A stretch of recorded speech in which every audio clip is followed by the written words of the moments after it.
Our story kicks off with a brutal betrayal. And Suho, our protagonist, a skilled swordsman, found himself on his knees before a group he once considered comrades.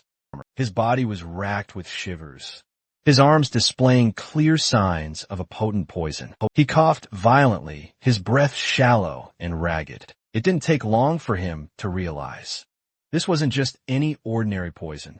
No, this was something far more sinister, likely fatal. Standing before him were two of his own teammates, and instead of offering help, they simply laughed. They actually reveled in watching him suffer. One of them, a warrior, sneered, saying Suho should have joined their plan. But Suho had chosen a different path entirely. He remained loyal to his duties as a public servant, stubbornly clinging to his morals, refusing to give in to corruption. This team had just finished conquering one of the notorious 5 disaster gates, a place where terrifying monsters emerged from. But now these traitors wanted to leave that gate open. They didn't want to finish the job. They wanted to ensure the monsters weren't completely wiped out, so they could return again and again. Because as long as the danger persisted, so did their jobs, their influence, and their status. If the monsters were truly gone, the spotlight would fade, and so would their power. Suho remembered all the time he'd spent with them, fighting side by side in life-threatening battles, trusting them with his very life. And now they stood before him, watching him die without a single shred of remorse. They justified their actions by claiming Suho was the only one who'd oppose their plan. Everyone else was fully on board. Then the archer stepped forward and casually extended his hand, offering Suho a second chance. He said if Suho agreed to join their side, they'd let him live. But Suho wasn't a fool. How could he trust people who'd just poison him and then stood by to watch him suffer? Besides, he could already feel it. His body had been pushed far beyond its limits. The poison had spread too far. There was no turning back now. His survival was impossible. But even if he couldn't survive, he could still do one thing: take at least one of these traitors down with him. With that resolve, Suho began gathering every last bit of energy he had left. A powerful aura erupted from him, sharp and overwhelming. A couple from the group was immediately paralyzed with fear, backing away in terror. But the woman in the group, even more frightened than the rest, tried to calm everyone down, insisting they shouldn't panic. The archer, clearly on the verge of losing control of his bladder, could tell this was bad. Then Suho moved. In a single, swift motion, he charged forward. His blade slashed through the warrior's arm, and in the very next second, he beheaded the dark mage woman with deadly precision. The archer barely managed to retreat, dragging the healer with him. Their smug expressions, once full of arrogance, had completely vanished in an instant, and they were replaced by sheer horror. The healer quickly tried to save the wounded warrior, casting healing spells desperately. But nothing worked. To her shock, she realized she couldn't heal him at all. Her eyes turned to Suho, and she saw something strange, something powerful. Suho was no longer just a dying man. He was overflowing with the power of will itself. And not just him, his sword had transformed too, now forged completely from that same indomitable will. It was called the intangible sword, a weapon born from pure determination. But that power came at a cost. The energy that had kept him standing finally faded. Suho's strength gave out, and his body collapsed. He stumbled backward, falling off a cliff behind him. He dropped deep into the valleys below, disappearing from their sight, leaving behind nothing but silence. Suho slowly opened his eyes to the sound of chaos around him. There was shouting, sirens, and the distinct sound of people running. He was being carried by a firefighter, but he had absolutely no idea what was happening. His mind reeled, disoriented, and lost in a haze. It all felt utterly surreal, like a bizarre dream or a living nightmare. The firefighter, carrying him, was rushing toward a designated safe zone, navigating swiftly through the crowded, panic streets. Suho couldn't make sense of it at first. His final memory was of his own death. He clearly remembered dying, so how was he? Here, alive, utterly confused and being rescued. Then, something suddenly clicked. He finally took in his surroundings. A gate had opened, a monstrous one, it seemed. It had caused a full-blown dungeon break. Monsters were absolutely swarming the entire area, and more specifically, goblins. Dozens of them were rampaging through the city, attacking anything and everything in sight. As Suho scanned his surroundings, he spotted a familiar sign lying broken on the ground nearby. Syndrome Station. That's when everything clicked into place. His memories were indeed correct. This was the very same station that had once been overrun during a sudden dungeon break. He had seen this exact scenario play out before. Then, suddenly, out of nowhere, an arrow came whistling through the air and struck the firefighter carrying him. The man let out a pained cry as he collapsed, sending both him and Suho crashing to the ground. The goblins were getting dangerously close. Despite his pain, the injured firefighter looked up at Suho and urged him to run, but Suho didn't move an inch. Rather than flee, his eyes fixed on the axe the firefighter had been carrying. Without a moment's hesitation, Suho snatched it, took aim, and hurled it. With every ounce of strength at an approaching goblin, the weapon soared through the air, striking the goblin cleanly, taking it down with a single decisive blow. And then, in that intensely critical moment, something utterly strange appeared right in front of Suho. Floating text, shimmering like a digital display. It was a system window. It congratulated him on his awakening. For a second, he just stared at it, utterly stunned. It was just like before, exactly as he'd remembered. The system prompted him to pick a class, one he truly wished to pursue. Out of reflex, his finger instinctively twitched to warrior. It was pure instinct, but then he paused. No, not this time. He decided to delay his selection. Suho then shifted his attention to the goblins, who were now cackling wildly. Their screeches echoed across the battlefield, looking utterly unbothered, laughing like lunatics as if victory was already theirs. But Suho wasn't amused. Without wasting another second, he launched himself straight into the horde. His movements were sharp and effortless, weaving through incoming attacks, like they were nothing more than a breeze. One goblin, eager to land a hit, tried to sneak up on him from the side. But the moment its eyes locked onto Suho, it froze in horror, because right in front of it, Suho had just retrieved the same axe he had hurled earlier. The goblin recognized it instantly. Its face twisted in pure panic. And honestly, if goblins wore pants, that one probably would have pissed itself right there. But Suho didn't care. He wasn't here for theatrics. Before the creature could even let out a scream, Suho slashed it down in one clean motion, cutting it off before it could make the area even more disgusting than it already was. He didn't stop there. Grabbing one of the goblins' swords from the ground, he kept moving. He knew exactly what he was dealing with. Goblins were dangerous, sure, but only to beginners. To someone like him, a veteran who had seen far worse. Cutting down goblins was no challenge at all. For Suho, it was easy as heck. Suho continued slashing through the goblins, cutting them down one after another, with a speed and precision that was even sharper than before. In just a few minutes, the entire wave of goblins had been completely wiped out, and it so quickly it almost felt unreal and illegal. As the dust settled, Suho looked down at the sword in his hands. He realized how easily he had gotten carried away.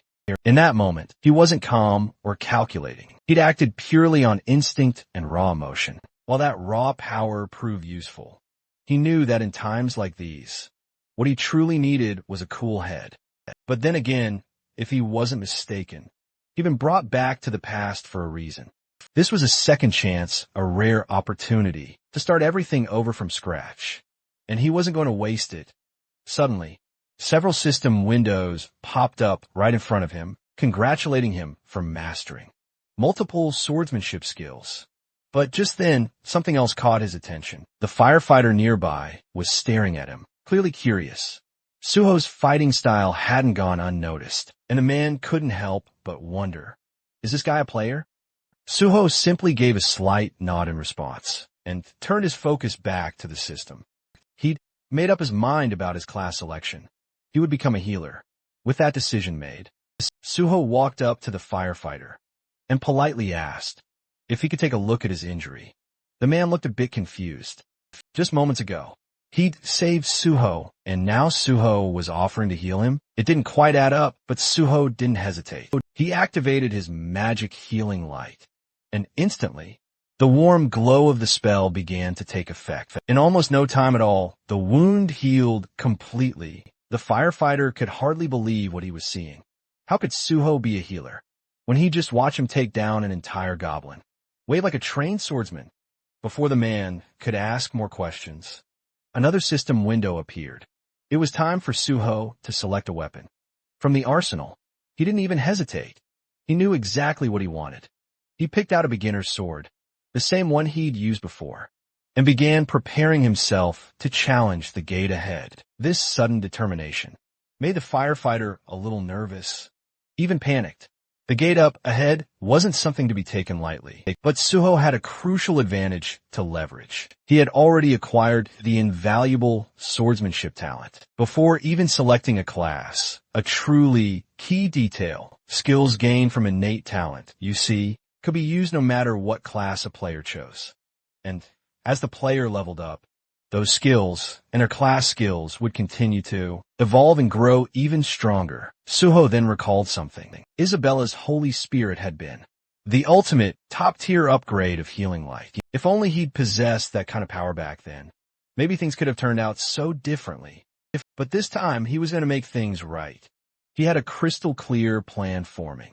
He would walk the path of both a formidable swordsman and a skilled healer. And as he remembered the treacherous faces of his former teammates, those absolute scumbags who had betrayed and utterly abandoned him, his resolve only grew even stronger.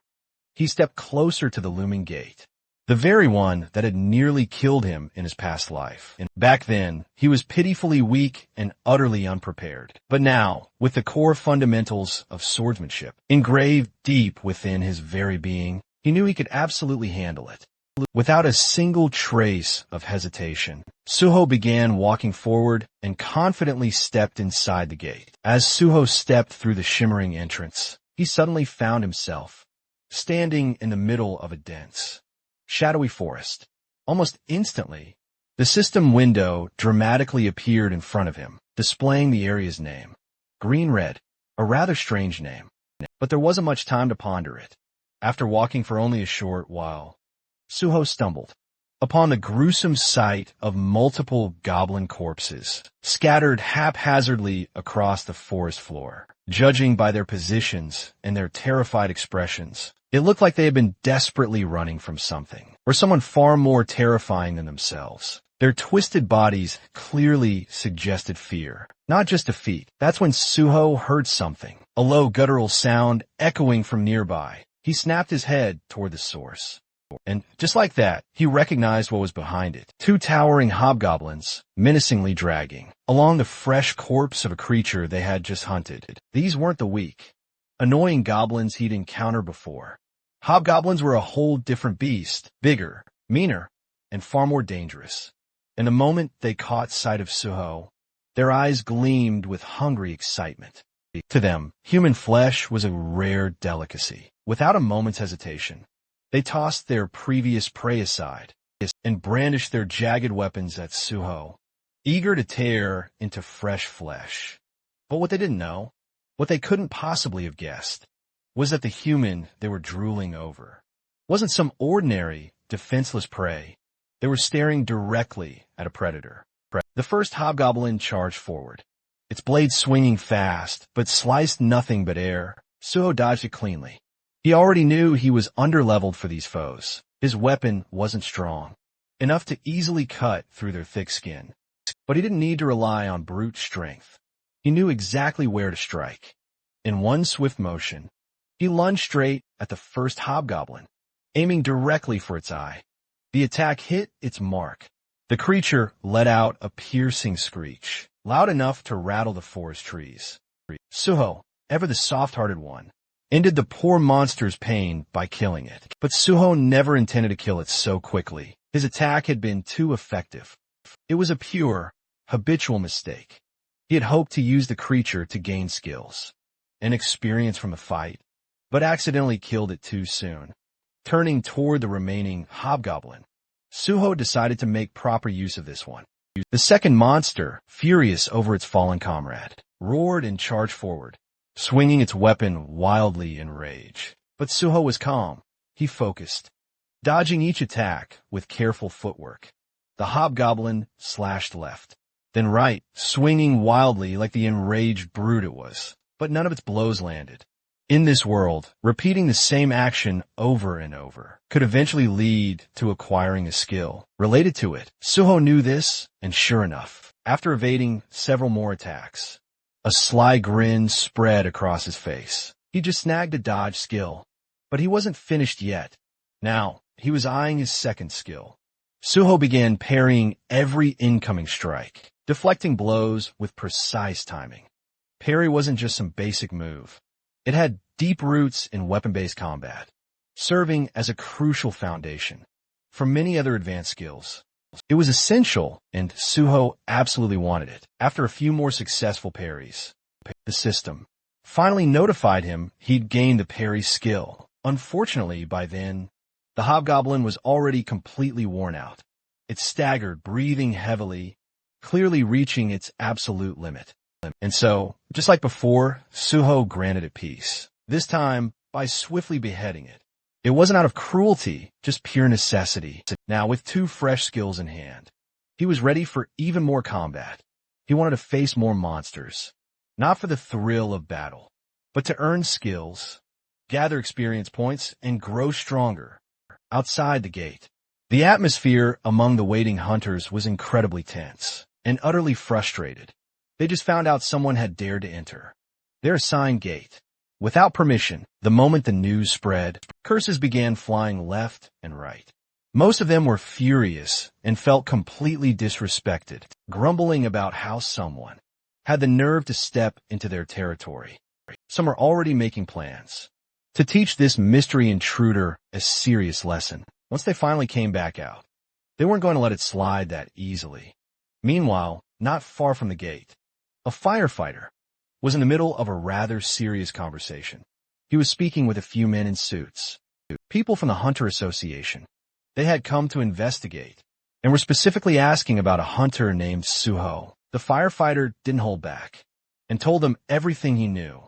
From what he saw, Suho was no ordinary hunter. He'd single-handedly wiped out a zombie horde and even healed his own wounds.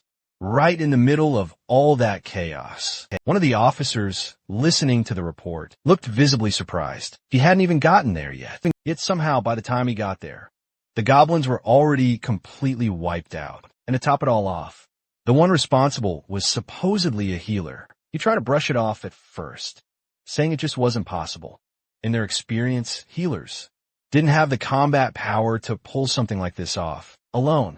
But still, if this guy really managed to clear the gates solo, especially one full of goblins, then they couldn't just ignore him. If he pulled it off, they would absolutely have to recruit him. Meanwhile, Suho was out in the field, busy hunting down hobgoblins and raking in experience points. One after another, he moved quickly and efficiently, beheading multiple hobgoblins at once with ease. His attacks were clean, controlled. He deliberately spared one hobgoblin, letting it live. Just one glare from Suho was enough to make the monster bolt, faster than Usain Bolt.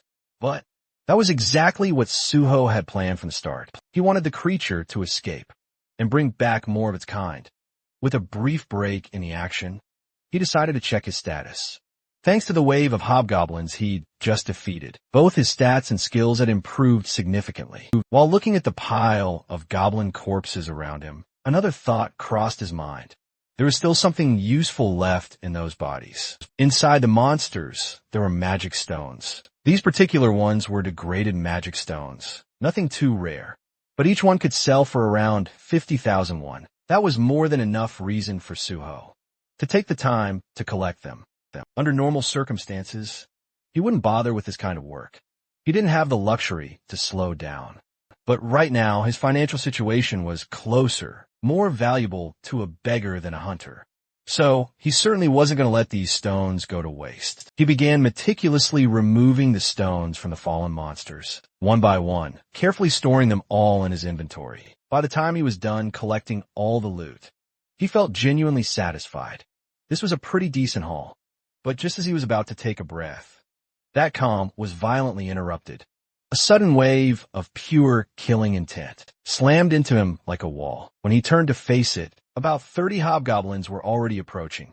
Leading them was the same monster he had let go earlier, the one that had fled in terror. And now, with the confirmation, the entire group charged towards Suho all at once. But Suho didn't panic. Instead, he leapt into the air like a ninja, moving with the speed and precision of trained assassin. Within moments, several hobgoblins had already fallen, their heads rolling across the ground. His movements were sharp and effortless, like cutting through butter.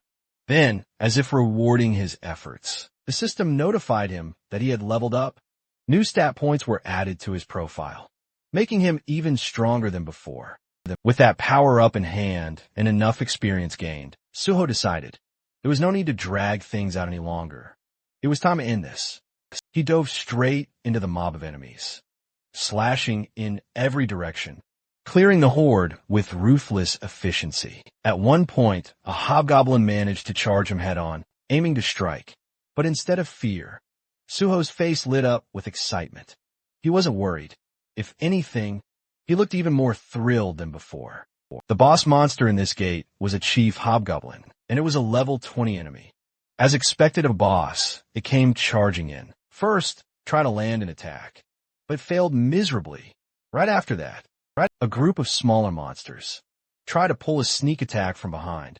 But Suho, without even turning fully, reacted instantly and cut them down like it was nothing. That's when the boss monster switched tactics. The boss unleashed one of its terrifying skills, fear. This nasty fear skill instantly paralyzed its target, plunging them into a state of pure, unadulterated terror. And the higher the skill level, the more devastating its effect became. Considering this was a boss monster, that alone explained everything. It could wield such a powerful, mind-bending skill, even within a low-level gate. The real problem? Suho currently had no gear or skills to protect his mind or resist mental attacks whatsoever. He had no direct counter. The boss seized this chance to finish the fight, charging in, certain of victory. But what the monster didn't know was that Suho was no mere rookie. He was a seasoned veteran hunter who'd faced far worse situations. He knew exactly how to handle this. Without a moment's hesitation, Suho gripped his blade tighter with his left hand and deliberately cut himself. The sharp, searing pain instantly snapped him out of the fear-induced paralysis. The moment his mind cleared, he parried the boss's incoming strike. Then, instead of focusing on the boss right away, Suho made a lightning-fast decision. He turned his attention to the smaller monsters first. Within seconds, he blazed across the battlefield, slicing down every last one of them. In just a short, brutal burst of action, he wiped out all the hobgoblins inside the gate, leaving no enemies behind except the boss itself. Before going back to face the chief hobgoblin, he took a moment to heal the wound on his left arm. Now, with the distractions gone and his body back in prime shape, it was just him and the boss one-on-one. No more interruptions. And from the look on the monster's face, it didn't seem all that confident anymore. The intense battle between the two had truly begun. As they exchanged blow after relentless blow, Suho gave it his absolute all, swinging his sword with fierce determination. But because of his relatively low level, none of his attacks seemed to deal any serious damage to the monstrous foe. It was clear a direct attack wasn't going to cut it. Realizing this, Suho swiftly shifted his strategy. Instead of striking haphazardly, he plunged his sword deep into the monster's thigh, aiming for a vital weak spot to hobble it. In response to this, the monster unleashed its terrifying fear skill once more, hoping to paralyze Suho and seize the advantage. But this time it utterly failed. Once a person conquers their fear, it loses its devastating hold. And Suho had already faced it down and triumphed. Now, completely unaffected by its terror, Suho relentlessly hammered that exact same spot. He slashed the injured thigh again and again, ruthlessly exploiting its newfound vulnerability. After a few more precise, forceful blows, the boss monster finally crumpled to the ground, barely clinging to life, teetering on death's edge. But Suho wasn't finished here. Instead of delivering the killing blow, he suddenly unleashed his healing light, a potent skill designed to restore vitality, and directed it straight at the monster. The creature, already dazed and half-dead, was now completely bewildered. It couldn't fathom why the human, who had nearly slain it, was now attempting to heal it. Suho, on the other hand, was absolutely ecstatic. He had just discovered he could prolong the battle. By repeatedly attacking and then healing the monster, he could extend the fight and utilize it as intense training. As time passed in this bizarre cycle of attack, injure, heal, repeat, and with every round, Suho grew exponentially stronger. His skills steadily improved, and eventually, he upgraded several to A and B ranks. Meanwhile, the boss monster, once proud and absolutely terrifying, was now utterly engulfed in pure terror. It couldn't even bring itself to meet Suho's gaze anymore. Now that Suho had learned everything he possibly could from this place, there was nothing left to gain. The monster's role in this grueling trial was finished. It had served its ultimate purpose. With a calm, resolute expression, Suho ended it all, beheading the monster without the slightest hesitation. And just like that, the gate was conquered. Suho stood victorious. He was crowned the MVP of the gate, gaining bonus experience to top it all off. His level had now soared to 10, a significant milestone for any hunter. Even his healing skill, Healing Light, received an upgrade, advancing to E rank. And along with that, he acquired a brand new skill, Cure. It might not seem like much now, but if his skills continued to develop at this pace, it wouldn't be surprising if one day he could neutralize even 10,000 types of poisons. It was only the beginning, but the path ahead was clearly promising. With everything wrapped up, it was time to move on. Suho turned toward the exit of the gate. Outside, the atmosphere was tense. The gate had started to tremble slightly, causing people to whisper and wonder. Had the gate been cleared? Then, before anyone could guess further, Suho stepped out, walking calmly and confidently, as if the chaos behind him didn't matter. There wasn't a hint of exhaustion or discomfort on his face, just quiet composure. People around him stared, unable to figure out who he really was or what exactly he had done. And Suho didn't bother explaining. He simply let their curiosity grow. Soon after, multiple guilds rushed over. They had all come looking for the mysterious man who had conquered the gate alone. But Suho ignored every offer, every scout, every invitation thrown his way. He wasn't interested. Instead, he walked past them and landed right in front of a man in a formal suit. With a calm and confident tone, Suho greeted him. This man was no ordinary official. He was the team leader of the South Korean Hunter Association, Young Chulmin, and judging by the confused look on his face, he clearly wasn't expecting to be greeted by the person behind the gate's conquest. The scene shifts to the South Korean Hunter Association, where team leader Young and Suho were sitting across from each other. On the surface, it seemed like a standard registration meeting, but Chulman's mind was elsewhere. His thoughts kept drifting back to their earlier encounter. He remembered how they had first met, shaking hands casually, and how Suho had mentioned he was already on his way to the Hunter Association anyway. At first, Chulman assumed it was just for a license renewal, something experienced hunters did all the time. But as the conversation progressed, it became clear Suho was actually there for initial registration. That caught Chulman off guard. He was still trying to process how someone like Suho, who was registered as a healer of all things, had managed to clear an entire gate all by himself. And the way Suho had acted, calm, casual, munching on snacks like it was just another Tuesday. Chulman had gone over his aptitude test results again and again. Statistically, Suho seemed more like a warrior than a healer. The numbers didn't lie. He had the physical strength and combat instincts, not to mention the composure that you'd expect from a frontline fighter. It didn't make sense. While Chulman was lost in thought, and Suho spoke up, snapping him out of it by asking if there was a problem. That brought Chulman back to focus. He began asking Suho a few routine questions. Background, education, that sort of thing. And that's when more pieces of the puzzle began to fall into place. We learned that Suho was a college dropout. He had been studying physical education before quitting. Most students from that department usually chose combat classes, like warrior or archer, if they entered the hunter field. But Suho had gone in a different direction. He had selected the healer class. And the reason? He just hated getting hurt. Then he went on to explain what had happened. Inside the gate, he described the sequence of events in a straightforward, almost detached way.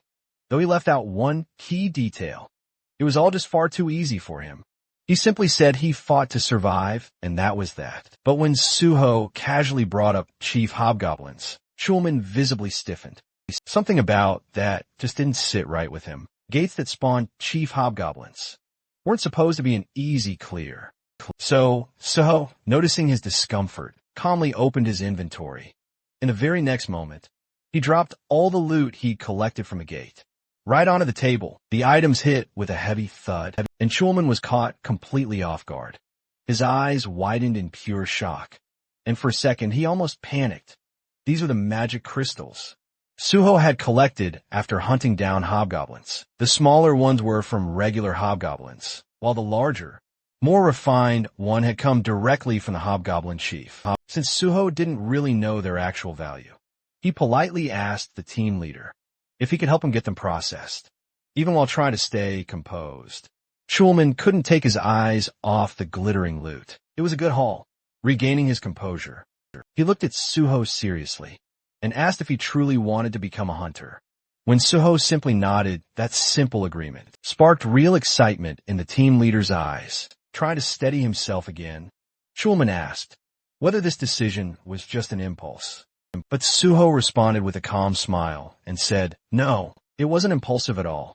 While Chulman was still riding the wave of happiness from hearing Suho's answer, Suho shifted the tone slightly and began explaining his real reason. It wasn't about power or money.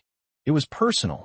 He hated monsters, and he hated the gates they came from. As a child, he had lost his entire family during a gate shock. After that, he grew up in an orphanage, completely alone. At first, he thought that killing monsters would help ease that deep frustration and pain inside him. But even after defeating several monsters, that knot in his chest never loosened. No matter how many he struck down, the ache never vanished. That's when he made a crucial decision. He couldn't erase the past, but he could choose the future he wanted, the future he vowed to protect. He didn't want anyone else to suffer as he had. He wanted to fight, not for revenge, but for the safety of all people. He yearned to be out on the field doing real work, and that's why he decided to become a hunter. Not for any specific guild, but for the South Korean Hunter Association. Chulman was genuinely impressed by his answer, but as someone with vast experience, he also felt the need to explain the downsides. He told Suho frankly that the Hunter Association's pay scale was significantly, glaringly lower compared to what private guilds usually offer. But Suho didn't seem bothered by that at all. As long as he had free access to multiple gates, priority in entering them, and the authority to punish hunters who committed crimes, that was more than enough. Chulman could barely believe his ears. You see, even though the Hunter Association technically holds gate priority, they often end up auctioning those rights off to private guilds. And the reason is simple. No official wants to put their life on the line for a meager government salary. Most people claim they join to help others, but the reality is they aim for stable, safe positions where they can earn quietly without ever having to step into a gate. That's why so many aim for administrative roles instead of field duty. But in Chulman's eyes, Suho felt different. He wasn't chasing safety or comfort. He was a truly rare type, a true patriot who wanted to be out on the front lines, protecting his people. Someone who genuinely believed in civil service. The happiness was so overwhelming that, for a moment, Chulman felt lightheaded, but he quickly snapped out of it. and got back to the task of handling the magic crystals. Now, to take the official hunter exam, one has to first pass an aptitude test, with both a written and a practical exam. But unfortunately for Suho, this year's registration period had already slammed shut, and the exam itself was scheduled for tomorrow. Fortunately for Suho, though, he had his trusty big brother Chulman on his side. Since Suho had just conquered an entire gate, all by himself, there was a solid chance they could pull some strings and get special approval from the higher-ups. That part, at least, wasn't a problem. What really concerned Chulman, though, was the dreaded written test, clearing that with only a single day of preparation, almost impossible for any regular person. But Suho, being Suho, was brimming with confidence. To him, if you ever get the chance to do something, you grab it, no matter the circumstances. There's just one tiny issue. Our boy was practically a penniless beggar at this point. He didn't even have enough money to pay the exam registration fee. So, swallowing his pride, he asked if team leader Chulman could take care of the magic crystals for him. And Chulman, being the dependable guy he is, immediately took on the task without a second thought. Right now, the only person Suho could fully rely on was his big brother, Chulman, and he was genuinely grateful for that loyalty.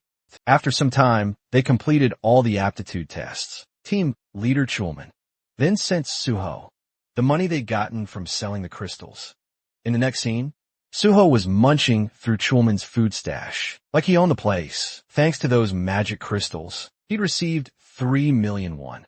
And on top of that, since he'd registered as a civil servant hunter, he also scored some sweet tax exemption benefits. Still, that wasn't quite enough for him. He had one more request up his sleeve. He'd heard the association had a library, and he wanted to cram a bit for the written test. Tomorrow, he politely asked if the team leader could allow him access. And of course, Chulman said yes with a smile. He even personally showed Suho the way to the library and told him he wouldn't even need an employee card to enter. Before they parted ways, Chulman wished him the best of luck for the upcoming exam. Suho watched him quietly depart. He thought about how his brother was still so kind and, deep down, truly reliable. He knew, with absolute certainty, that Chulman would one day definitely become the association's president. With Chulman now out of the picture, Suho shifted his focus back to the library. His goal was clear: find something connected to his past life. He remembered major events unfolding, colossal incidents that shook entire regions, but the finer details were always hazy. Human minds, after all, weren't designed to carry memories across lifetimes, and he was no exception. Still, somewhere in this very place lay the key. A fragment of knowledge or a skill he desperately craved. After a bit more searching, Suho finally stumbled upon something truly bizarre. A book, massive, ancient-looking, and so impossibly thick it refused to fit on any shelf. Intrigued, he reached out and picked it up. The moment he cracked it open, the system immediately pinged him with a strange message. The book wasn't from this world. It also hinted at a special way to use it, something far beyond just reading. And Suho, he already knew exactly what that meant. Without a moment's hesitation, he held the massive book above his head like some RPG character, hoping to trigger a hidden quest. For a split second, he felt like a complete clown. Nothing was happening, and his arms were growing tired. Frustration quickly bubbled up within him because he was absolutely certain this was the only way to activate it. Then, just before he could start cursing the book, the system spoke again. The book, the Library of Memories, had taken an interest in his story. That's when the magic truly kicked in. The book shimmered, and reality abruptly shifted. And in the blink of an eye, Suho was no longer standing in that dusty library room. He now stood before a massive, otherworldly tree, its roots plunged deep into glowing stone, its branches reaching into a sky that simply wasn't real. A spiral staircase gracefully wrapped around its trunk, leading upward endlessly into the unknown. And this was the Library of Memories.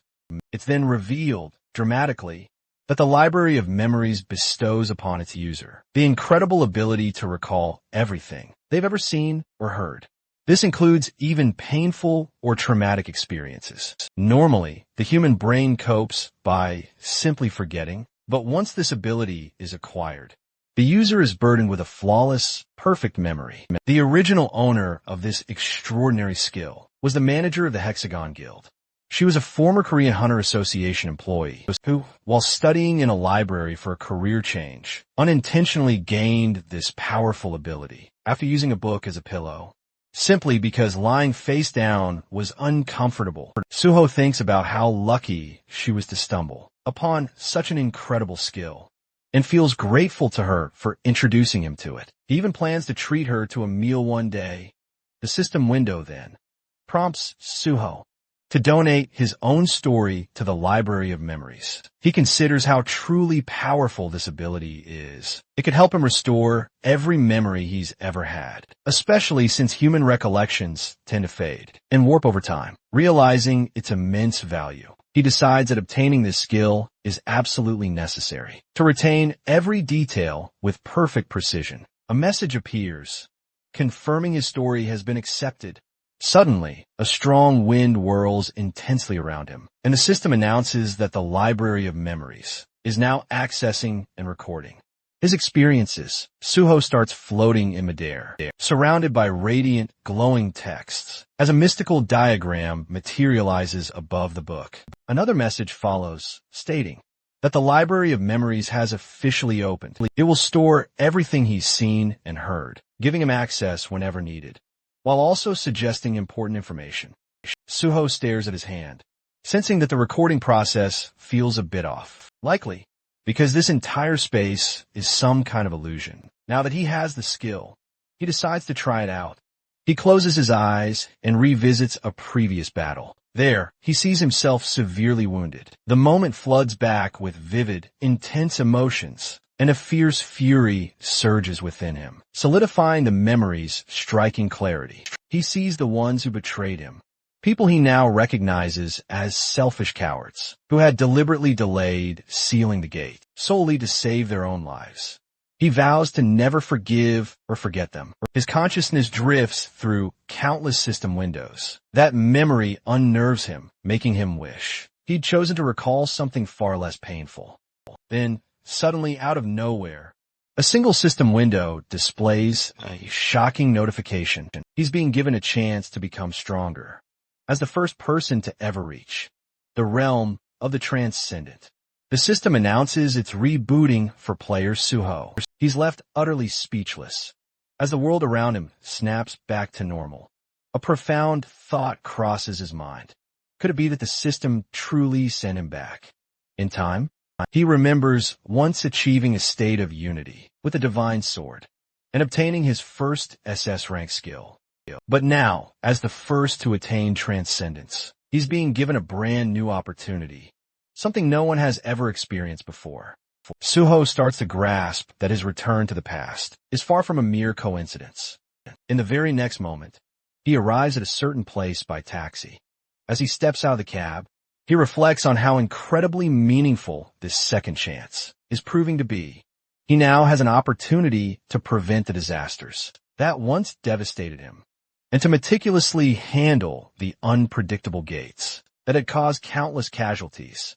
Determined to tackle these gates faster than ever, he reminds himself that every single second matters. He soon arrives at the massive building, Nexus. Standing before it, he's awestruck by its sheer size and acknowledges this is the biggest private hunter academy in the entire country. He also views it as a place to earn substantial money, to secure his future. With firm resolve, he heads inside. A cheerful receptionist greets him and inquires about the purpose of his visit. Suho replies, stating he wants to meet Director Kim Soo. The receptionist looks surprised. He's asked if he has an appointment. Suho replies no, but insists it's urgent. He simply asks her to relay a message. The solo conqueror of the syndrome. Station pre-catastrophe gate. He's here. The scene cuts to the director's office.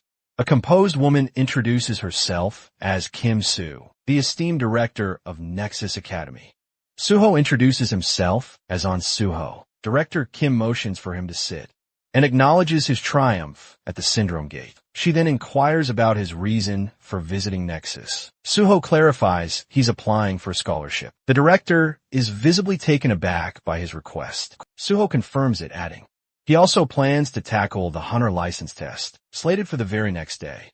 Still reeling from the revelation, Director Kim presses, "How long has it been since you awakened?" Suho calmly states, "It happened today." Shocked, speechless, she checks her documents, repeating in disbelief. An unregistered hunter who awakened just today wants to take the test tomorrow and has already solo cleared a catastrophic level gate. Suho confirms everything, adding that a contact within the Hunter Association helped him secure a spot in the exam. His goal is simple, to rank first. His audacious declaration leaves the director utterly dumbfounded. Then Suho lays out his condition. If he clinches the top spot, he demands to be officially granted Nexus Scholarship, student status with full financial backing. Suho knew full well that for an unknown newcomer, reaching the summit wouldn't be a cakewalk. But he wasn't just some rookie. He was a battle-hardened veteran who had cleared countless gates. Whether anyone else believed him or not didn't matter. That choice was entirely theirs. Director Kim acknowledged that clearing such a perilous gate alone was no small feat still. She reminded him that the hunter test was a completely different beast, boasting an average pass rate of less than 20%. Suho made it crystal clear if he didn't secure first place, they could simply disregard him and even cancel the scholarship deal entirely. Intrigued, Director Kim pressed him, why Nexus instead of more prestigious academies like Hexagon or Prime? Suho answered bluntly, despite being the biggest academy, Nexus had definitely hit a rough patch recently. It hadn't produced a single top-ranking student, which severely damaged its reputation and admissions. Director Kim silently acknowledged the painful truth. Nexus was in desperate need of a breakthrough, and no current student showed any signs of becoming a breakout talent. If Suho truly did take first place, Nexus would gain the most from the spotlight. In that sense, his proposal was perfectly timed. Still, the director couldn't help but wonder, what kind of person makes such a bold offer with such incredible confidence? Curious, she finally asked how much money he was expecting from the scholarship. Suho responded by asking about the rewards for becoming the top student. She explained that the prize included a full tuition refund, an additional bonus of 30 million won, and the opportunity to immediately join the Nexus Guild. Suho nodded. It seemed fitting for the country's largest academy. But then, with a confident grin, he added that 300 million won would be even better. That astronomical number stunned Director Kim, but Suho kept going, saying that, considering the immense advantages that came with being the top student and the sheer scale of the academy, the amount was more than fair for Nexus. 300 million isn't much, anyway. Deep down, Director Kim knew he wasn't entirely wrong. Reluctantly, she agreed, telling him that if he ranked first, she would pay him the 300 million won.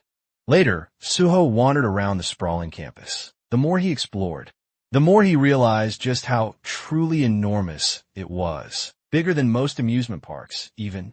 Once enrolled, he wouldn't be missing a single thing. The staff member showing him around chuckled proudly, explaining that Nexus was indeed the largest academy in all of South Korea. Suho, however, noticed the guide looked quite tired and likely roused from their sleep. Just to give him a tour, Suho felt a pang of guilt. Suho thanked him for the late-night guided tour. The guide just smiled, stating it was the least he could do for such an important guest. Just then, Suho spotted someone training solo on the academy grounds. Curious, he asked if that person was a student here. The guide nodded in confirmation, explaining that student trained diligently every night at this hour and was easily the most dedicated student in the entire academy. Suho was intrigued. The student's name was Dahan. The guide then called out to him, reminding Dahan to take care of his health, to which Dahan replied with a grin, saying he just had to push himself harder, since he was already in his third year. Suho recognized him instantly. In his past life, he had frequently teamed up with Dahan for critical raid missions. Back then, Dahan had been the nation's undisputed top tanker, famous for his unmatched endurance and formidable defensive capabilities. It had been truly unfortunate when pure tankers gradually lost their place in the meta over time, but now Seeing Dahan wielding an axe instead of his iconic shield, Suho realized Dahan still hadn't unlocked his true, unparalleled potential. This was a golden opportunity. He could guide Dahan now, and eventually recruit him into the prestigious Great Hunter Association. The guide then formally introduced the two. After a quick greeting, Suho immediately asked if Dahan intended to use the battle axe as his primary weapon. Dahan confirmed it. Suho then probed, asking why he'd chosen that particular weapon. Dahan explained that, since he aimed to be a formidable frontline fighter, his instructors had suggested the axe, saying it perfectly matched his impressive build. The guide chimed in, adding that few weapons could truly rival a battle axe in sheer, destructive force. Suho then asked if Dahan had only ever trained with the axe. Dahan admitted he had, calling himself a slow learner, and stating, trying out multiple weapons felt like a huge waste of time. It had already taken him 2 grueling years just to become somewhat proficient with the axe, and even now, he still wasn't particularly skilled with it. Suho silently analyzed the situation and quickly grasped the real problem. It wasn't that Dahan lacked effort, but that the battle axe simply didn't suit him. It wasn't a matter of dedication. It was a clear case of poor direction. If his progress hadn't improved early on, he should have switched weapons much sooner. Suho found it genuinely surprising that even the top academy in the country missed something this blatantly obvious. He then suggested a completely different mindset. Since players would eventually receive stat adjustments, it made more sense to pick a weapon that felt inherently natural to them. With skill correction effects, proficiency could rise incredibly quickly. But true performance in battle relied on knowledge and experience. In Dahan's case, the battle axe was clearly a mismatch. While it delivered heavy hits, the long cooldowns made users dangerously vulnerable. And considering Dahan's large frame, it became even harder to protect him effectively. When Dahan heard this, he was utterly taken aback. He'd spent the last 3 years training with an axe. Suho acknowledged his dedication, but pointed out that Dahan's real strength might actually be in tanking. He advised Dahan to try using a kite, shield on his left arm, and a one-handed blunt weapon in his right hand. According to Suho, this setup would significantly enhance Dahan's overall combat effectiveness. Dahan hesitated. Switching roles right before the exam felt incredibly risky, especially since the test was happening the very next day. Suho then asked him to think about what truly forms the backbone of a raid party. While many believed it was the mage, in reality, it was always the tank. The tank's job was to draw the enemy's focus and protect the team. To do that properly, a tank needed both a shield and a secondary weapon for effective crowd control. Suho's reasoning finally clicked for D1. Fueled by that insight, he decided to give a shot. Suho was pleased that D1 didn't let doubt hold him back, and admired his quick thinking and adaptability. Suho wished him good luck, and D1 thanked him before dashing off. Right after, the guide explained Director Kim had asked him to give Suho a tour, which is why he introduced him as a guest. But now, the guide's curiosity was piqued. Was Suho actually an instructor? He seemed to know so much about combat and contracts. Suho clarified that he was an instructor, though internally he realized it probably looked suspicious for someone without a license to know so much. He explained he was more of a stakeholder. The guide nodded and mentioned he'd just received a call. The contract was ready, and it was time to return to the director's office. Then came the day of the hunter test. The area in front of the association building was packed with examinees, all armed with swords, and ready to earn their hunter licenses. Everyone had been preparing relentlessly for this moment, sharpening their skills and reaching peak performance. Ironically, Suho, the same man who had cleared a gate all by himself, was in his worst condition. After finishing the test, Suho walked out, reflecting on its true purpose. It had been organized because of concerns over possible doping. But in his opinion, those measures didn't mean much. Most cheaters didn't use drugs. They used skill buffs during the test. One woman in particular, and several others, had shown magic levels. no one at level 5 should naturally have. The system then notified Suho that his magic sensing ability was far sharper than most. He had fully mastered the skill of magic detection. Thanks to that, Suho found it easier to notice oddities. Although nothing had been officially reported, he could already tell that many were cheating, using buffs, and he knew it was time to put an end to this. As he looked at Schulman, Suho felt a surge of gratitude for finally having an honest person around him. As he walked through the hall, where other candidates buzzed about their tests, he couldn't help but feel that he'd unintentionally become a cheater himself. Schulman then approached, asking how the test went. Suho confidently replied that he'd pass, but then asked why Schulman was even there. Schulman explained he was just helping out, since the association was always short-staffed. He also mentioned this written test was the toughest one yet, but Suho's confidence was truly impressive.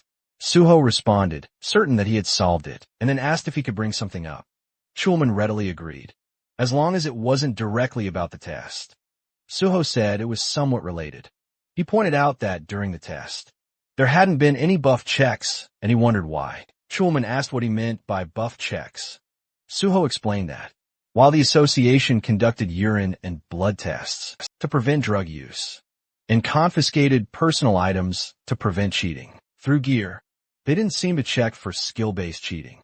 He suggested that using magic detection could help spot buffed individuals more effectively. Schulman appreciated the input and promised to look into it before the practical exam. Suho said he'd get ready for the next test. Before he left, Schulman stopped him and said he personally hoped Suho would do well and that they'd get to work together. He wished him luck on the practical, and Suho thanked him. 30 minutes later, at the site of the practical test, the announcer informed everyone that the exam had been delayed by 2 hours due to issues with the dive capsules. All candidates were directed to grab lunch at the cafeteria and wait either in the lounge or the training area. But Suho wasn't convinced. It felt like a flimsy excuse. He suspected Brother Schulman had already started cracking down on those trying to cheat. Empowered by his buffs, he moved swiftly, just as he'd expected. With 1,200 candidates and a pass rate below 10%, spotting cheaters could easily drop that rate to 7%. Anyone who passed under these conditions would undoubtedly be a top-tier talent. Suho decided to observe the other candidates, to spot anyone who might be worth keeping an eye on. Just then, voices snagged his attention. One man was challenging another to a match. The second guy snapped back, telling him to back off and stop picking fights. But the first guy clarified he only wanted to spar, joking that the other was afraid his lack of skill would be exposed. Annoyed, the second man shoved him and told him to stay out of his face. The first man then raised a wooden sword and asked what would happen if he struck first. Before anything could escalate, Suho stepped in and blocked the wooden sword with his own, making the attacker pull back. The second man was stunned and asked Suho if he'd lost his mind. But Suho calmly said he'd handle it and told the man to stay out of it. The guy asked who Suho was. Was he some sort of officer? Suho simply said he was just another test taker, but he warned that dealing with someone like this attacker would only cause unnecessary trouble, so it was best to leave it to him. The attacker then questioned why Suho was getting involved. Suho smiled, introduced himself, and offered to be the attacker's sparring partner, since he was so eager for one. But the attacker wasn't impressed. He scoffed, saying he wouldn't waste his time sparring with someone weak like Suho. That word weak caught Suho off guard. The attacker claimed Suho just got lucky earlier and warned him not to get arrogant, ordering him to leave. But Suho turned the tables, asking if he was scared. The attacker, annoyed, asked what that was supposed to mean. Suho suggested they find out if it really was just luck, hinting that the attacker was too scared to test. It provoked the man into accepting the challenge, hurls insults, even calling Suho just another coward in the crowd. Suho agrees to the spar, but first insists on getting a supervisor's approval and using the official sparring arena.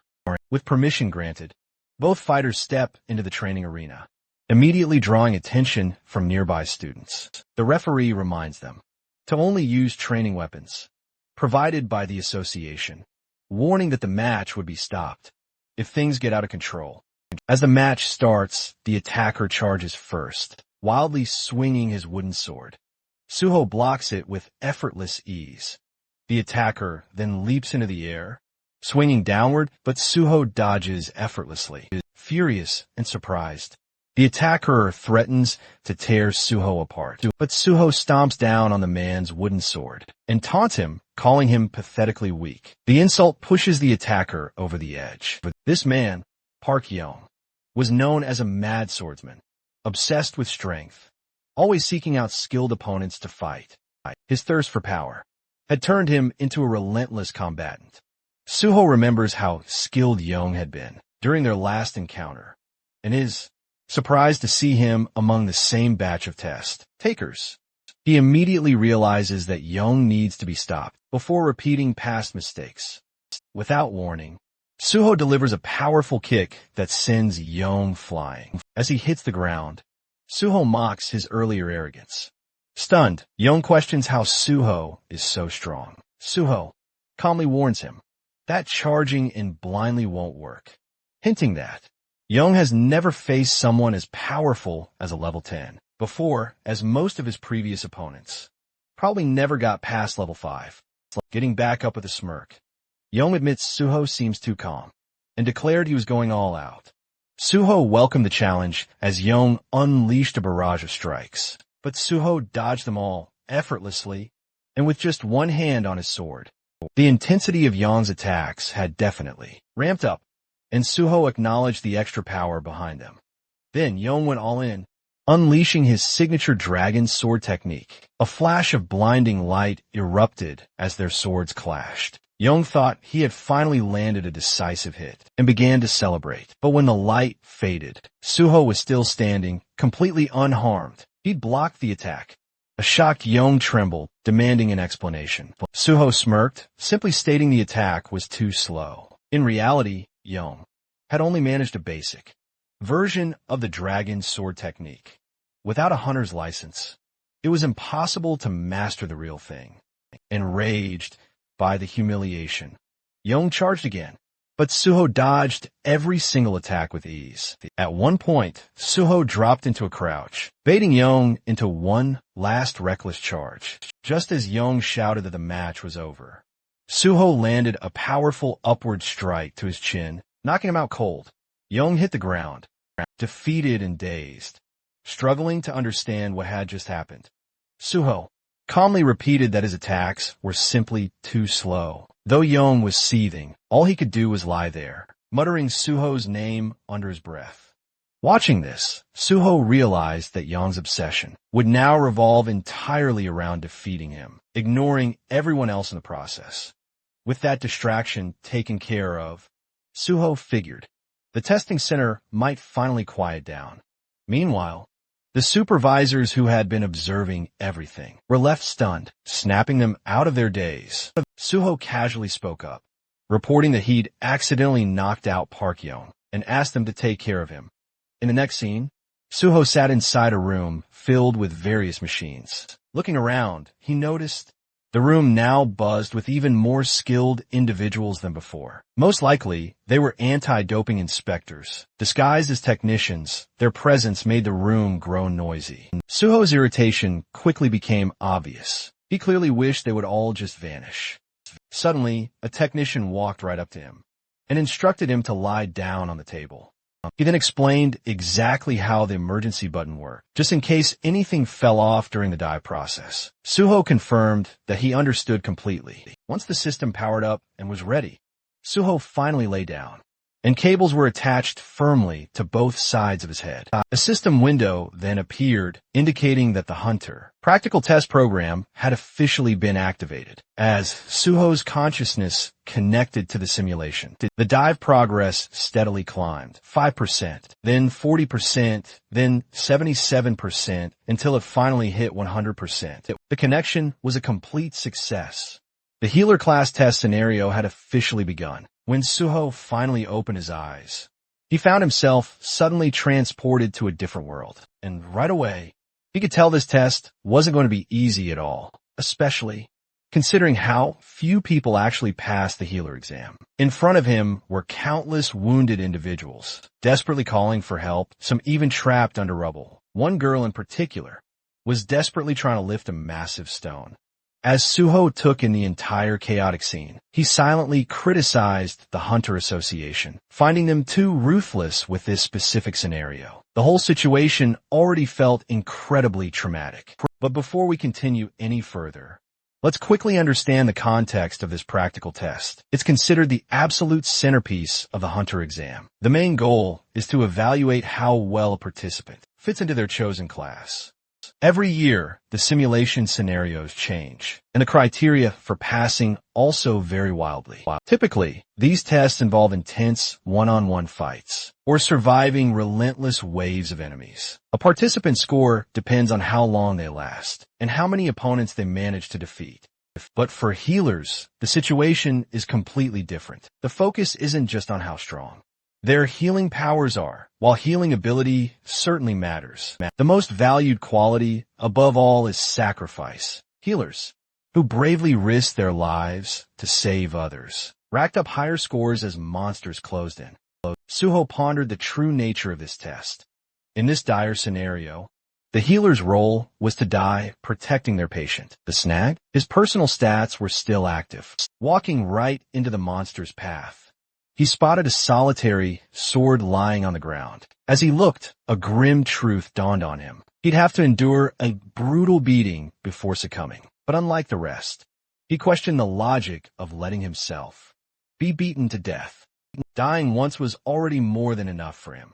Nearby, others shrieked for help at the sight of the monsters. But Suho knew those desperate screams were illusions. In truth, he was utterly surrounded by cold corpses. He then approached a small, terrified girl and gently asked if she was all right. Shaking uncontrollably, the girl warned that the monsters would return, and they needed to run, but Suho understood the true mission. He had to protect her until the very end. Reassuring her, he promised that a rescue team would definitely arrive soon, and that he'd personally keep her safe until then. With unwavering resolve, he firmly stood his ground, prepared to fiercely battle the oncoming monsters. Meanwhile, back in the bustling observation room, players began emerging from their simulation pods, one by one. One particular participant stepped out, muttering that he could have performed better. A woman then thanked him warmly for his valiant efforts and instructed him to quickly gather his belongings and then head on outside. She then smoothly moved to another pod and scanned its screen. It proudly displayed the details of a participant, Kong Jin-young, archer class, with a recorded time of 9 minutes and 4 seconds. She then remarked that this particular season, the scores were remarkably low due to the sheer difficulty of the test. Growing curious, she asked Director Shin, "How long has Suho been in there?" Shin calmly replied, 30 minutes. Completely shocked, she gasped, repeating the number, unable to comprehend how it could be so long. She then rushed over to Suho's simulation machine and checked the display screen herself. 30 minutes. Still in utter disbelief, she questioned if Suho was a warrior. Shin quickly set her straight. Suho was a healer. Utterly disbelieving, she accused him of outright lying. But Shin simply pointed to the sword Suho had been holding and insisted she look closely. Together, they reviewed the simulation footage, intently watching Suho in action. Again, the woman questioned if he was truly a healer, visibly impressed by his combat prowess. She wondered aloud if he might be disqualified just for not dying. But Director Shin clarified that no rule demanded death. The true purpose of the test was to protect the patient until the very end, and she nodded in agreement. Shin explained further. Suho was meticulously meeting all the conditions. He never once abandoned the patient, fought fiercely near her, consistently healing her. He was actively risking his life to protect her, as long as all conditions were clearly met. Disqualification was absolutely not an option. Upon hearing that, the woman finally conceded that the highest score for this exam had already been undeniably determined. Meanwhile, Suho was still fiercely battling inside the simulation, displaying incredible skill. He sliced through monsters with a single decisive blow, but even after his resounding victory, Suho still felt it simply wasn't enough. He needed to be faster, especially as more monsters appeared. He swiftly eliminated them one after another, showing unwavering focus. Eventually, he wiped them all out. Suddenly, a system message popped up. Your understanding of the skill foot play is exceptionally high. Congratulations, you've mastered foot play. Suho read the message, instantly realizing that, even though this was a simulation, given it was based on real-world mechanics, the system could still perfectly recognize his physical control. The system acknowledged he was directly controlling his own body, making it possible to master physical skills. That is, even here, though, the experience gained was naturally less than in real combat. It was still an excellent way to train. In addition to swordsmanship, he had acquired various skills and upgraded all basic sword techniques to A rank. Still, there were no experience points or item rewards, but the results? Totally satisfying. If he could just eventually raise all his sword skills to S rank or higher, he might be able to develop a technique like Park Yong's legendary dragon sword technique. Another message flashed. Great achievement. Your understanding of swordsmanship surpasses everyone else's. The system is thoroughly impressed by your unique style and wishes to officially register it.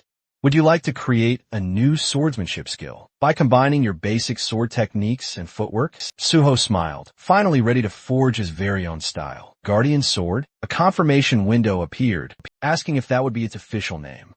Suho confirmed, and another message congratulated him for his supreme mastery and recognized the creation of a brand new unique swordsmanship skill, Guardian Sword S. This incredible new ability supercharged the effects of all his sword and footwork skills by a massive 50%. As a reward for this great achievement, the system awarded him 10 bonus stat points and expressed its hope that Suho would continue walking the path of the sword. A final message confirmed.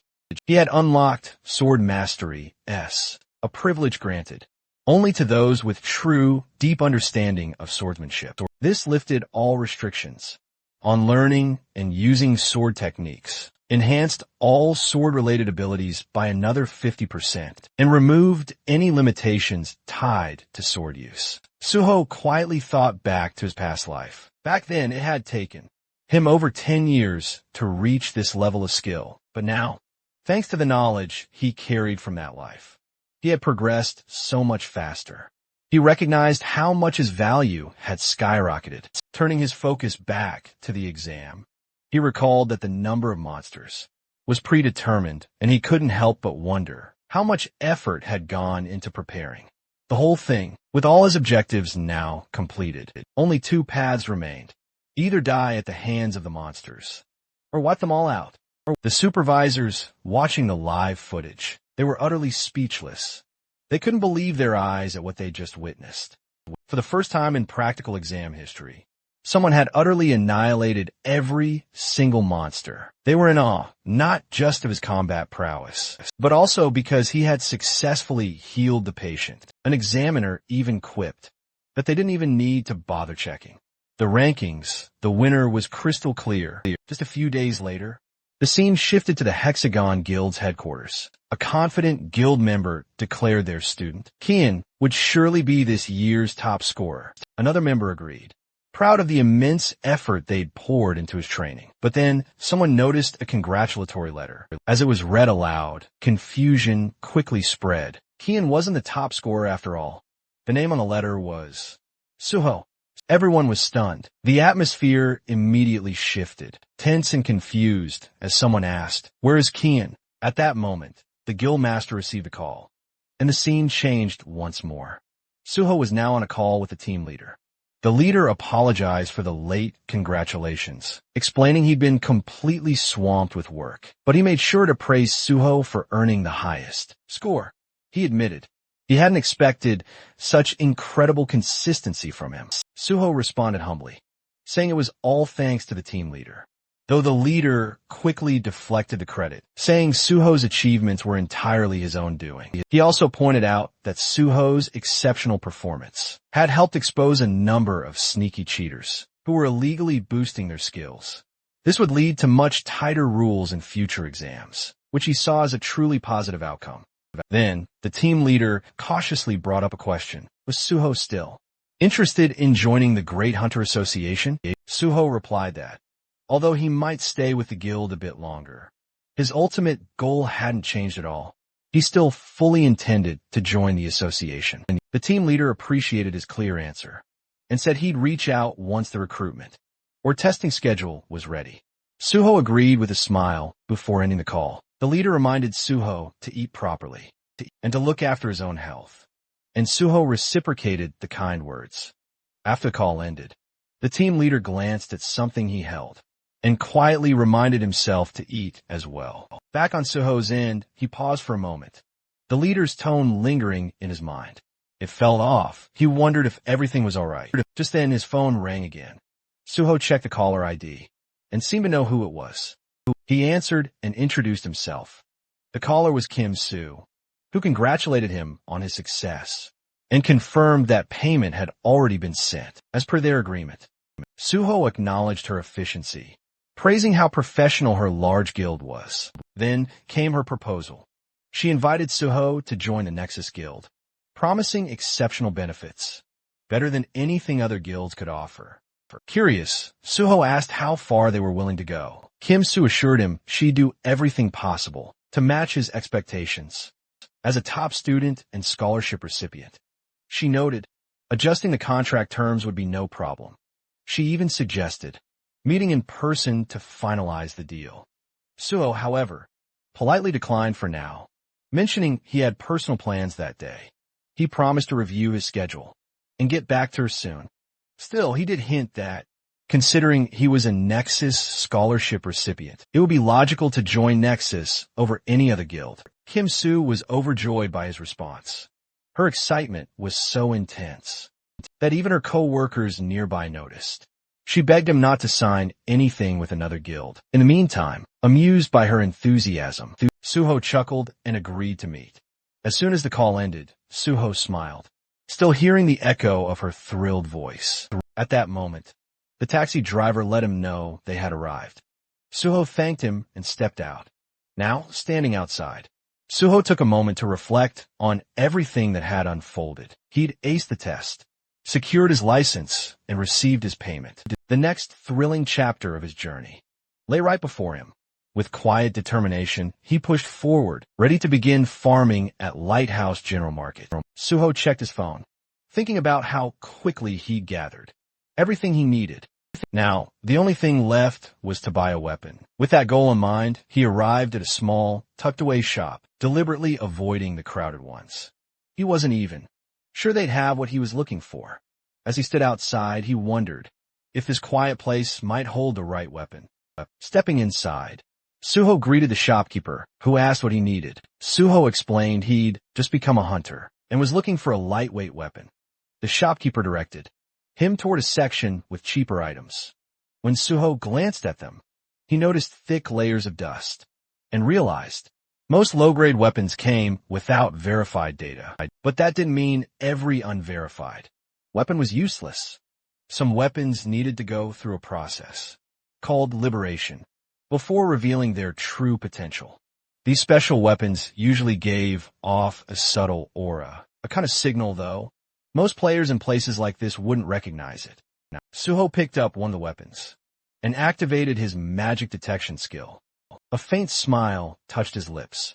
He'd found it. After walking out with the weapon, Suho thought to himself that if the owner ever found out the spear's true worth, he'd regret letting it go so cheaply. But for now, it was time to begin. Suho closed his eyes, focused, and began pouring his magical energy into the weapon. The spear greedily absorbed his power at a furious pace, draining his energy quickly. Realizing how much it was taking out of him, Suho stopped and collapsed to the ground, completely exhausted. He realized that if he'd pushed just a bit further, he might have collapsed from magic depletion. To fully awaken this weapon, he needed a magic stat of at least 100. While he couldn't wield it just yet, he knew it would be a powerful asset in the future. He promised himself then and there he'd level up quickly and unlock its full potential soon. Meanwhile, inside the PBS building, reporter Jinwoo received a phone call from Suho. Suho introduced himself, confirming he was the top scorer in a recent hunter test. He then dropped a bomb. He had personally handled the unprecedented gate incident at Syndrome Station all by himself. Jinwoo was absolutely floored by this revelation, taking a moment to silently process the fact that Suho had cleared such a dangerous gate, even before officially becoming a licensed hunter.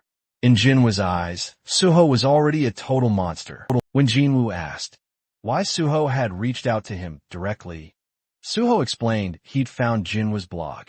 During a search, he mentioned that, while he knew about Jinwoo's privileged upbringing, he respected Jinwoo's decision to pursue journalism out of genuine interest.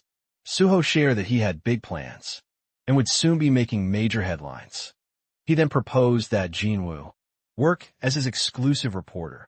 Jinwoo was skeptical, wondering if Suho was just trying to tie down a wealthy journalist as a subordinate.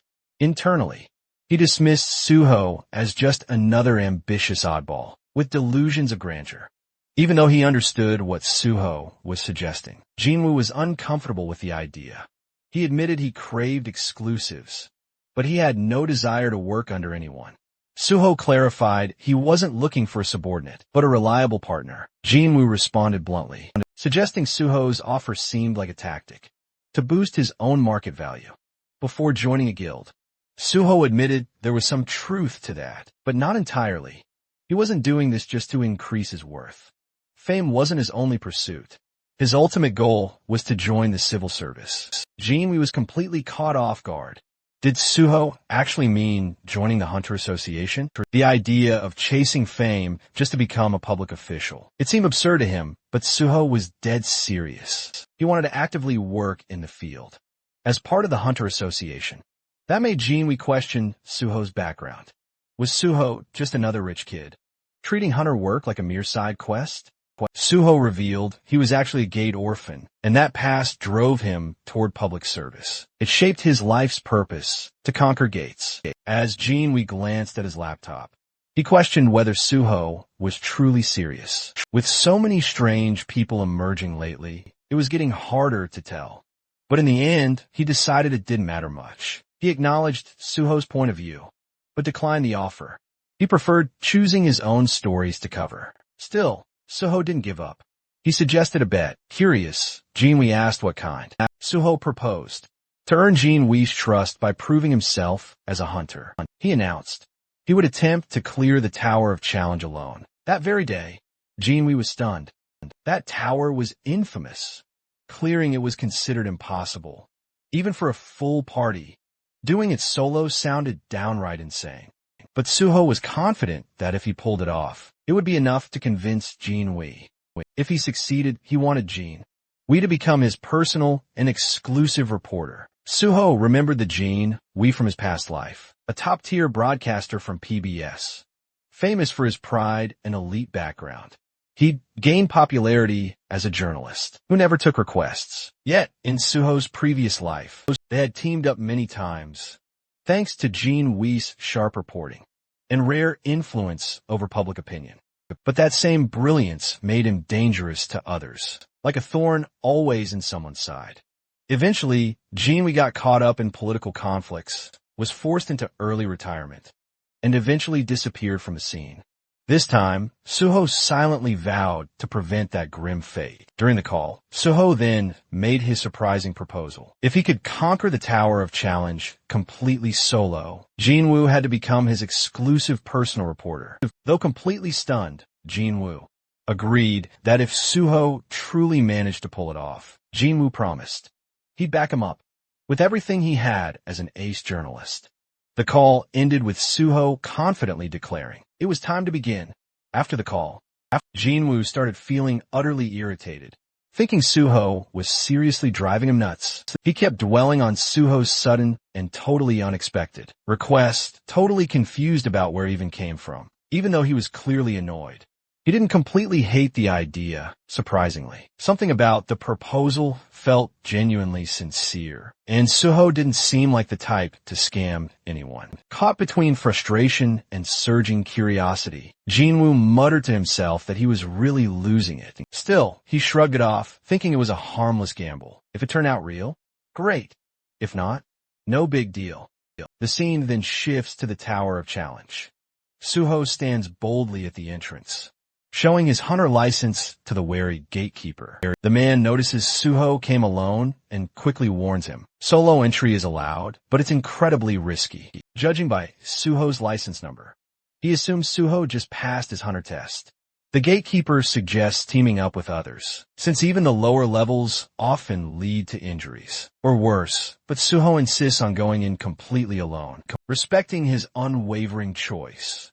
The man informs him of the 70,001 won entry fee and tells him to pay once he gets the invoice.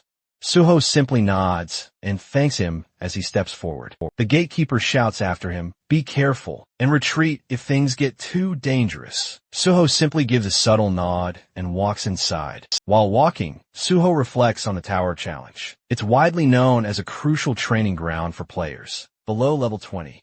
This public gate is government maintained and specifically meant to help players grow stronger. Now that his level has been completely reset, there's absolutely no better place to start over. As he pushes the massive door open and steps inside, the system immediately announces his official entry. The system announces he can surrender at any moment. A simple declaration of withdrawal will instantly teleport him back to the entrance. Suho summons his sword just as the system initiates the launch of the first floor challenge. A slime monster materializes, immediately lunging to attack. During the fight, Suho clocks the monster's massive size and its shocking speed, which momentarily takes him aback. Even for a mere level 1 creature, with almost no attack power, its movements are incredibly annoying, and getting bogged down by it could really slow him down. Determined to finish it quickly, Suho plunges his sword right through the slime's core, destroying it. But then he realizes something crucial. This slime can multiply. This irritating trait means when its core splits, it regenerates into multiple smaller versions. While there's a limit to their division, there's still a threat. This regenerative ability is why most players enter the tower in parties, since monsters usually show up in groups. On almost every floor, not wasting a second, Suho begins to wipe out the multiplying slimes. He leaps into the air, stabs one mid-jump, then hurls his sword to take down another. As he falls, a slime swings its tentacle his way. Suho snags it mid-air, preventing a harsh fall, then uses that grip to catapult himself upward with clean, precise strikes. He slashes through the remaining tentacles and clears out the rest of the enemies. The system then notifies him that he's conquered the first floor, asking if he wants to proceed. Suho looks up, his eyes burning with resolve. With 48 more floors to conquer, there's no time to waste. The system then signals the start of the second floor challenge. Suho's mind flashes back to the Tower of Challenge, recalled that in his past life, the highest official record ever reached was the 48th floor. Currently, the record only goes up to the 29th floor, both milestones achieved through party play. Challengers typically enter the tower in groups, as the number of participants directly determines the difficulty level. The more people in a party, the less experience each person earns, but it's a much safer path to take.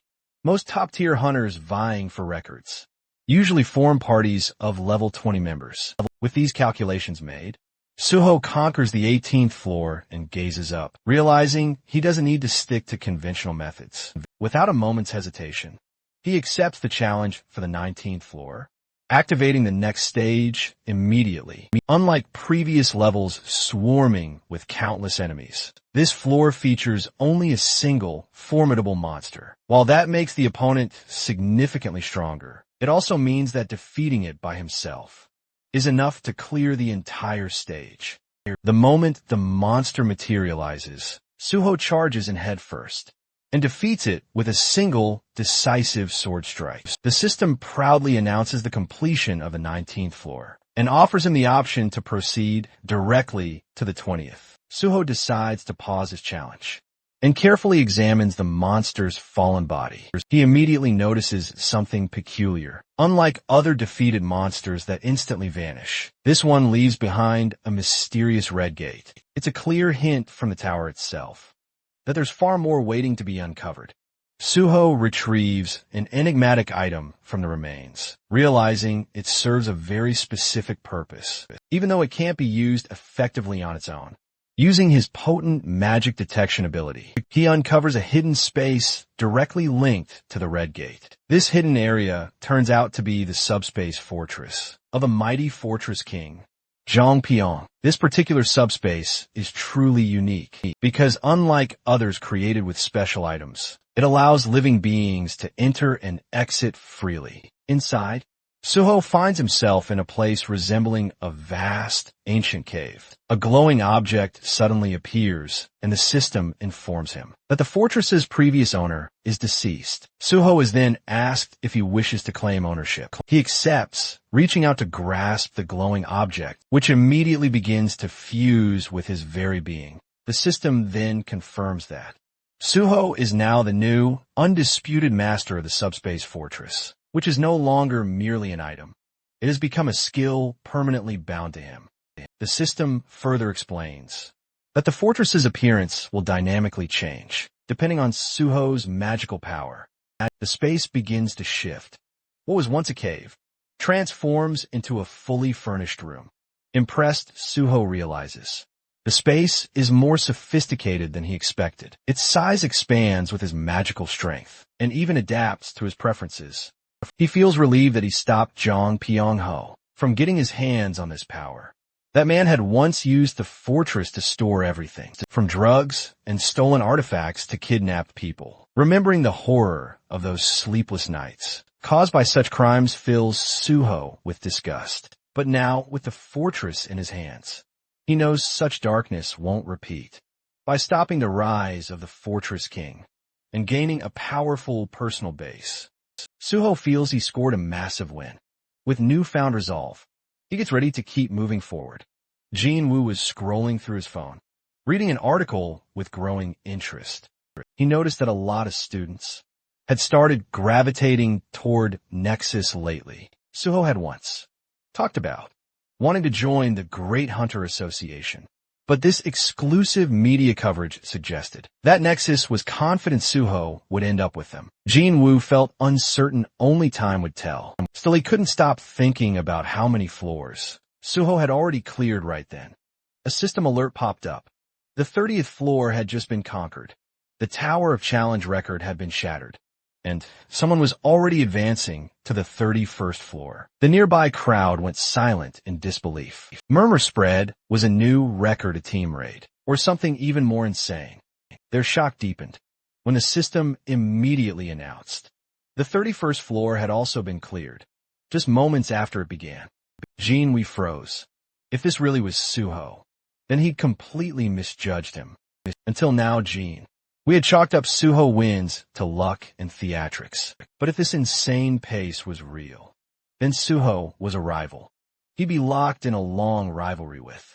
Back at the Hunter Association, Director Kim got the news and was visibly shaken. She immediately verified the reports.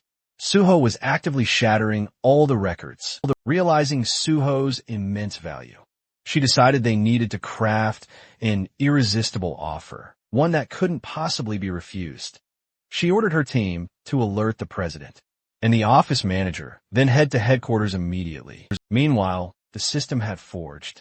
Coleman's rapid rise through the Tower of Challenge was something the world had truly never seen before. If Suho genuinely wanted to join the association, this was a once-in-a-generation talent, no doubt. Just then, Chulman's phone rang loudly. It was the association's vice president. Curious, Chulman picked up the call. The VP asked where he was. Upon hearing Chulman was near the tower in Pango, he instantly seized the opportunity. He told Chulman to bring Suho to him. Chulman's eyes lit up, thinking he'd been given the chance to personally recruit Suho. But the VP quickly shut that idea down. He didn't want a recruitment mission. Just a photo of Suho with the association president. That's all. Then he hung up, leaving Chulman utterly stunned and bitter. He thought to himself, frustrated, how these self-serving, power-hungry executives were exactly why the public saw them as so corrupt and utterly incompetent. In his mind, only true hunters deserve to be in charge of the association. He stared up at the tower, trying to scheme a way to convince Suho to come in. Inside the tower, Suho had just cleared the 48th floor, updating the tower's record yet again. Exhaustion, however, was starting to weigh him down. This constant pushing forward was incredibly draining. He wondered when this madness would finally cease. Still, when he opened his status window, his spirits instantly lifted. Hitting level 39 felt like a truly sweet reward. With every floor he cleared, he earned 5 bonus stat points, and each one truly felt like a gift. Knowing the system inside out made it all feel like he was building a powerful game character, a second self, and honestly, it was kind of fun. With his stats now set, Suho braced himself for the ultimate challenge. The 49 floors trial had officially begun. A pulsating crystal materialized right before him, and from its depths, the final boss emerged. A level 49 tower dragon. Suho's gaze locked onto it, stunned, immediately realizing just how ridiculously overpowered it was, even without pure blood traits. Simply being dragonborn made it absurdly potent. It made him wonder, was this floor even designed to be conquered? But Suho knew his purpose here. He wouldn't hesitate, not for a second. Gritting his teeth, sword gripped tight. He charged at the final boss with unwavering resolve. Ready to end this, Suho lunged to confront the dragon, poised to strike. The dragon unleashed its own devastating assault, forcing Suho to leap high into the air to evade its fury. Mid-air, he quickly noticed something crucial. For a beast of its gargantuan size, the dragon moved with shocking speed. Suddenly, a dark, ominous aura pulsed from its claws, unleashing a powerful pulling force that dragged Suho straight into its gaping maw, just as he was about to be swallowed whole. Suho frantically latched onto the dragon's mouth, hoisted himself over its massive head, and slammed his sword down with every ounce of his strength. The dragon roared in absolute fury, tossing its head with such violent force that Suho was flung clear across the chamber, forcing him to quickly retreat to safety. As he desperately caught his breath, Suho made a chilling realization. His strongest strike hadn't even left a single scratch. All he'd managed to do was mildly annoy the beast. The dragon then smashed the ground with overwhelming power, sending deep, devastating cracks tearing through the floor. Suho quickly ducked behind a massive rock, silently thanking his lucky stars for his high stats. Without them, the shockwave would have killed him instantly. He quickly grasped that. While the dragon's level wasn't impossibly high, its natural traits made its body absurdly durable. Standard attacks were utterly useless. He needed to target its critical weak point, the reverse scale. Since this dragon hadn't hit level 100 yet, it likely couldn't fully conceal that telltale scale. After a quick scan of its massive form, Suho pinpointed the vulnerable spot near its tail. Without wasting a single second, he charged, striking that unyielding scale. With all his might, the dragon howled in agony, and a system notification flashed. The tower dragon had entered a furious rage after its weakness was exposed. Suho left his sword lodged deep within its reverse scale, knowing this fight wouldn't end anytime soon. Dragging this brutal battle out would only make things far more perilous. He channeled even more raw power, pushing the blade deeper. Enraged, the dragon unleashed its terrifying, fear-based ability. Suho's body instantly froze. As he plunged into a hallucinatory state, the system confirmed he had fallen under fear. He frantically tried to cure himself, but the system informed him that a fear of this caliber couldn't simply be removed. Before the dragon could crush him with its massive tail, Suho opened the entrance to his subspace and vanished. Inside, he immediately chugged a purification potion. The system confirmed the potion's powerful effects as the horrifying hallucinations vanished. Relieved, he reminded himself, that only those he permitted could enter this subspace. He had bought the potion casually, from the general market, unaware he'd need it so desperately, so soon. This fight was far more intense than he had ever expected. Even after clearing the fear status once, he wouldn't gain immediate resistance, and cure spells proved utterly useless. That meant he'd have to repeatedly retreat into his subspace and rely on these purification potions, something clearly unsustainable. He needed another plan. Searching through his inventory, he briefly considered calling the mad pulverization scholar. Before he could decide, the system notified him he had learned a basic combination formula from a skill book, and a mysterious combination jar appeared. Understanding its sudden significance, he placed 3 unusual items into the jar: the unknown thief's socks, and the unknown minstrel's instrument, and the unknown cleaner's broom. The jar began its fusion process.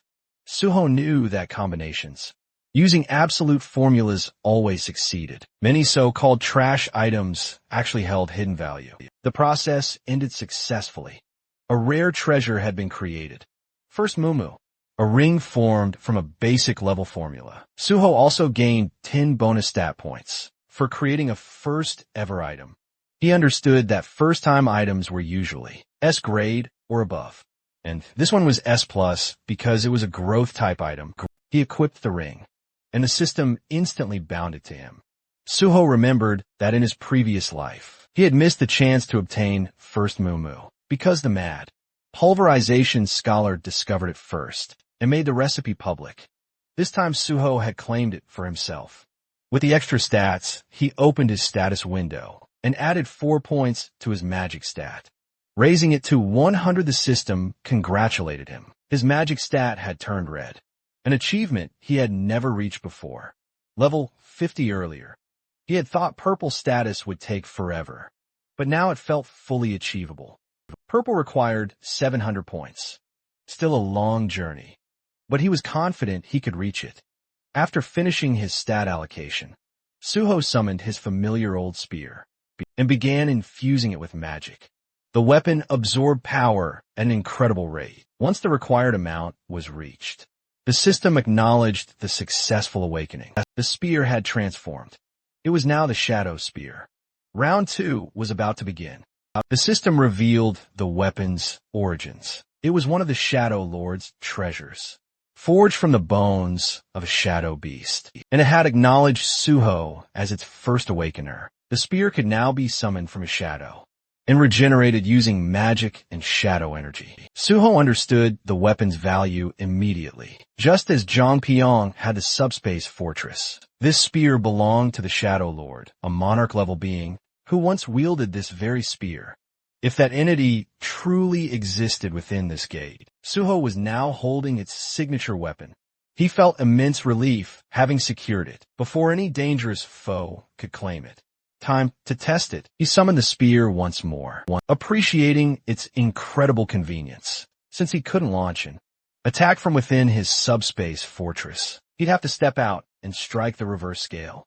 While the dragon slept soundly, Suho exited the subspace, climbing a rocky ledge, overlooking the beast. Raising the shadow spear, he hurled it straight at the stone, embedded in the dragon's tail. The spear pierced through, and the dragon writhed in agony. Suho jumped down as the system announced. The dragon had entered another enraged state. It unleashed dragon fear, but Suho instantly retreated back into subspace, avoiding all status effects. His hit-and-run tactics continued. Suho struck repeatedly, retreating each time. The process took longer than expected, but soon, the reverse scale's durability dropped under 10%. It wasn't completely destroyed, but it was now too weak to protect the dragon. Stealth would no longer work. Suho abandoned subtlety and went for a full assault. Bursting from the fortress, he launched himself into the air and drove the shadow spear straight into the dragon's eye. The impact shook the entire area. Suho was thrown back, but the enraged dragon was relentless. As it searched for him, Suho seized the moment, circling behind and rushing for the tail. The dragon unleashed dragon fear again, but Suho shattered the stone first. The system confirmed it. The reverse scale was destroyed, and the dragon's power drained rapidly. Suho took a purification potion and surged into the air for the finishing blow. With a clean slash across its throat, the dragon collapsed. The battle had finally ended. The system declared that Suho had cleared the 49th floor and shattered the record for the Tower of Challenge. He was awarded a whopping 10 bonus stat points, and a flood of even more rewards poured in. Lying there, he processed the magnitude of his feat. He had conquered the entire tower, something neither his past self nor his present self had ever managed to do. For reaching level 40, he unlocked a powerful new skill, Healing Spirit, an area of effect healing ability that, once mastered, could encompass an entire battlefield. But the evaluation wasn't done yet. Recognizing the sheer difficulty of his feat, the system rewarded him with dragon blood. Suho was shocked. This was Yoma's signature power, the monster player. So this was where Yoma had obtained it from the Dragon Mountains themselves. The system then explained that inheriting dragon blood granted the wielder a dragon's power, depending on how far the user pushed themselves. Before Suho could summon his shadow spear again, the system alerted him instantly. The weapon was reacting to the tower dragon's shadow. It completely absorbed the shadow, undergoing another profound transformation, Shadow Spear, plus a hidden function called Shadow Devour, a power not even listed in its original description. It had grown significantly stronger. A part of the weapon's consciousness had awakened. Suho checked the updated stats and was absolutely stunned. Shadow Binding and Shadow Regeneration had both rocketed up from A rank to a staggering S rank. Shadow Binding could now rip out a target's very shadow and utterly immobilize them, while Shadow Fangs tore their shadow apart, causing continuous, devastating bleed damage. Growth-type weapons truly exceeded all normal equipment. Satisfied, Suho prepared to leave. But something on the ground instantly caught his attention. A massive fawn. The system identified it as a mighty dragon's fawn, capable of inflicting an incurable debuff that completely nullified all recovery. Suho was stunned again. He had obtained a rare dragon byproduct, something believed to be almost impossible to secure. It confirmed that the tower dragon had been a pure blood dragon, which naturally dropped such precious materials. This entire battle had been an absolute jackpot. With everything he'd collected, Suho finally turned to leave, certain that reporter Jean Wei will be waiting for him outside. At that moment, the tower crystal shattered, and the system calmly declared, "The trial tower has been conquered." The conqueror was none other than player Suho, and every other player was forcefully expelled. From the gate, a portal appeared, and several hunters came crashing out of it, rolling across the ground with stunned expressions. One of them fell to his knees, clutching his head in disbelief, muttering, "This couldn't be real." Had someone actually entered the trial tower alone? His teammate, still sprawled on the floor, asked, "Who even is Suho?" The hunter simply pointed ahead and asked if the guy standing there was the one. His partner turned his head and quietly confirmed, "Yeah, that was definitely him." Because the size of the crowd was insane, and there wasn't even space to breathe right now.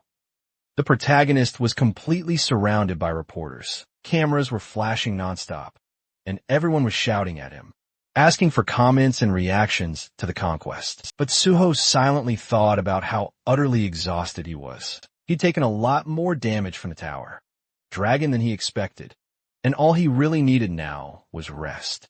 Definitely not a screaming media mob. He hadn't expected reporters to swarm him like this. His attention shifted when he spotted reporter Jean Wei, who was sitting dramatically on the hood of his own car, looking genuinely stunned. A psycho. That was probably the first thing running through his head, because someone conquering that tower solo was unreal. Suho casually walked up behind him, placed a hand on his shoulder, and greeted him. Jean Huey screamed, fell to the ground in panic, and then widened his eyes in disbelief as he realized who it was. He stuttered Suho's name and asked, "How did you even escape the crowd?" Suho smiled lightly and simply said he slipped away. He explained it like he'd just executed some secret, ultimate stealth technique, and vanished without leaving a single trace. He extended his hand forward. Suho questioned why Jin Hui still didn't trust him. The reporter slowly extended his hand, looking at him as if he were insane, and asked if he realized how crazy he sounded. Suho calmly replied that if Jin Hui truly didn't trust him, then he just needed to say so, and Suho would adjust accordingly. Jin Hui stood up, dusted himself off, saying if he didn't trust him, he wouldn't have helped him get this far. Then he hastily told him to get into the car, before the press noticed. Inside the moving car, Suho received a call from team leader Chulman. He congratulated him on clearing the trial tower, and admitted he'd wanted to thank him face to face. But Suho had disappeared too quickly for that. Suho politely thanked him, and said he'd been hiding because he was exhausted. Chulman chuckled, saying, Suho always exceeded expectations. He asked if Suho was still in Pangeo, and if he wanted to meet up. Suho explained that a friend had picked him up, then asked if there was anything specific he wanted to discuss. Chulman admitted there wasn't anything particular, unless Suho could stop by the association, if he wasn't too exhausted. Suho paused, repeating the words, the association. Chulman confirmed it. He explained this was an unprecedented event. Everyone had believed the trial tower was impossible to clear, and it had been functioning as a public gate. Considering the scale, they needed an investigation. And Suho responded that he didn't recall investigations being conducted when large guilds cleared difficult gates. If there was information they needed, couldn't they just request it? After a quiet second, Chulman agreed and wished him a good rest. Suho thanked him, then ended the call. He leaned back, thinking to himself, without a doubt, the chairman or the vice chair wanted him there, probably for photos and PR. He definitely respected Chulman, but had zero interest in doing anything for the higher-ups. If he let them drag him into bureaucracy now, he'd definitely get stuck in deep trouble. He fully planned to dodge it until he officially joined the Hunter Association. Jin Hui glanced over at him while driving and asked if he could ask him something. Suho nodded, telling him to go right ahead. Jin Hui then said, with Suho's abilities, couldn't he go anywhere, especially for a government position? Suho smiled. The government pays well, he began, and no matter how strong private guilds pretend to be, the government holds far more actual power. Jinwei blinked, reminding him that private guilds had fame and influence. Suho responded calmly. Fame is temporary, nothing but a stage spotlight. Right now, private guilds look like heroes, but eventually, the public won't admire them. They'll fear them instead. Jinwei nodded slowly, conceding Suho had a point. Suho sighed, then continued. If he truly wanted to end the gate crisis, he needed support. He couldn't possibly do it alone. That's precisely why he chose the government association. Jinwei smiled, observing that Suho would have a massive advantage among other players, because no one possessed that level of duty and conviction. Suho quietly thanked him, while subtly healing his arm with a small spell. Then, Jinu then asked if Suho planned to apply through normal, general recruitment. He commented, that would be an utter waste for someone like Suho to take a level 9 field position. Suho calmly answered that he wasn't applying for that. Jinu then guessed, a level 7 position perhaps, but Suho replied he wanted a level 5 position. Jinu almost shouted, are you serious? Suho told him to stop asking, are you serious? Every 2 seconds, already. Jin-Hu looked at him curiously and insisted, of course I want to know why. It was natural. Suho smiled lightly and replied, and he'd explain it, but Jin, you better not write it in your article. And also, keep your eyes on the road. After Suho finished telling the story, reporter Jin Wei was utterly stunned by Suho's plan and simply said, it was a great idea. And the protagonist calmly replied that, yes it was, but it must not appear in the article yet, because he wanted to officially announce it through him later. And when that time came, it would naturally shake everything, which meant Jin Wei would have exclusive access before anyone else in the company. Jin Wei stared at him and asked if Suho was planning to squeeze every drop of benefit out of him. And Suho simply replied that if he's friends with a reporter, he should obviously use that fact to his advantage. Jin Wei laughed and said fine. Suho could use him as much as he wanted. then suddenly asked if Soho wanted to go home now, since his personal information was already leaked, and there were probably countless people waiting. Near his house, the protagonist smiled, and casually answered that he would just disappear, again the same way he did at the tower. But Jean Huey hesitated and asked if maybe Suho should just stay with him for now, explaining that he lived alone in a big house. The guest room was beautifully furnished, and the security was tight, enough that nobody could break in. Suho paused for a moment and asked where exactly he lived.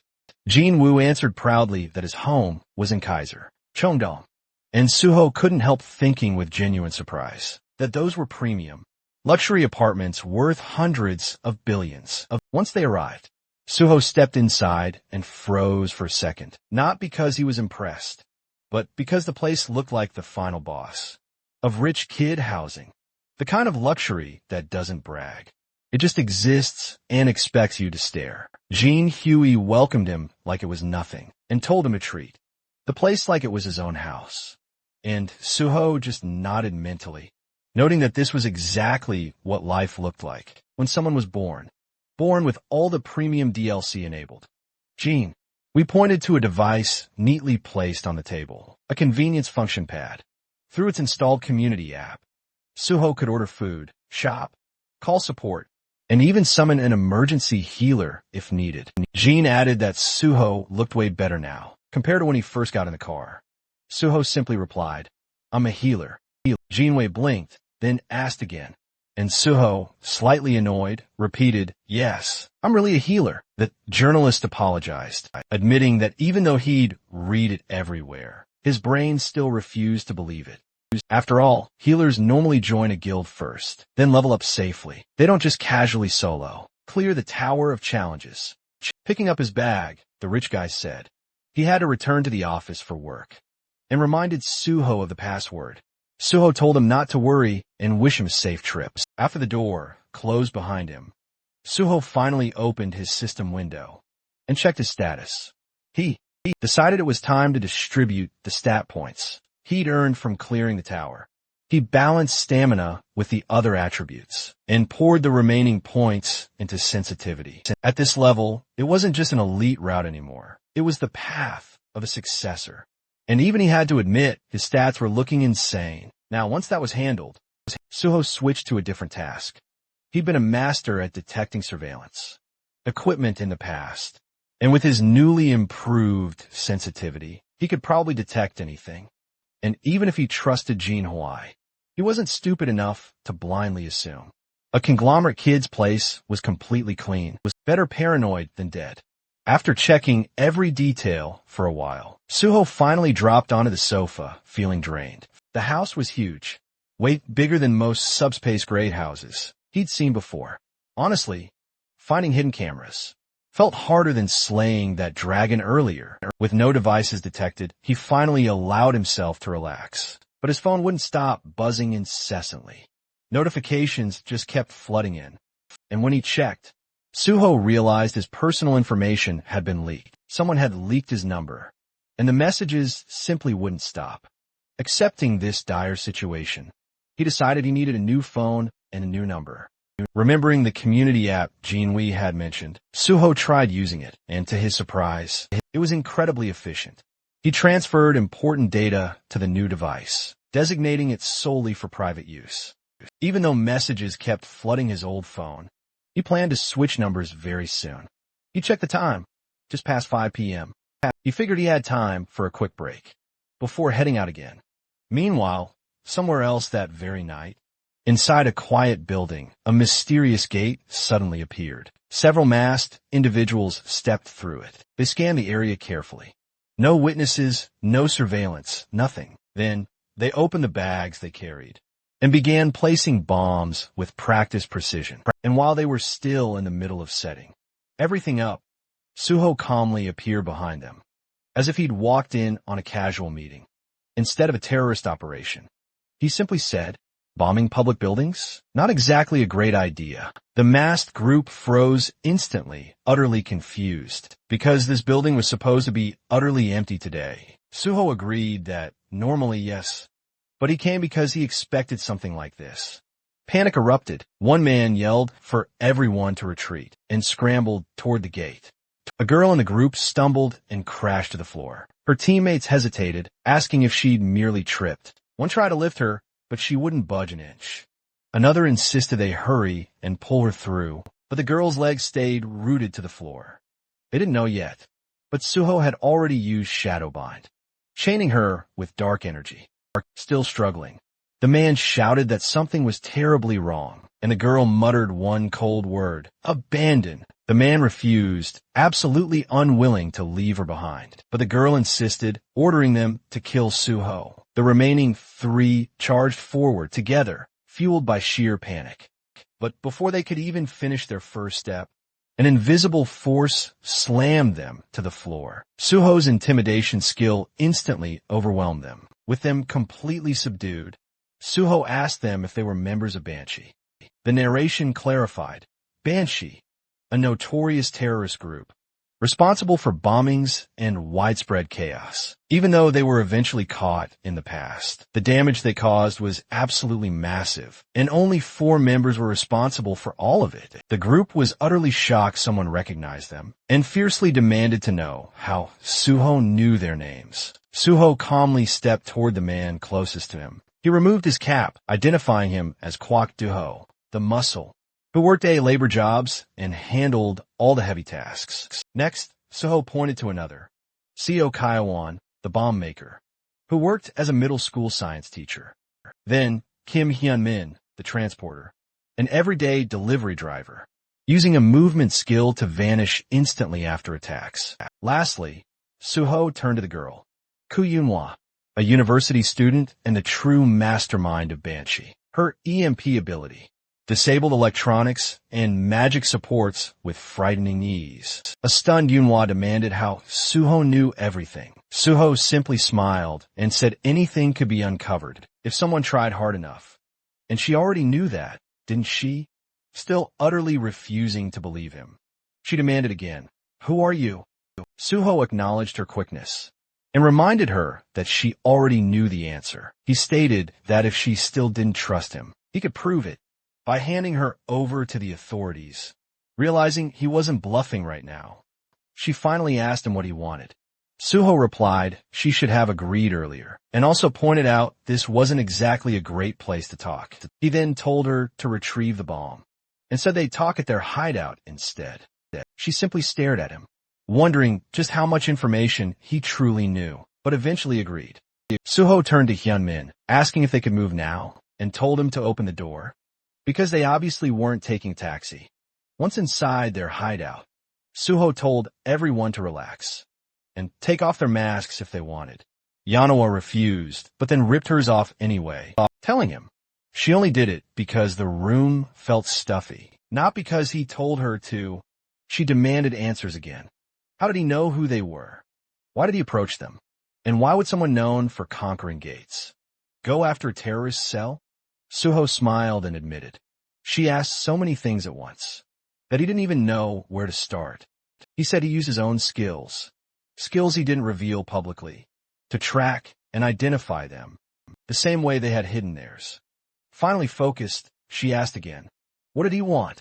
Suho extended an offer. He wanted them to work with him. He mentioned his recent PBS interview and the future plans he shared there. Yanawa assumed he meant joining the Hunter Association. Suho confirmed, and before she could spiral, he clarified he wasn't handing them over for forced recruitment. He explained he would take the level 5 exam, then move through 1 or 2 positions, and eventually join the Special Forces Division. Yanawa looked stunned, and Suho told her not to make that face. He knew they hated the Special Forces, which was why their bombings targeted related sites. He understood because he had the same reason. Suho revealed the truth. He was a gate orphan. He used to think it was coincidence, until he later learned the disaster had been manufactured on purpose. After every cleared gate, that land became premium real estate. The government knew a gate shock was coming, and let it happen anyway, for profit. Development projects were the true motive, and Suho already knew who truly pulled the strings. His objective was crystal clear: become the head of the Special Forces and make the culprits pay for their deeds. He explained that the special forces wielded the highest authority in the association, influenced other government offices, and could even prosecute hunters. He offered them revenge, but via a strategic legal path, not reckless terrorism. Still, Yunhua pointed out, there was no guarantee Suho would actually pass the level 5 test. Suho just smirked, telling her to wait and see, and with one final, chilling warning, that another attack would mean he would personally hand them over to the government. He concluded their intense conversation. Internally, Suho knew they had to be utterly shocked. In his past life, Banshee had remained an elusive, untouchable ghost. However, during interrogation, he realized there were people just like him. Victims twisted by revenge into villains. If only someone had guided them sooner, maybe things wouldn't have spiraled out of control. So this time, before they crossed that line entirely, Suho planned to redirect their path, no matter how long it would take. He was absolutely certain Yunhua would accept. His offer was simply too tempting, and his competence utterly undeniable. He urged them to think carefully and make a wise choice. The scene then shifted to the South Korean Hunter Association, where the vice president was already in a deeply sour mood, lecturing team leader young Schulman for failing what he deemed a simple task, and sternly reminding him that even the president had cleared his entire schedule just to meet with Suho. Though he let it slide for now, he made it abundantly clear that if the same mistake happened again, there would be severe consequences. All Schulman could do was simply bow his head and acknowledge the harsh warning before being dismissed and told to get back to work. The moment he stepped outside, he finally exhaled in utter exhaustion, pondering how long he'd been stuck in that seat, enduring endless complaints. For a fleeting second, he genuinely considered calling it quits on everything and joining a simple civilian guild. But then he snapped himself back to reality, remembering why he joined the Hunter Association.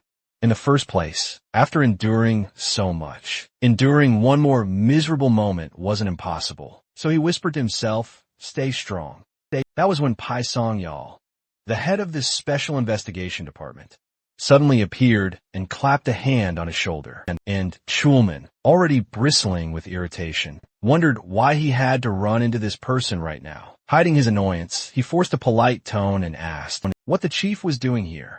And Pai responded with his usual playful attitude, saying he heard his cherished team leader, Yang, was getting an earful again. He even complimented Yang's incredible patience for enduring the old man's constant nagging. But Yang immediately took the blame, claiming everything was his fault. As they walked together, Pai shifted the conversation and brought up rumors about Suho, supposedly stirring up trouble. But Schulman quickly clarified that Suho wasn't exactly causing trouble. Though yes, the story was spreading like wildfire. Pai noted only a handful of people were truly aware, and then casually offered his help. When Schulman asked what he meant, Pai gave him an absurd suggestion.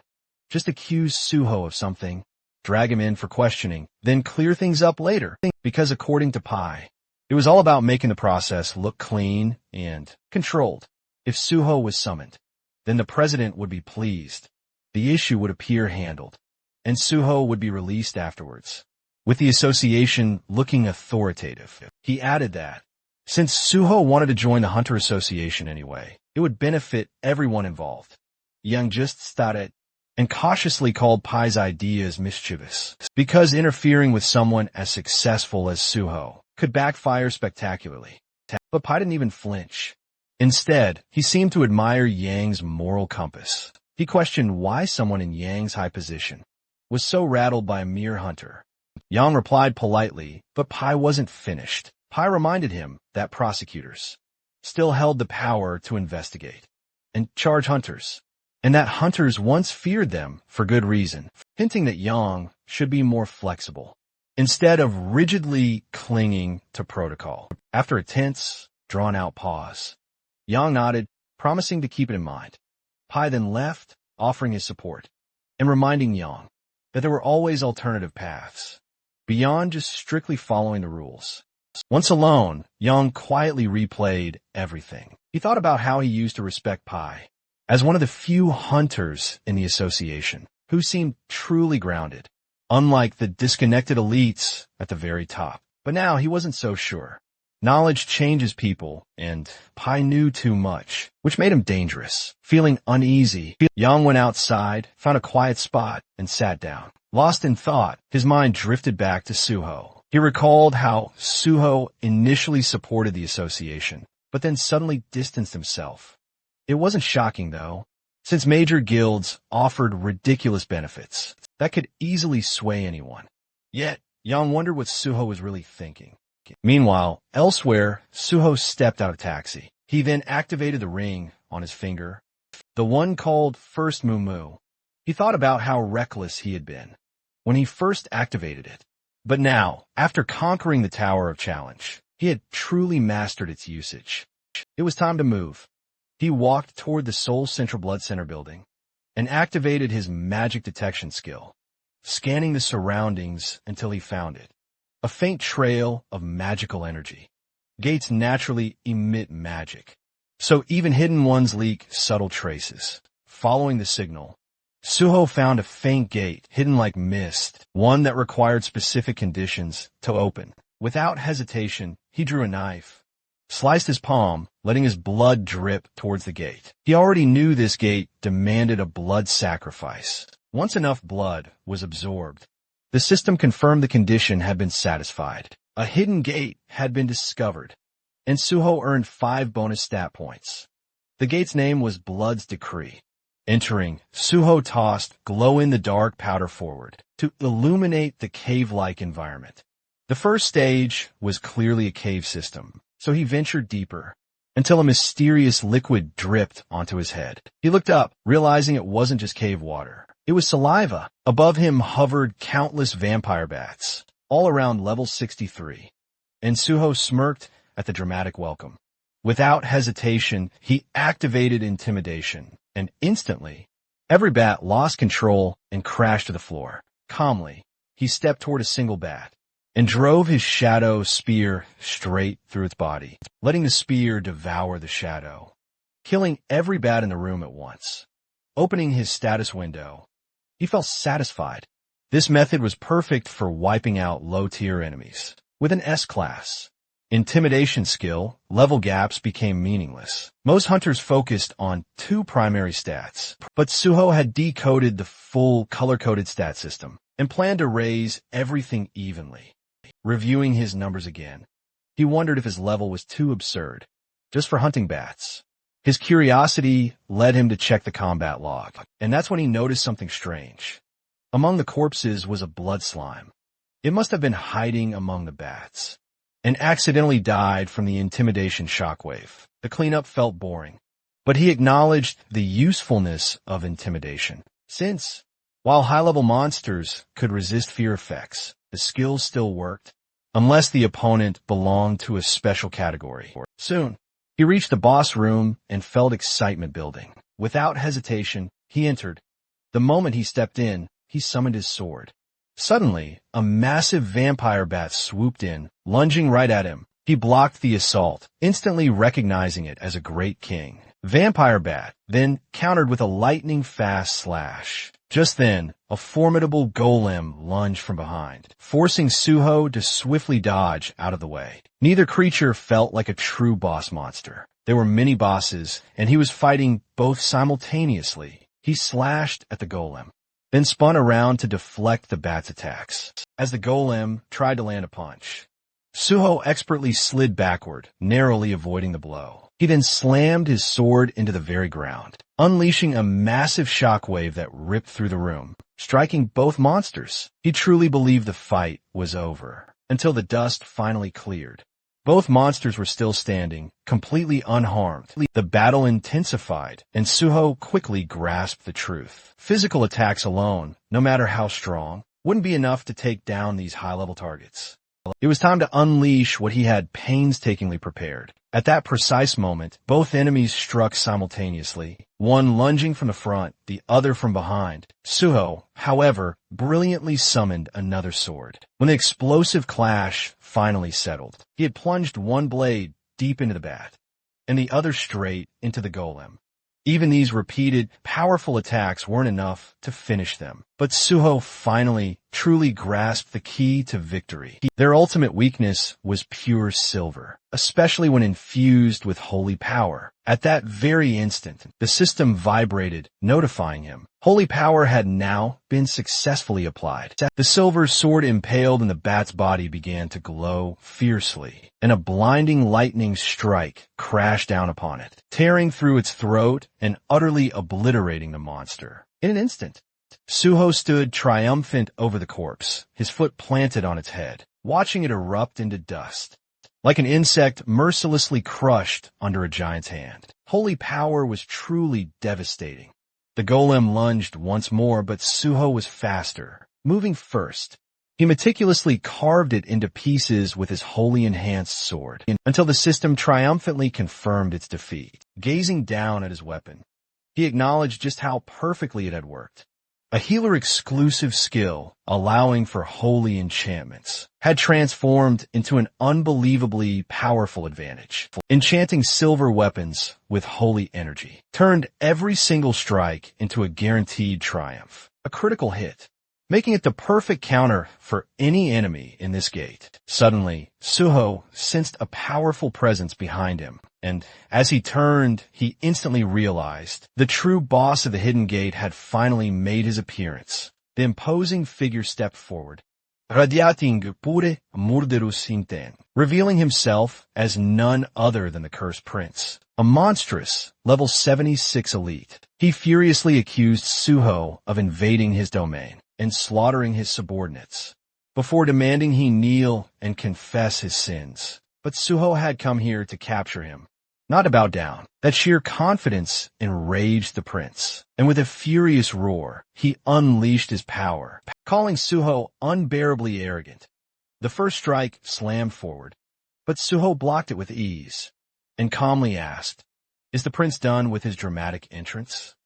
Instead of answering, the prince drove his hand into the ground, and suddenly the entire battlefield transformed. A blood-veiled mist erupted everywhere, obscuring visibility completely. The dense aura made it impossible to detect any movement normally, so Suho braced himself, knowing the prince could attack from any direction. He sensed something behind him and reacted instantly, just as the prince lunged, blocking the strike perfectly, shocking the boss, who couldn't understand how Suho predicted his attack. Suho retaliated with a confident slash, thinking he'd landed a clean hit, but the prince only laughed and mocked him, saying such weak attacks could never harm him. Then, a system alert flashed. The Cursed Prince had activated Blood Scream. Suho immediately stabbed his sword into the ground and activated his healing spirit.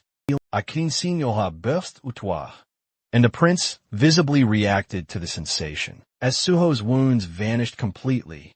With a slight smile, Suho revealed he was actually a healer. The prince glanced down, stunned to find a wound on his abdomen, proof that Suho's strike had worked after all. Suho prepared another technique, but the prince snapped, lashing out and charging forward, enraged by the humiliation of being injured by a mere human. Suho met him head-on, his sword clashing against the prince's vicious, clawed hand, as the two engaged in a fast-paced, brutal exchange of blows. For a brief moment, the prince believed he was winning, unleashing a rapid barrage of strikes. But Suho suddenly vanished, only to reappear behind him, landing a perfectly clean hit. Blood poured from the prince's mouth. As he stumbled backward, Suho immediately rushed in, ready to continue the assault. Refusing to retreat, the prince activated even more power and charged directly back. The two collided with massive force, sending shockwaves across the entire battlefield. When they landed, the scene changed instantly. The Cursed Prince's head separated from his body and rolled across the ground. Suho approached casually, crouching next to the severed head, mocking how easy the win was, until the head suddenly lunged forward and bit his hand. The still living prince cursed Suho inside his mind, demanding his blood and promising to enslave him. With pure disgust, Suho ripped the head off and threw it aside, thinking the prince was basically a mosquito biting without warning. Then, the system announced the start of kin conversion. Suho collapsed to the ground as blood rapidly drained from his body. Dizziness and a pounding headache overwhelmed him, while a violent thirst clawed at his throat. Inside his mind, the prince declared it was already too late, but Suho told him to shut up, refusing to listen as the conversion continued. Suho reminded himself that to gain the vampire trait, synchronization had to reach a certain threshold, and once it did, he needed to purify the infection instantly with holy water. When kin conversion hit 50%, Suho believed he was close to acquiring the trait and reached for the bottle, only for it to suddenly shatter. The prince laughed, saying this was his domain, and nothing Suho did would matter now. Suho realized the prince proved far more cunning than anyone anticipated. The shattered corridor had been miraculously restored, and even the prince's body was nowhere to be found. Everything had been reset, preparing for the next phase. Still defiant, Suho refused to yield. Suho desperately tried to plan his next move, but then the system issued a grim warning. His very blood was now starting to corrupt. The prince, oozing confidence, declared Suho had no escape. But Suho, with a smirk, revealed his final, hidden card. The system immediately flashed its response. All critical conditions to unlock the Dragon Blood's second power had been spectacularly fulfilled. He had reached level 50 and survived a harrowing mentally and physically, life-threatening situation. A brand new notification blazed across his vision. Dragon armor available. Suho smirked, realizing he had triggered it just in the nick of time. The dreaded kin conversion stopped dead in its tracks, and the system emphatically confirmed once more that all requirements for unlocking the second stage of Dragon Blood had been triumphantly met. Dragon armor activated. He now possessed both Dragon's Endowment and Dragon Skin, granted directly through the activated armor. The very moment Dragon's Endowment effect activated, further assimilation was instantly blocked, and purification began. The corrupted blood coursing through him was miraculously converted into pure, untainted blood, and then absorbed deep into his system, while any lingering corruption was utterly destroyed, all thanks to the incredible Dragon Blood effect. Suho had successfully mastered the mysterious power hidden deep within the corrupted vampire blood, and felt his entire body grow lighter, invigorated. He suddenly remembered planning to unlock the Dragon Blood's second power, using a custom gate once he reached level 50. But instead, it had happened here, completely unexpectedly. Checking his newly unlocked skill, he saw Dragon's Endowment, an innate trait exclusive to the true descendants of Dragon Blood, representing nobility and unparalleled superiority. While active, it granted complete immunity to infection, corruption, and allowed for the automatic absorption of corrupted sources to purify, heal, and evolve. The system had never even hinted at this second. It was an awakening condition, but Suho had actually learned it from Yoma. Since kin conversion was extremely life-threatening, the system immediately recognized it as the trigger. Although the endowment purified his blood, it also preserved the vampire power lurking within. He checked another skill, one directly tied to vampirism, but it was sealed for now.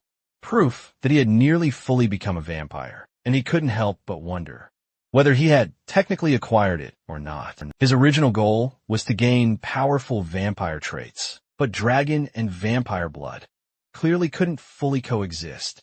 Still, the skills he gained were more than strong enough, so he accepted it. Another new skill then appeared, Blood Weapon, a truly rare ability, only usable by noble-level vampires or higher, but requiring immense quantities of blood. He immediately concluded he would need to hunt a truly massive number of monsters, and planned to develop Phantom Shadow alongside it. Just then, the Cursed Prince began mumbling to himself again, and Suho sharply told him to stop, because his rambling was both annoying and utterly incomprehensible. The prince loudly lamented, and questioned how Suho could possibly still be alive, after being bitten, muttering endlessly about curses, and calling himself completely useless. That's when Suho realized Phase 2 was truly beginning. The system immediately confirmed it. The Cursed King laments his cruel fate, and his power surges dramatically. Suddenly, a chilling blood rain poured from above, and from within that gruesome, crimson downpour, the cursed king emerged once more. Now, level 80, radiating pure, unbridled fury, as he declared he would utterly destroy all beings superior to him, burn them, crush them, and cast them into the deepest pit. His terrifying blood wings unfurled, and a chilling, guttural scream echoed through the chamber. Suho immediately sensed the overwhelming spike in magic power. This was no longer the same monster he knew. The Cursed King had evolved into something entirely new and terrifying. The king launched a devastating dark force attack that detonated into a truly massive explosion. But when the dust finally cleared, Suho vanished, only to reappear high above the king's wing and unleashed a devastating sword strike. Yet, the cursed king barely flinched, claiming a mere blow like that could never bring him down. Suho realized the king's power wasn't just growing, but his intelligence was too. The king swung his wing like a weapon, smacking Suho aside with brute strength. Suho steadied himself and instantly recognized the danger. The king rushed in with another attack, and Suho blocked the incoming strikes head-on, his sword activating its holy power, and declaring that holiness would surpass all the strength the king possessed. But in the next instant, the cursed king shattered Suho's weapon and scoffed that holy power meant nothing to him now. Suho quickly retreated, analyzing the situation. A wholly enhanced weapon had shattered like glass, meaning normal weapons wouldn't work anymore. With no hesitation, he summoned his bloody sword. Seeing it, the cursed king erupted with rage and demanded Suho hand it over, while launching another brutal assault. But Suho infused the bloody sword with holy power and sliced right through the strike, shocking the king, who couldn't comprehend what had just happened. Suho finally understood. Blood weapons scaled in power and durability. Based on his stats and at his current level, the sword had already reached red rank, more than enough to end this fight. The cursed king conjured a bloody spear, vowing to tear Suho apart, then charged in. The attack came fast, but Suho shifted his bloody sword into a shield form and blocked the spear, leaving the king stunned once more. Suho told him he wasn't the only one capable of transforming a blood weapon. Then he smoothly reverted the shield back into a blade and slashed the cursed king's throat. In one clean, decisive motion, the king's severed head hit the floor, still wearing a twisted smile filled with arrogance. Confidently, claiming that cutting off his head meant nothing, Suho casually booted the head across the floor, then summoned his formidable shadow spear, driving it deep into the ground. Instantly, dark chains erupted and viciously coiled around the severed head, the shadow bind locking it firmly in place. Suho understood he had to finish this before this monster could cause any more trouble. Meanwhile, the system notified him that vampire blood had activated, and the absorbed blood was now safely stored within the blood jade. Even as the cursed king screamed at Suho to get his hands off him, Suho meticulously examined the blood jade. This was his first time seeing it up close, and it already held a staggering amount of collected blood. According to the Blood Monarch, the blood jade could only be seen by its true owner. The Blood Monarch himself had once been a normal healer, working at the Central Blood Institute, until fate ruthlessly pulled him into the Hidden Gate. Within Blood's decree, he eventually reached the boss room, but failed to defeat the Cursed King and was bitten, beginning his transformation into a vampire. Normally, this would spell certain death, as once bitten, the victim instantly becomes a monster, and the gate seals permanently. But the Blood Monarch resisted the curse, using his powerful healing abilities, and neutralized the kin conversion. At that pivotal moment, new vampire skills awakened, completely reshaping his entire stat system. With this newfound power, he vanquished the Cursed King, conquered the gate, and rose as the notorious Blood Monarch, a global villain feared across the entire world. Eventually, Suho caught up to him, and extracted all critical information about Kin, conversion, blood weapons, and vampire blood. But even now, the Cursed King still raged, promising revenge and utterly refusing to accept this humiliation. Suho welcomed it, daring him to even try. Then, the system activated the Phantom Shadow, which resonated with the Cursed King's shadow, and fully absorbed it until not even a trace remained. With that, Suho realized that Blood's decree had finally been cleared. The system officially confirmed the Hidden Gate's conquest, and promptly declared Suho the MVP. A towering exit gate materialized before him. As he prepared to depart, Suho reflected on everything. It hit him once again. He was reminded of the overwhelming reality of dragon power. No matter how terrifying Kin conversion seemed, it was insignificant next to dragon blood. Still, he was annoyed the vampire had managed to escape. Then, the system announced a special reward. After meticulously analyzing Suho's talents, it granted him a skill perfectly suited for him, and awarded 10 bonus stats for his achievement. The new skill, New Blood. Suho had absolutely never heard of it. As he scrolled through the system window, he realized its true value. It was an absolute jackpot for his future, and not only that, he had also obtained an S-rank original vampire skill, something even the Blood Monarch never possessed, since his vampire traits were only A+ rank, and none were labeled royal or original. Suho concluded this must be due to the unique effect of New Blood. Originally, he'd planned to monopolize powerful existing skills, but reality turned out far better still. He reminded himself not to get careless. Just because things were going well now didn't guarantee they always would. With the gate conquered and his objective secured, Suho said exactly what needed to be said. He had gained what he came for, and now it was time to go big. At Nexus, the scene then shifts to a big, tall building. Nexus, and people moved steadily through the corridor, while Miss Sway led the group forward. Through open doors, a man could be seen sitting calmly in a chair, who, it turns out, is the guild leader, and tells Miss Sway to come in. She informed him that Hunter and Suho had asked her to deliver a message. Tomorrow, he would be coming to join the guild. The man repeated the statement in disbelief, almost questioning whether he'd heard correctly. The back of his chair faced them. As he processed the news, then he finally spoke, stating that proper preparations needed to be made. When his face finally became visible, as he turned, he added that no one knew what this and Suho was planning, and everything had to be handled with extreme care before he could even change his mind.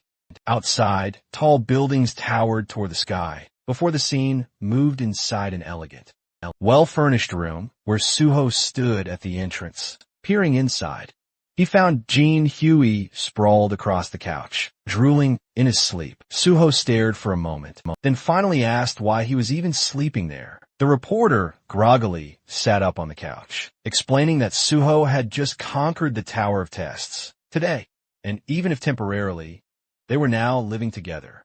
And get this, Suho was his partner. While speaking, the young man clutched a bottle tightly, happily declaring, such a milestone absolutely called for a celebration. He explained that when he'd returned home, Suho wasn't there, but he couldn't just ignore such a historic moment. So, he'd started drinking by himself. Suho watched him for a moment, then remarked, handling everything at once must have been exhausting. He assured him that, in the future, there would be plenty more reasons to celebrate, for sure. Still clutching the bottle, the drunken reporter slowly blinked and asked if Suho was absolutely sure about that. Suho simply told him to relax. The future would reveal everything. Looking at the food laid out on the table, Suho asked the surprised, slightly tipsy reporter if he still wanted another drink. Even at such a late hour, with a big, satisfied smile, Jean Huey immediately agreed. Next to the plates of food sat a glass of wine, and Suho commented that he'd tried the community app Jean Huey had recommended, and found that it worked perfectly. He also added that he genuinely liked the apartment itself. While eating, Suho mentioned that he'd read the reporter's blog and could tell the young man was doing quite well, leading him to assume his companion must be incredibly wealthy. They continued drinking wine together, and with a cheerful tone, Jean Huey explained that he wasn't just rich, he was the youngest son of a chaebol family, meaning he couldn't simply be considered normally wealthy. Surprised, Suho asked if he truly belonged to a chaebol family, then took another sip from his glass. Jean Huey continued speaking, saying that since Suho had shared one secret, he wanted to share one of his own.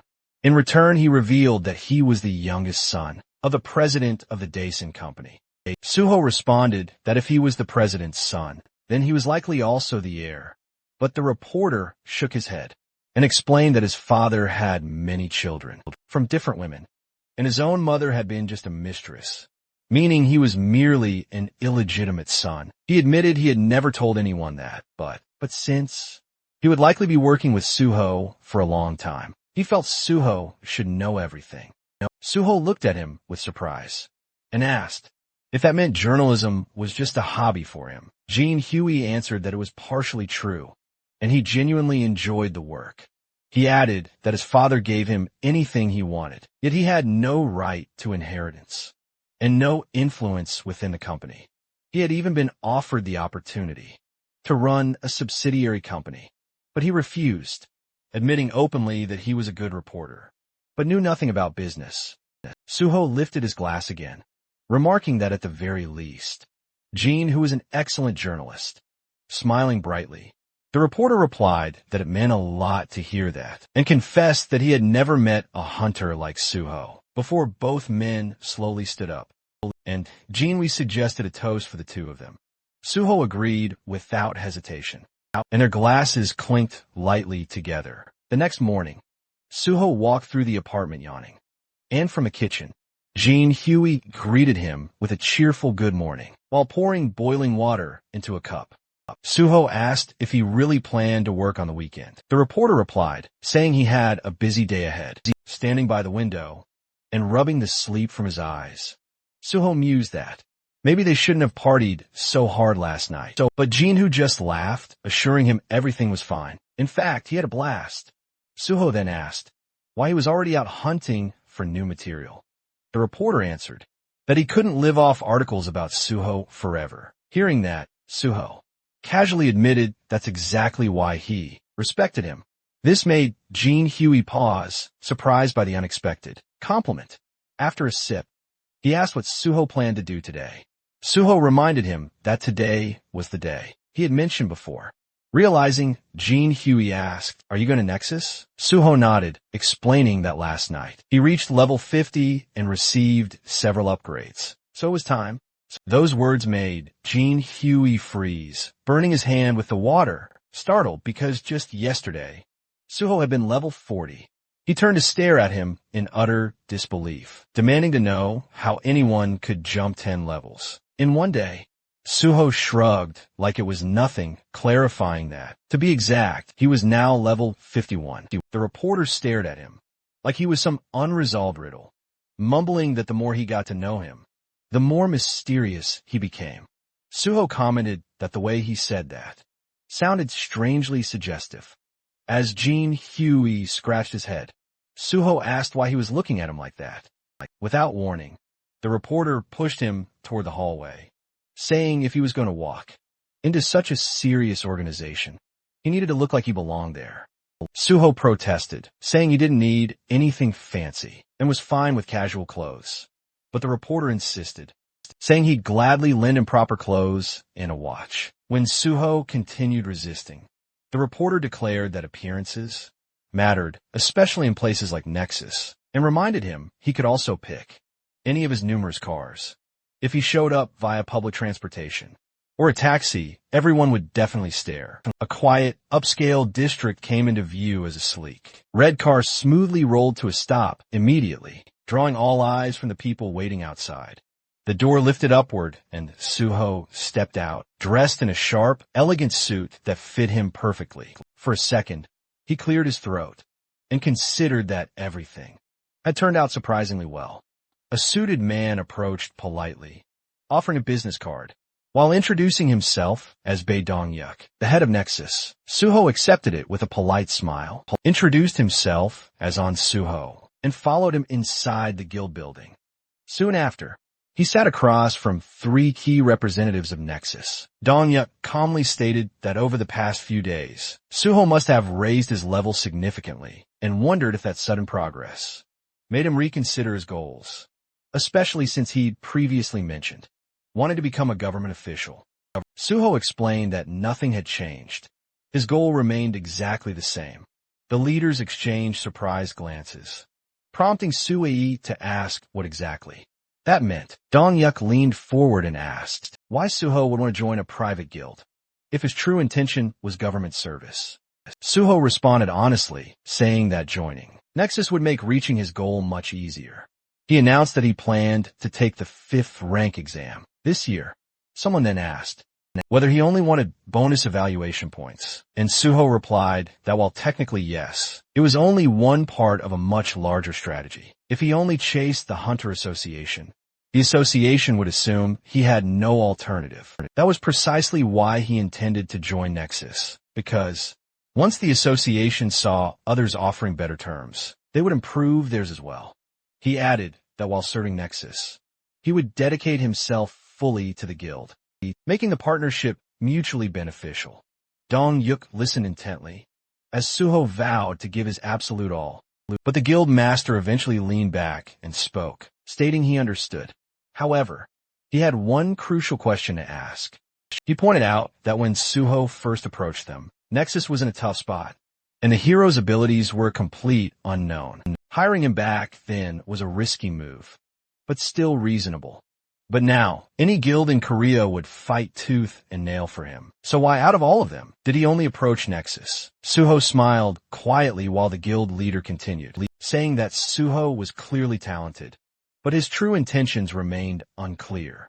Folding his hands, Dong-yuk warned that unless Suho answered honestly, true cooperation would be impossible. Suho closed his eyes briefly, then replied that he had personal reasons. He reminded Dong-yuk of the public speech he gave earlier, the one where he promised Nexus would do everything in its power to destroy all gates.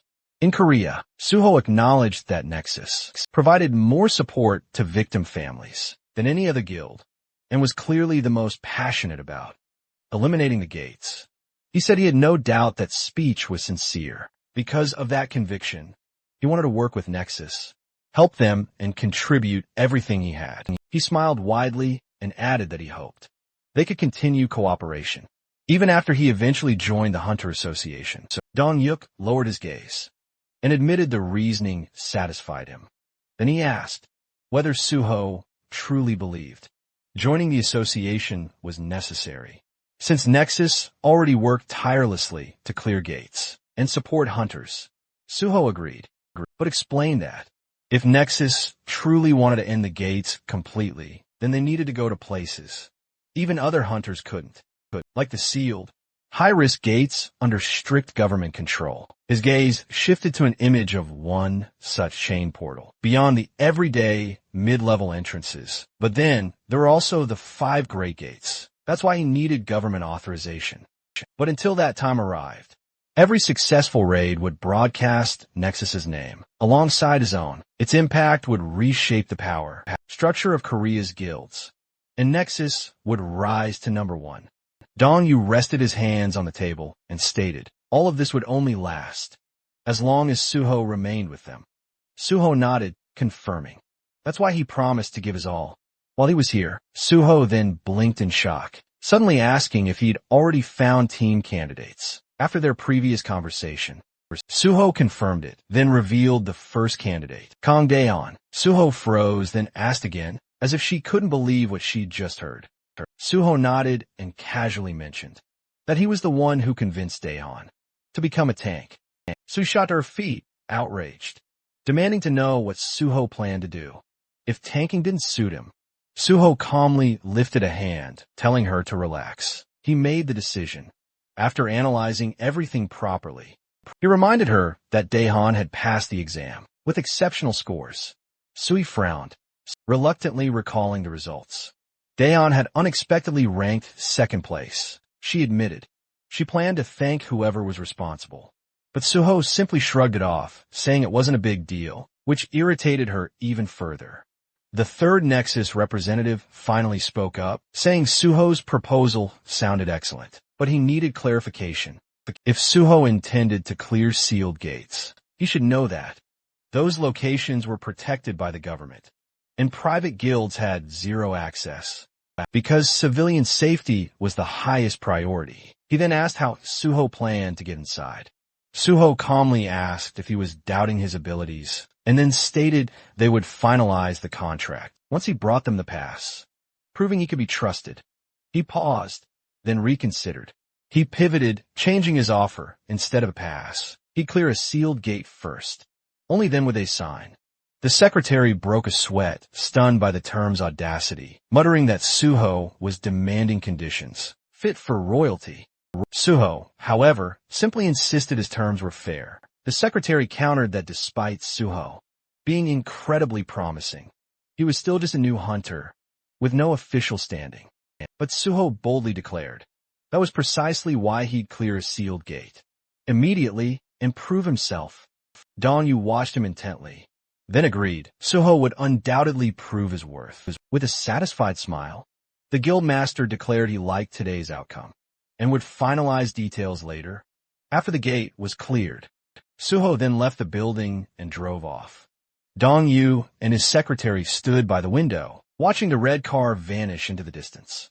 The guildmaster quietly gave orders: assemble a special support team and prepare all necessary documents for Suho. The secretary hesitated, then asked, shouldn't we wait until Suho makes good on his promise? Dong Yu replied with a confident smile. Suho will absolutely follow through. Supporting him early will only strengthen our alliance. Closing his eyes, he stated he believed Suho would keep his word. The secretary, slightly overwhelmed, asked what made the guild master so certain. Dong Yu replied that it wasn't a guess, and the secretary already knew it. The man finally nodded, remembering Suho's determined gaze and the unwavering certainty in his voice. The scene then shifted to the massive Great Hunter Association building of South Korea. Inside one of the bustling offices, young Chulman sat slumped in front of a computer, clutching his head in utter frustration.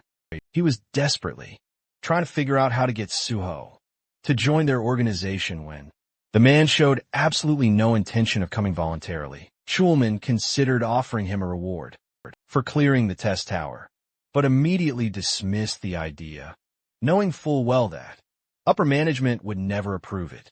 They didn't want a picture of Suho receiving thanks. They wanted one where Suho stood, smiling beside the association president, making it look like they were already close. While Chulman hated the idea of using force or pressure, Chief Pai's earlier suggestion echoed in his head, a suggestion that basically amounted to dragging Suho in by force if necessary. Chulman groaned, dropped his head onto the desk, and wondered why he ever chose to work in this stressful place. As he cursed his life choices, his phone vibrated. The caller ID? An unknown number. With low energy, he picked up and introduced himself. This is young Chulman speaking, trying to figure out who would be calling him from an unrecognized number. But the moment he heard the voice on the other end, his expression completely changed. It was Suho. Chulman shot upright from his chair, eyes wide, barely believing he'd heard correctly. The scene jumped to a small gobop restaurant, where steam rose from simmering pots. Suho and Chulman sat at a table, facing each other. Suho commented that he hadn't visited this place in a long time, and noted that the restaurant served the best boiled pork. Chulman blinked and asked in surprise how Suho knew about this place. With a calm smile, Suho casually lied that he used to come here often, back when he worked nearby. Chulman nodded slowly, accepting the explanation. He scooped soup into his spoon and admitted he never expected Suho to reach out first. Then he asked why Suho had changed his number. Suho explained that he'd been receiving far too many calls, so he simply got a second number, and now Chulman could use that one instead. The civil servant nodded understandingly and commented that Suho must be exhausted to avoid all that unwanted attention.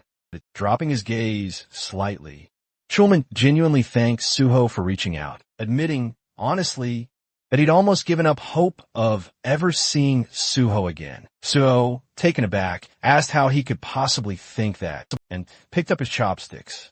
He then casually asked if the higher-ups were pressuring him, and if they wanted Chulman to convince him to join their association. Caught completely off guard, Chulman stiffened, raising a hand to his face, as if trying to shield his reaction. He nervously asked why Suho would assume that, holding the chopsticks near his cheek.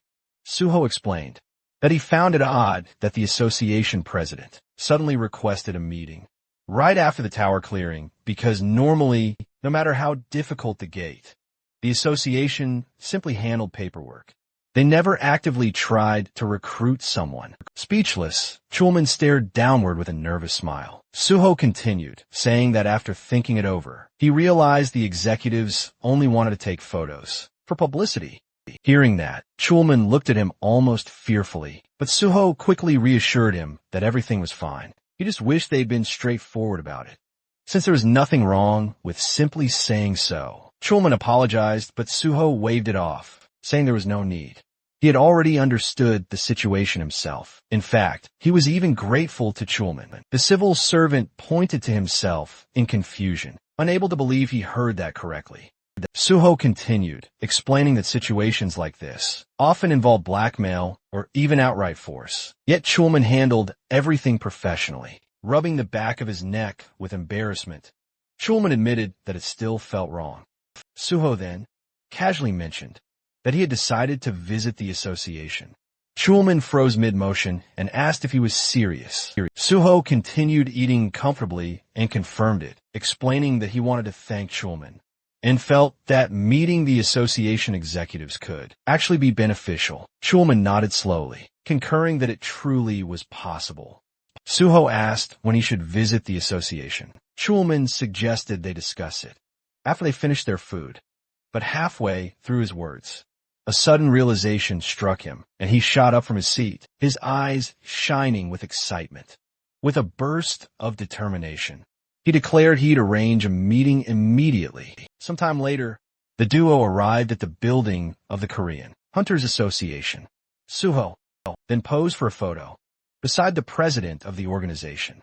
Young Kyung-won smiled for the camera, then told Suho he was glad to finally meet him. He commented that Suho must be extremely busy, so he truly appreciated him accepting the invitation. The vice president, Park Hyaman, then added that it wasn't every day someone got to meet such a promising newcomer. Suho smiled politely and replied that meeting the leaders of the association was a great honor. Behind that expression, however, he could barely tolerate the sight of these people. It had been a while since he last saw them, but disgust immediately resurfaced. Kyung-won then asked if Suho truly intended to join the Korean Hunters Association, narrowing his eyes slightly. Suho answered that it was his dream, exactly what he'd said during the interview before the exam.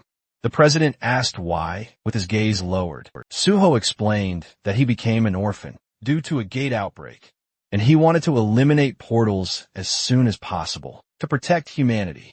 But in his mind, Suho reminded himself that this was only one reason. The other was to prevent the president and his lackeys from destroying the association from within. Kyung-won cheerfully praised Suho for his noble intentions, while Suho silently noted that this man would cling to his position until the very last moment, right up until he was shoved out.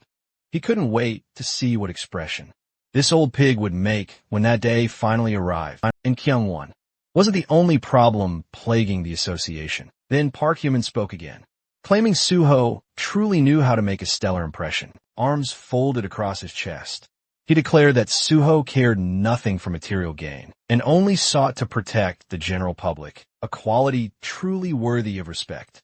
The vice president pressed his fingertips together and solemnly added that Suho had blossomed into a strong and noble man. His parents would surely be proud. Suho thanked him politely, all while thinking Kyung-won was most likely the one behind this entire recruitment stunt. In his mind, Suho immediately labeled him a pathetic bootlicker who existed solely to polish Kyung-won's shoes. Because of utter fools like these, Most gates remained uncleared in his previous life, and he fully intended to strip them of their chance to ruin things ever again. Then Human happily asked which department Suho desired to join.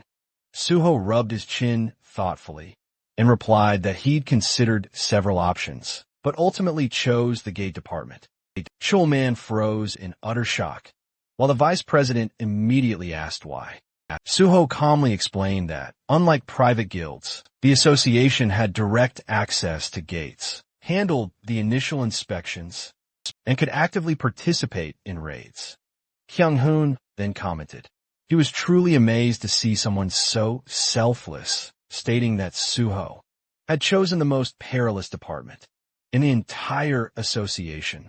Park Human nodded and declared that individuals like Suho truly belong there. The president then turned to Chulman and instructed him to demonstrate their unwavering sincerity. A confused Suho then asked what that truly meant. Kyung-hoon replied that if Suho was so fiercely determined to conquer the portals, then he should be granted a selection of actual gates to clear himself, since the association had plenty available. Chulman nearly choked on his own breath and desperately reminded the president that those gates were either sealed or even utterly lethal. But before he could even finish that thought, Suho, beaming, declared it sounded absolutely perfect. Chulman, persistent, tried again to argue just how incredibly dangerous this was. But Suho clenched his fist, brimming with excitement, and boldly declared he'd clear the very gates that posed the greatest threat to all humanity. Kyung-won responded, a confident smirk on his face, that this was exactly what he expected from a talent like Suho. Still reeling in shock, Chulman called out to the president, but the man simply asked if there was some sort of problem. Under immense pressure, Chulman lowered his head, stating everything was perfectly fine and that he'd prepare whatever was needed. Kyung-won then told Suho to get ready to clear those portals. Suho politely thanked him, while Chulman glared intensely downward. And he knew that for these unawakened executives, the deadliest gates were nothing more than mere toys. That's precisely why he despised leaders who had never once stepped foot inside a gate. They had no concept of how truly catastrophic the danger was. Countless hunters had perished, attempting to clear those very portals, and yet these two were casually willing to send Suho to what amounted to almost certain death. While Chulman clenched his jaw, simmering with frustration, Suho, meanwhile, smiled calmly already, knowing exactly what horrors awaited him inside those ominously sealed gates. Kyung-won leaned toward the president and whispered something Suho immediately grasped. These two were solely driven by thoughts of profit, completely unconcerned with how many hunters might die, as long as the raid ultimately succeeded and the association gained more influence. Human lives were simply irrelevant. Kyung-won looked at Suho once more and asked what rank he planned to achieve during the exam. Suho simply smiled and answered that he intended to take the level 5 test by the end of this very year. Kyung-won asked if he truly understood how difficult that exam was. Suho answered that reaching that rank would grant him far more opportunities, and that he planned to join a guild to gain crucial experience. In the meantime, Kyung-won raised his hand and remarked, "That's an excellent idea. Experienced applicants are always preferred." Kyung-hoon then inquired about the typical duration of private guild contracts. Suho stated the contract length wasn't his main concern. Gaining real field experience was his true goal. If a guild met his specific requirements, he'd stay until it was time for his exam. Kyung-hoon, yawning, then remarked, he hoped Suho could indeed find such a place. Suho, a faint smile playing on his lips, mused, if the president approves terms like these, then joining Nexus is absolutely within reach. He sensed a golden opportunity to bridge Nexus and the association.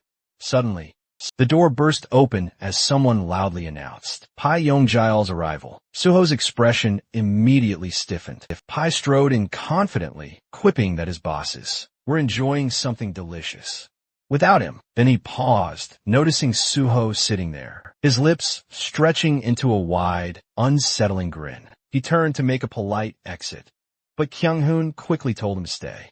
Pointing at Suho, he introduced him as the hunter, who had brilliantly cleared the test tower. Pai struggled to recall the name, then suddenly exclaimed, a laugh escaping him, that he remembered. He declared it was incredible to finally meet him, and extended his hand.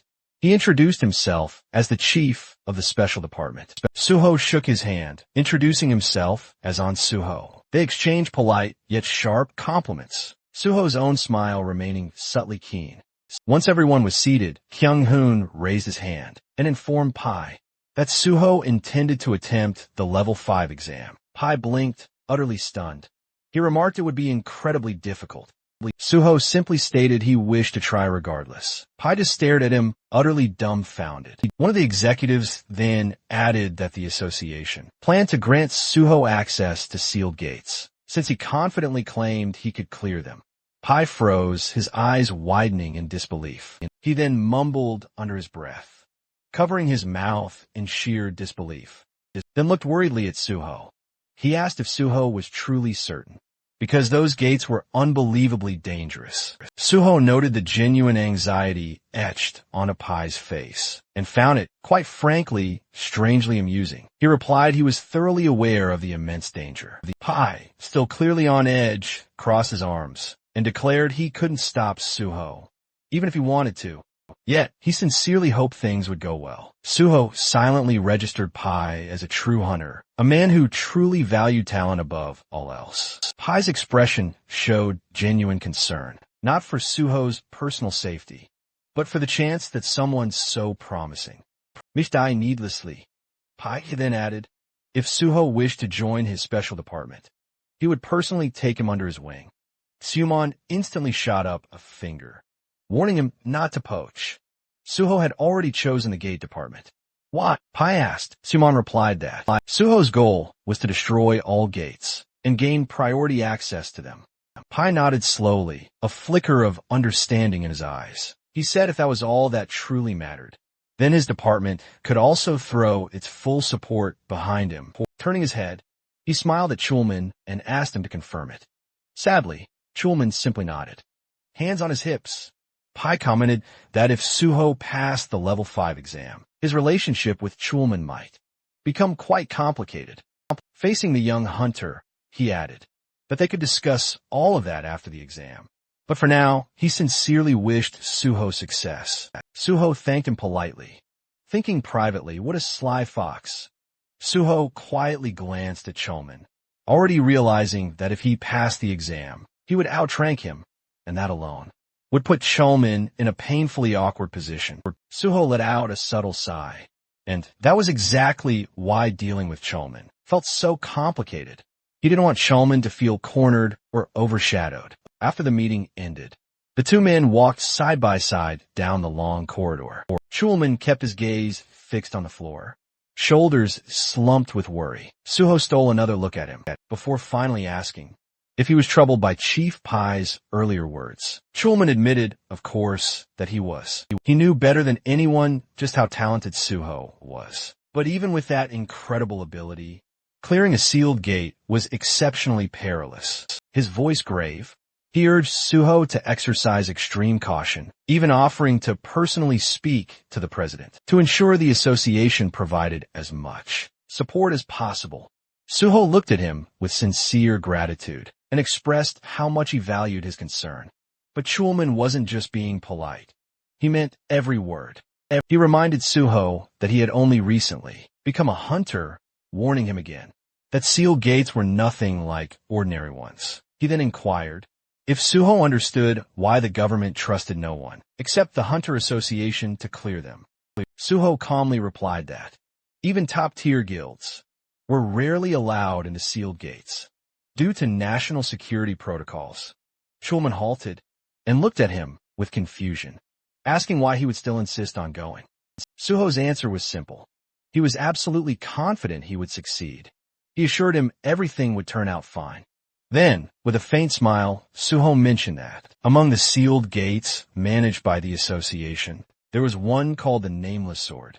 Chulman stiffened instantly and said, that gate was one of the most dangerous in existence. Suho's expression didn't change. He merely smiled a little wider. and said he already knew how to clear it. The next day, a military vehicle was parked against a backdrop of typical Asian buildings in a district of Gwangju, right beside the nameless Swordgate Square. Two soldiers stood in front of Suho and Jean, and one of them asked the pair to wait. Suho agreed without complaint. The reporter leaned toward him and whispered that the atmosphere here felt incredibly tense. Suho calmly replied that, although the association technically controlled this gate, it was still a military facility. Suddenly, both young men spotted something up ahead. The soldiers exchanged sharp salutes. Then, one of them turned to Suho to confirm if he was indeed Hunter Suho. After Suho confirmed it, the soldier introduced himself as Major Kim Jong-gu, the senior commander of this sector. Suho returned the greeting politely, expressing his pleasure to meet him. Major Kim stated that their team leader was already waiting inside. Jinwei pointed straight ahead, asking if they were heading straight for the gate, and received an immediate yes. As the massive structure loomed into view, the reporter's eyes went wide. Its sheer, massive size utterly stunned him, and he declared it would make for extraordinary footage. Major Kim explained that the colossal walls encasing the gate were forged from iron, and a special alloy crafted to hold back any monsters attempting to break through, while also preventing the portal itself from expanding. Jin Hui gaped, absolutely stunned by the scale of it all, admitting that the portal was far, far larger than he'd ever imagined, and the closer they approached, the more fascinating details he started to notice. Suho added that the military had taken numerous precautions to make the portal itself incredibly difficult to reach. The group pressed onward until Major Kim arrived before Chulman, announcing that Hunter Suho had arrived. The civil servant greeted Suho with a warm smile, and the two exchanged looks full of familiarity and relief. Chulman remarked that it had been quite a long trip to reach this place, and expressed how glad he was that Suho had arrived so quickly. Suho noticed that Chulman had arrived even earlier, and asked when he'd managed to get there. The civil servant casually stated he'd only just arrived himself. He then looked toward the person standing next to Suho. Before Chulman could ask further, the journalist cheerfully introduced himself as PBS reporter Joe Jinwei, extending his hand and stating it was a pleasure to finally meet him. The men shook hands, but Chulman still looked quite puzzled and demanded to know why a reporter was here, of all places. Suho stepped in, quickly clarifying that photographs would only be captured once the raid had been successfully completed, then asked if Chulman would permit it. The civil servant replied that this wasn't a classified facility, so there was no reason whatsoever to refuse. While still looking a bit bewildered, he confessed he was mostly shocked that Suho had brought his personal reporter. Jinwoo gratefully thanked him for the permission and, absolutely brimming with excitement, declared they'd likely meet often from now on, so he should definitely remember his face. Chulman chuckled, replying he certainly would. Major Kim then approached Suho once more, an M416 automatic rifle clutched in his hands. He announced that, according to the association's message, the raid leader would be none other than Hunter Suho, who confirmed this with a simple nod. The major hesitated for a moment, then apologized, asking what level Suho currently was. Suho calmly replied that he was level 51. Major Kim stared at him in utter disbelief, then quickly averted his gaze, muttering under his breath that he understood. They finally reached the entrance, the heavy, reinforced door towering ominously above them. Major Kim stated that the portal's inner perimeter had already been fully prepared, and Suho could enter immediately. He firmly warned that as soon as Suho stepped inside, the door would be sealed shut. Suho thanked him with a calm, confident smile. At that moment, someone called out his name. Chulman hurried toward him, asking if he had any strategy in mind. Suho answered that he did indeed. Major Kim watched their interaction, clearly bewildered by their casual conversation in such a perilous setting. Suho then said that describing his strategy with mere words would be difficult, but he would clear this gate, the same way he cleared the Tower of Challenge. Or he added that if he succeeded, then Chulman should remember his promise to help him clear the remaining and even more portals.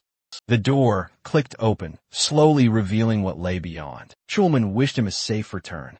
Suho reassured him, telling him not to worry. He claimed 1 hour would be more than enough. Chulman's eyes widened, repeating the time in shock. 1 hour. Suho glanced back with a confident smile. He declared they'd meet again very, very soon. The heavy door sealed shut behind him. Jinhui let out a slow breath and confirmed Suho had officially entered. Closing his eyes, Chulman replied that now all they could do was wait. Major Kim quietly asked, a hint of concern in his voice, if everything would truly turn out all right. Because a place like this could never be cleared alone, not just by someone with high stats alone. He then asked if Suho was also a healer. Jinhui blinked in clear confusion, and the major pressed the question again. The reporter grinned widely, quickly correcting him, stating that Suho was only nominally a healer. Major Kim looked even more utterly confused. Chulman raised a hand, interjecting with a statement that he'd never witnessed anyone wield a sword the way Suho could. The major asked if he was truly that skilled. Chulman then explained what he had witnessed. During the hunter practical exam, to be precise, Suho was actually supposed to be taking the healer test, but instead he slaughtered every single monster with a sword, all while simultaneously protecting his patient, and thus passed the exam without a single issue. Jinhui, gripping the strap of his bag, remarked that this was his first time ever hearing such a story, and then wondered aloud if taking an exam that way was even allowed. Chulman admitted he had been just as shocked, but Suho had fulfilled all the requirements, so it didn't violate a single rule. Both the soldier and the stunned reporter stared at him, completely dumbfounded. Major Kim concluded that Suho must truly possess a profound, undeniable mastery of swordsmanship, and suddenly understood why he had specifically come here, specifically to challenge this particular gate. Looking toward the dungeon's foreboding direction, Chulman nodded firmly and stated clearly, Major Kim was absolutely right. Right in front of Suho stood the nameless sword portal, with its entrance restricted to just one person at a time. The moment he stepped inside, towering cliffs enveloped him, as the system dramatically announced his official entry into the gate. Sword in hand, he trekked through the dense forest. Glancing around, he mused, it's been ages since I was last here. The path, winding between the trees, was clearly visible, as Suho recalled his constant, grueling struggles to clear this very gate in the past, barely surviving each desperate attempt. Suddenly, a piercing chime echoed beside him, and he instantly spotted a dark shadow, drifting menacingly between the trees.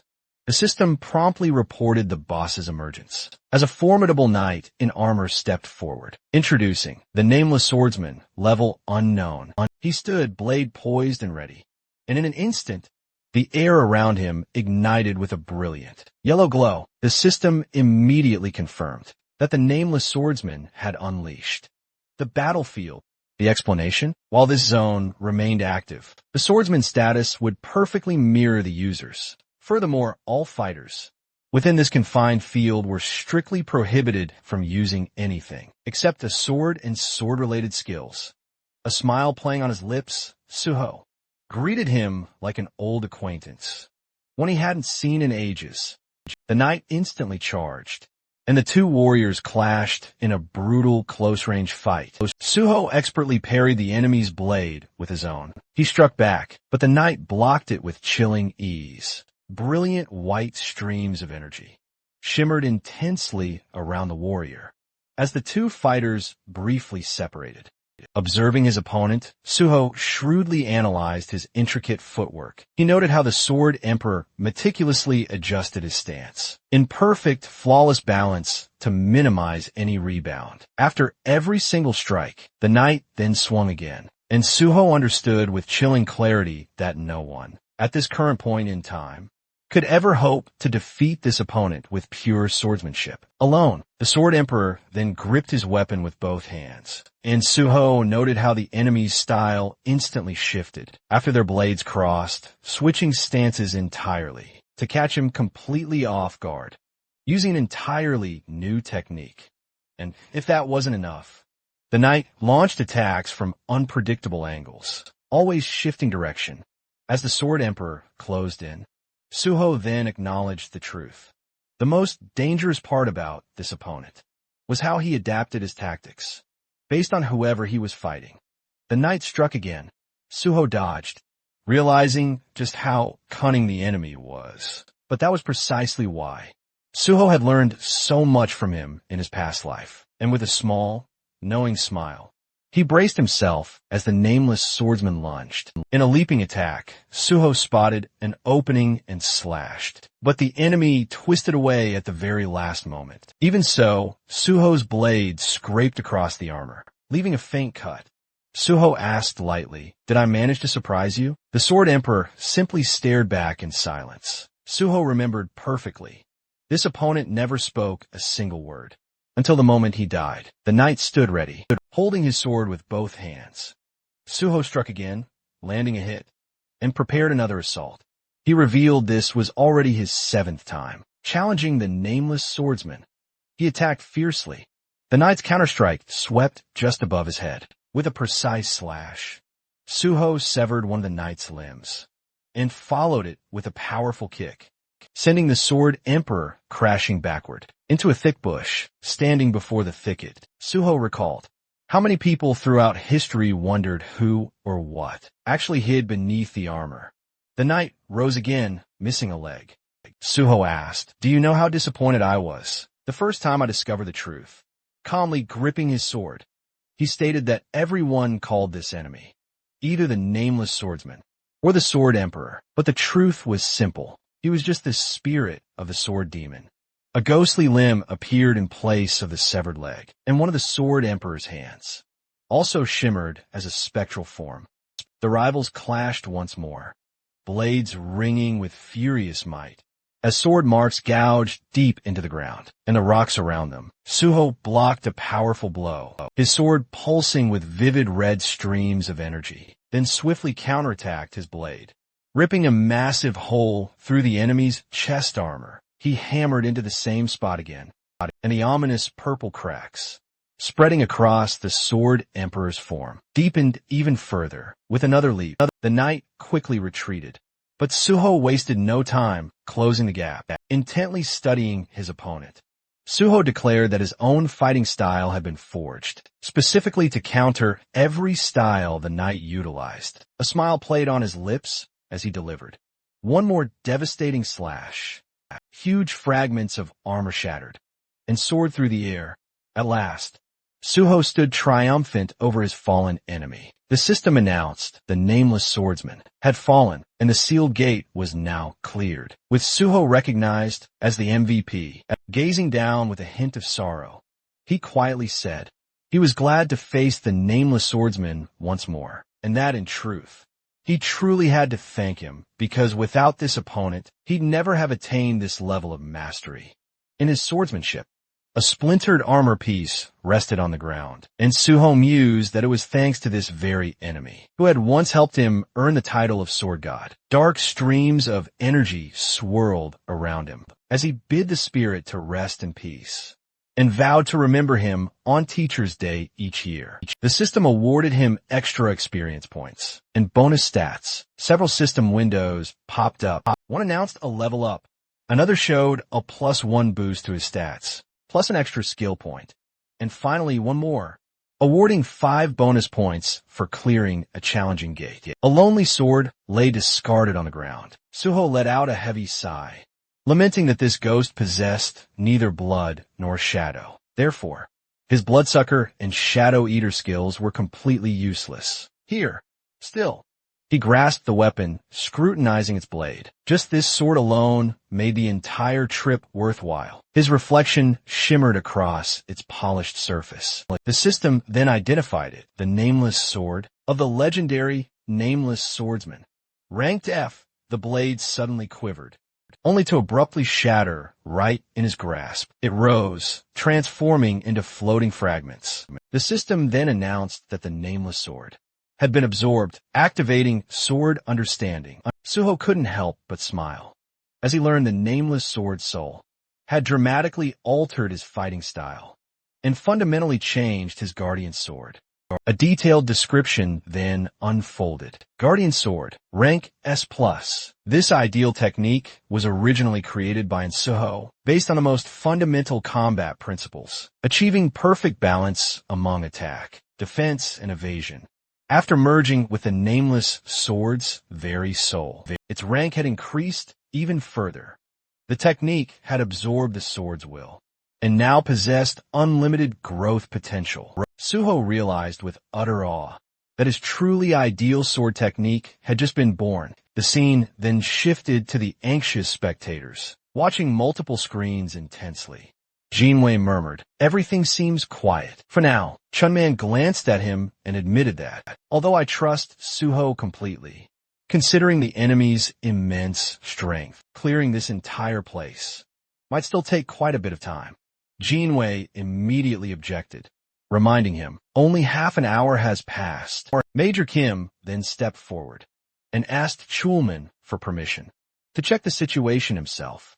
Once permitted, he prepared to depart, until the reporter suddenly cried, "Wait!" Confused, the major asked, "What's wrong?" As sweat dripped profusely down the journalist's cheek, Jinwei pointed urgently at the portal, shouting, "Everyone look at the screen."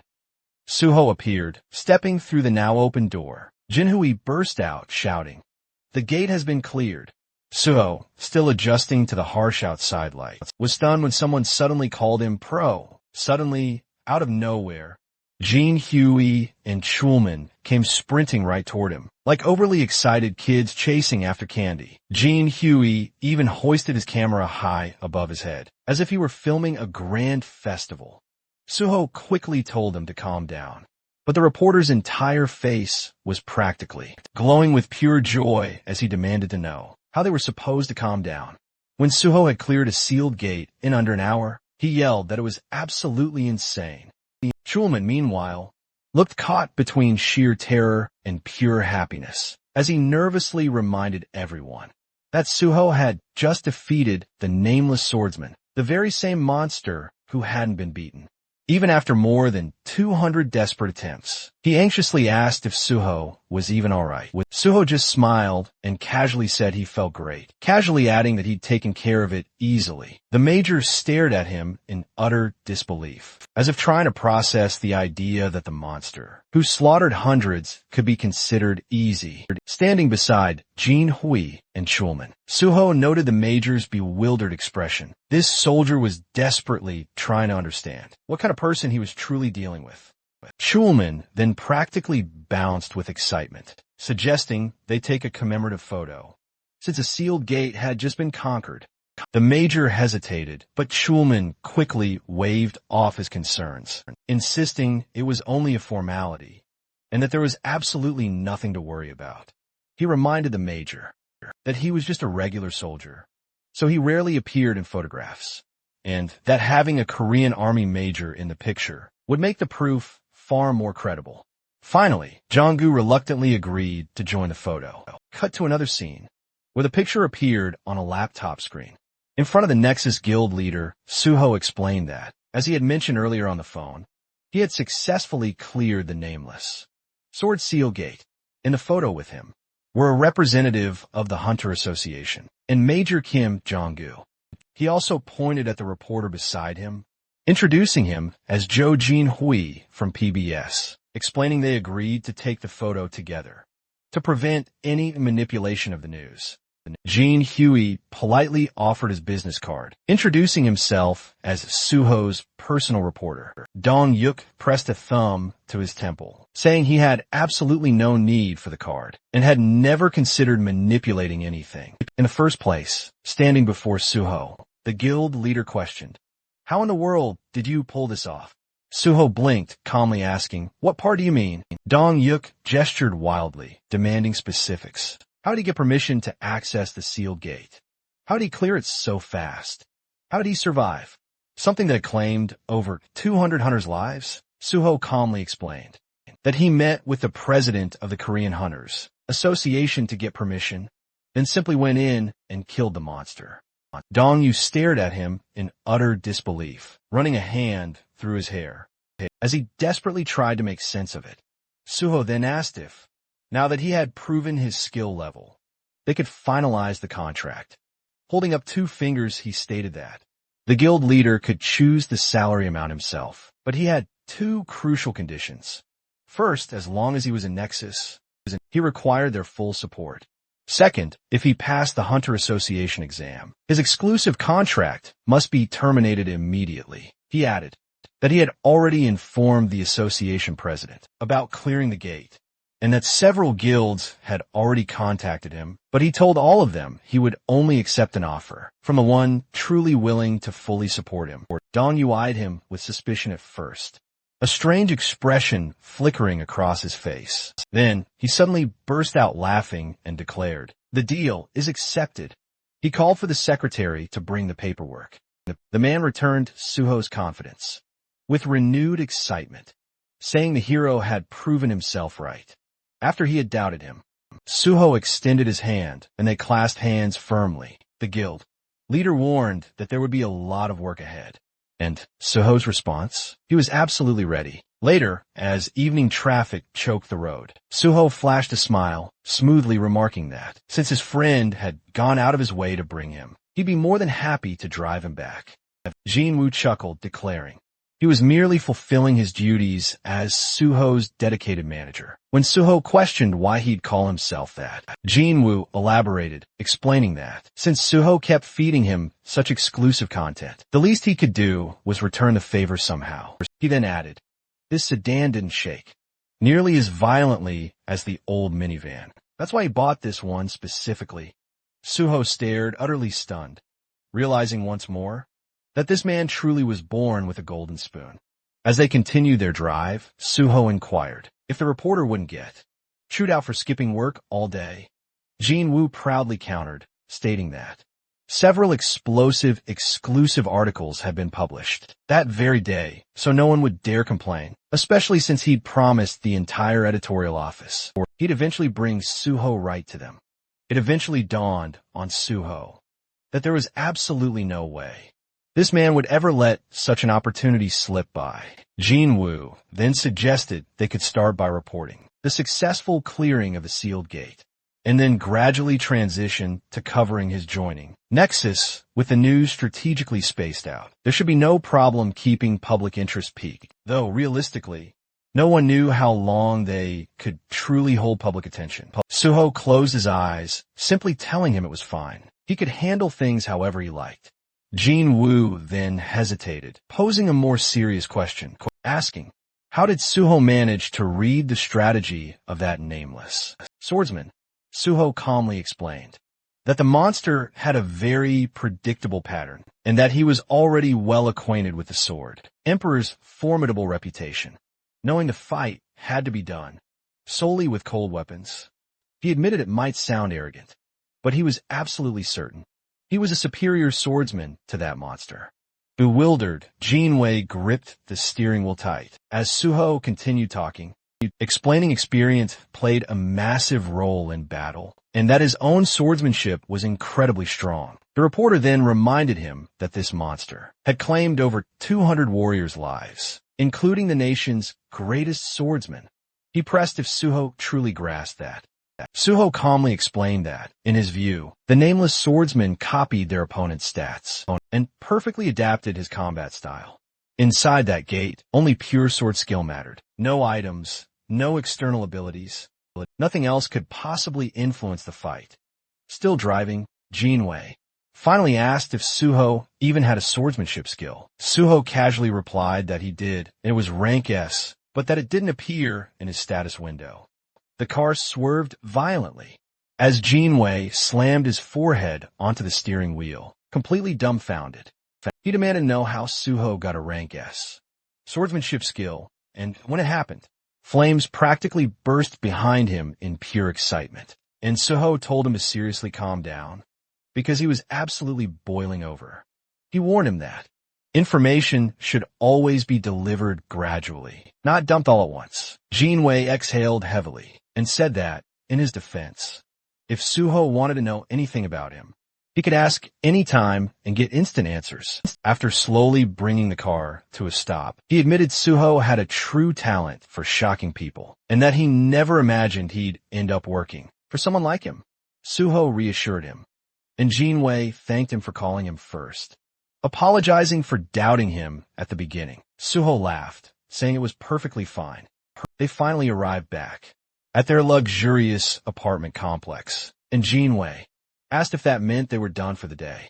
Suho nodded, saying he desperately needed rest. The reporter immediately said he'd walk him home, and Suho thanked him warmly. Later that night, as darkness settled outside, Suho finally sank onto something soft and let himself simply breathe, thinking with quiet, deep satisfaction. He could genuinely feel proud of today's incredible results. Wiping the sweat from his brow with a towel, he shockingly wasn't even tired, despite everything he'd just accomplished. Dropping the towel, he called up his status window. The system displayed 7 bonus points remaining, and he instantly realized this might finally be enough to unlock Unified Train. The conditions, however, were notoriously strict. Every single stat, save for one, had to be the same rank, and every stat at that identical level needed to possess identical values. If even a single bonus point remained, the system would then automatically boost the lowest stat to match the higher ones. Suho meticulously navigated the status window, watching as the system evaluated each requirement. Then, the crucial notification appeared. All conditions had officially been met, and a unified train skill was now fully activated. He blinked in pure surprise, watching as the remaining bonus points began to distribute themselves to equalize every stat. His personal card instantly refreshed, showing that every single one of his characteristics now stood at identical values. Red level, rank 14, across the board. Joy surging through him, Suho clenched his fists and knew he had finally, truly done it. In his entire past life, he never once imagined this was even possible, so he'd never even dare to try. Now, staring at the window, he broke into a bright, satisfied smile, letting himself fall back onto the bed, thinking he just needed to keep pushing forward.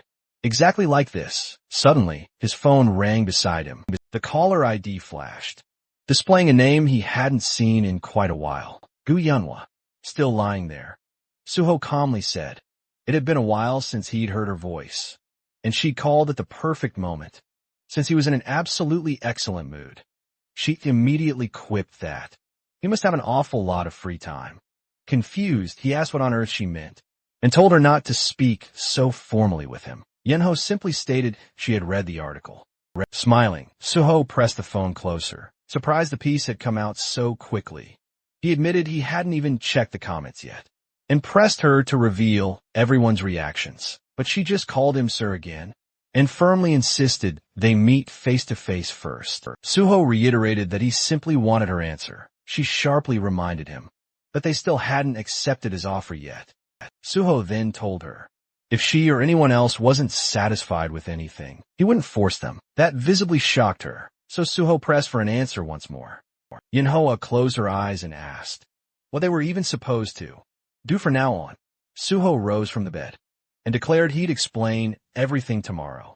When they finally met, he suggested everyone gather at Nexus Academy at 1 p.m. She immediately objected, saying 2 of them had work and she had lectures to attend. His expression hardened, etched with disappointment. He told her he must have seriously overestimated them. Apparently, none of them cared about anything, except for useless nonsense.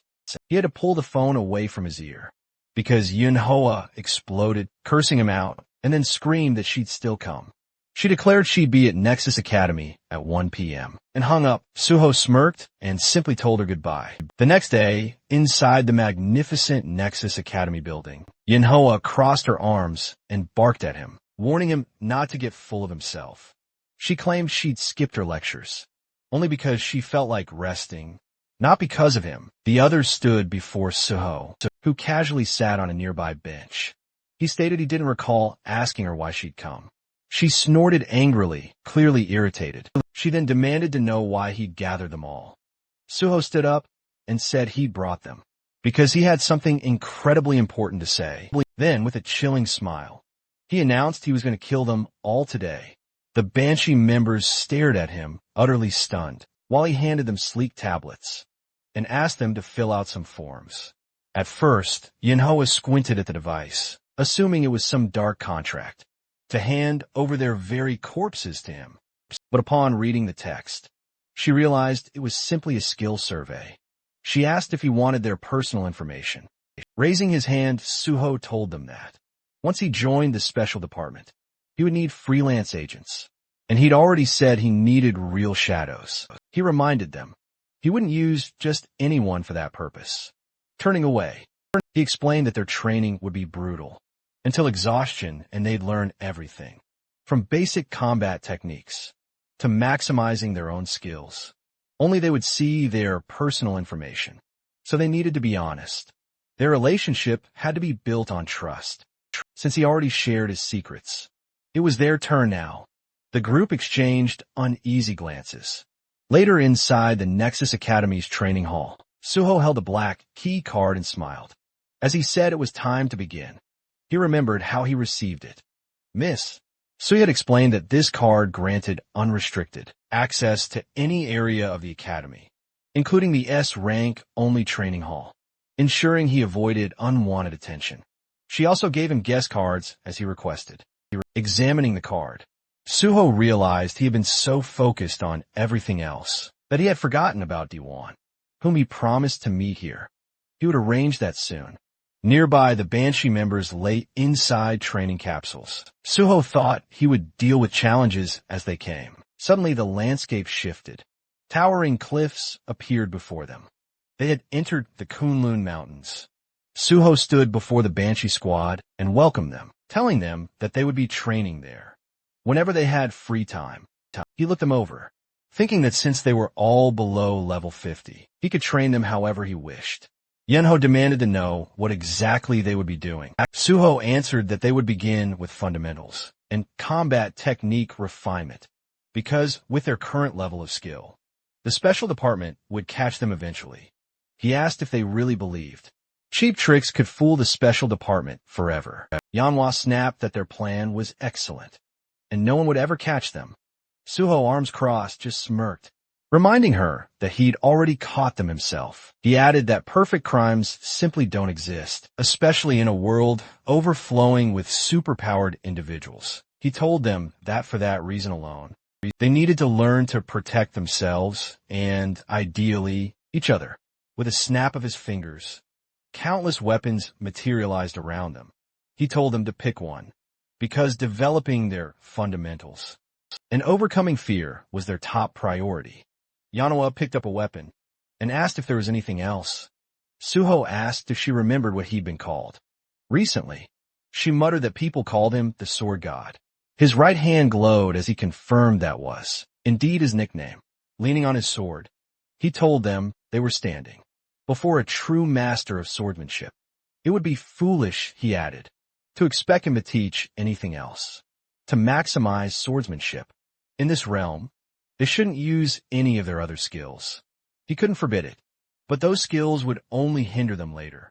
The group frowned. Suho told them to try to kill him, swinging his sword as he announced, "The training has begun." In an instant, he rushed them. Heads flew. He asked the stunned survivors, "Why do you still have time to be surprised?" Then he finished off the remaining two. The squad respawned again. Suho said that since they died once already, they shouldn't freeze like idiots. They quickly took defensive stances. Suho praised that and said they would restart. Looking upward, the group realized his next attack was coming from above.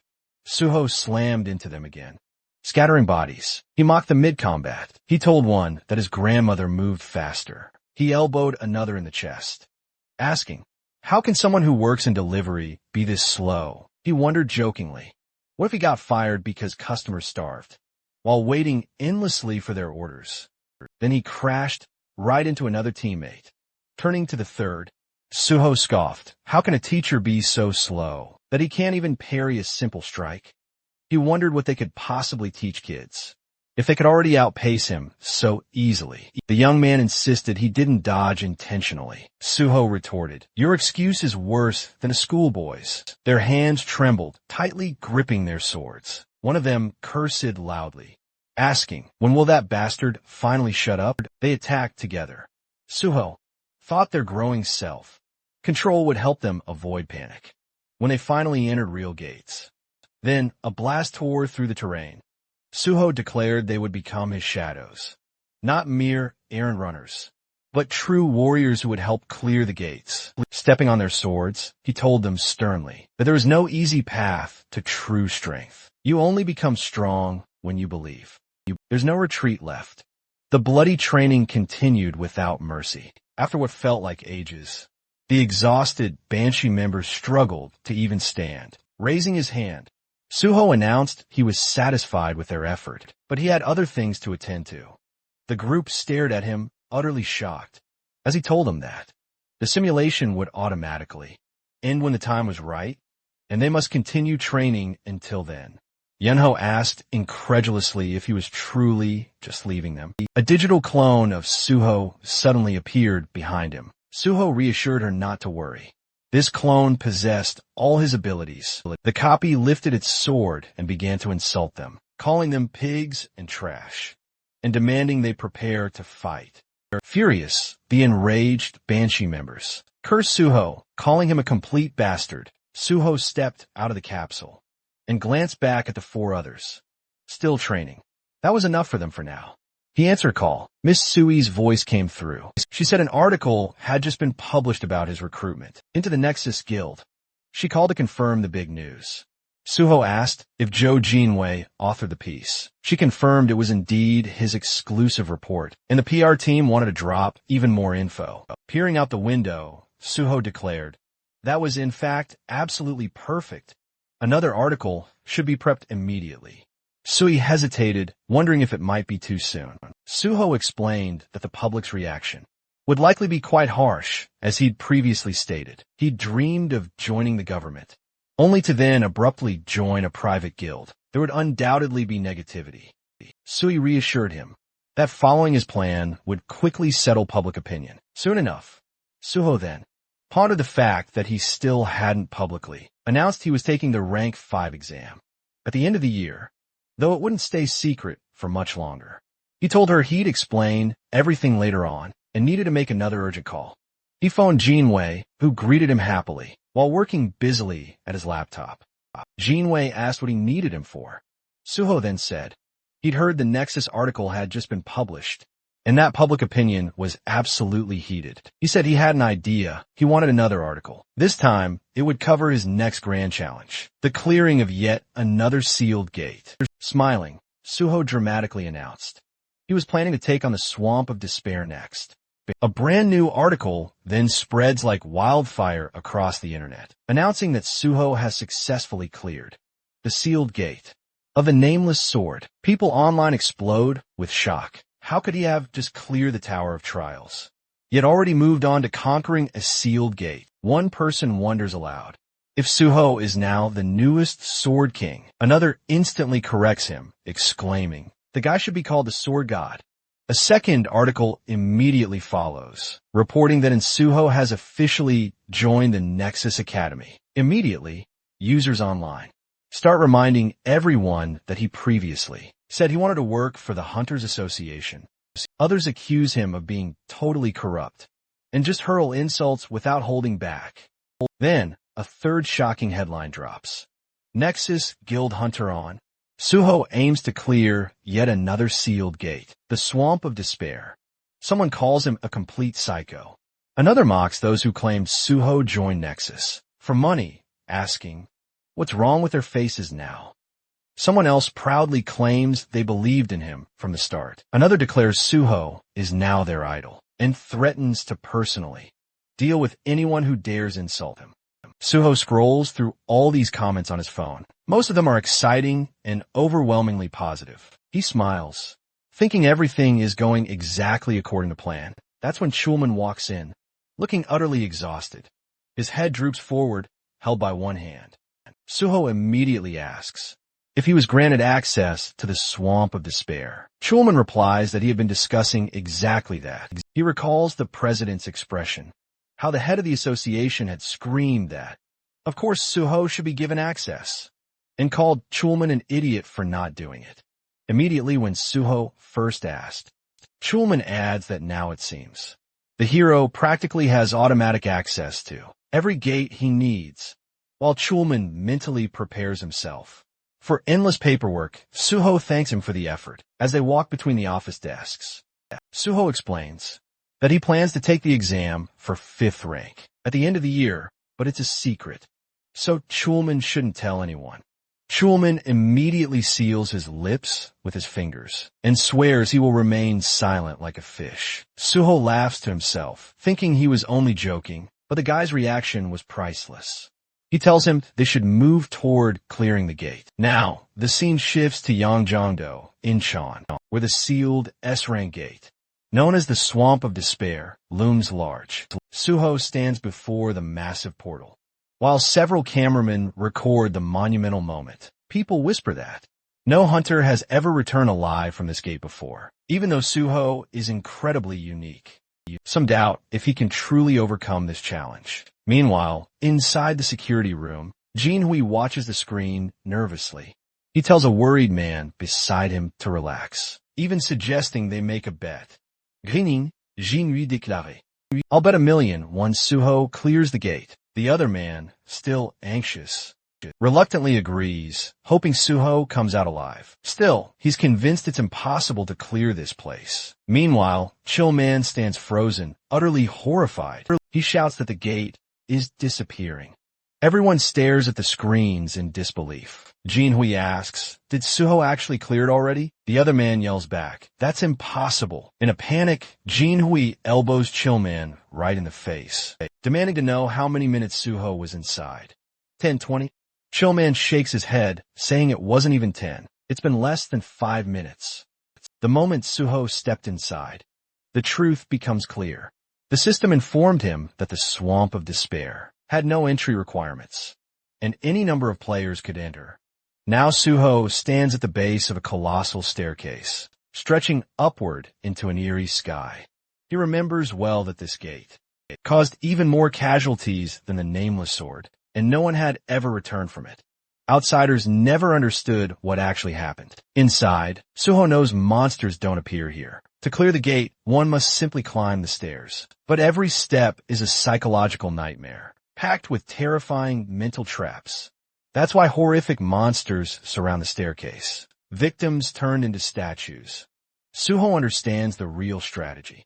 For clearing this place, you need an item or skill, granting S-rank mental protection. Otherwise, the endless despair kills you, and your corpse becomes another statue on the stairs. This gate is called the Swamp of Despair. For that very reason, no one has ever made it back. Smiling faintly, Suho steps onto the first stair. He thinks that none of this matters right now. Immediately, a crushing wave of despair slams into him. His legs barely stay steady. Purple streams swirl behind his head. But he just grins as the system declares that dragon blood has activated his mental damage immunity, with dragon blood coursing through him. The entire gate becomes nothing but an easy stroll. Suho effortlessly climbs to the next step, with terrible monsters lurking all around him.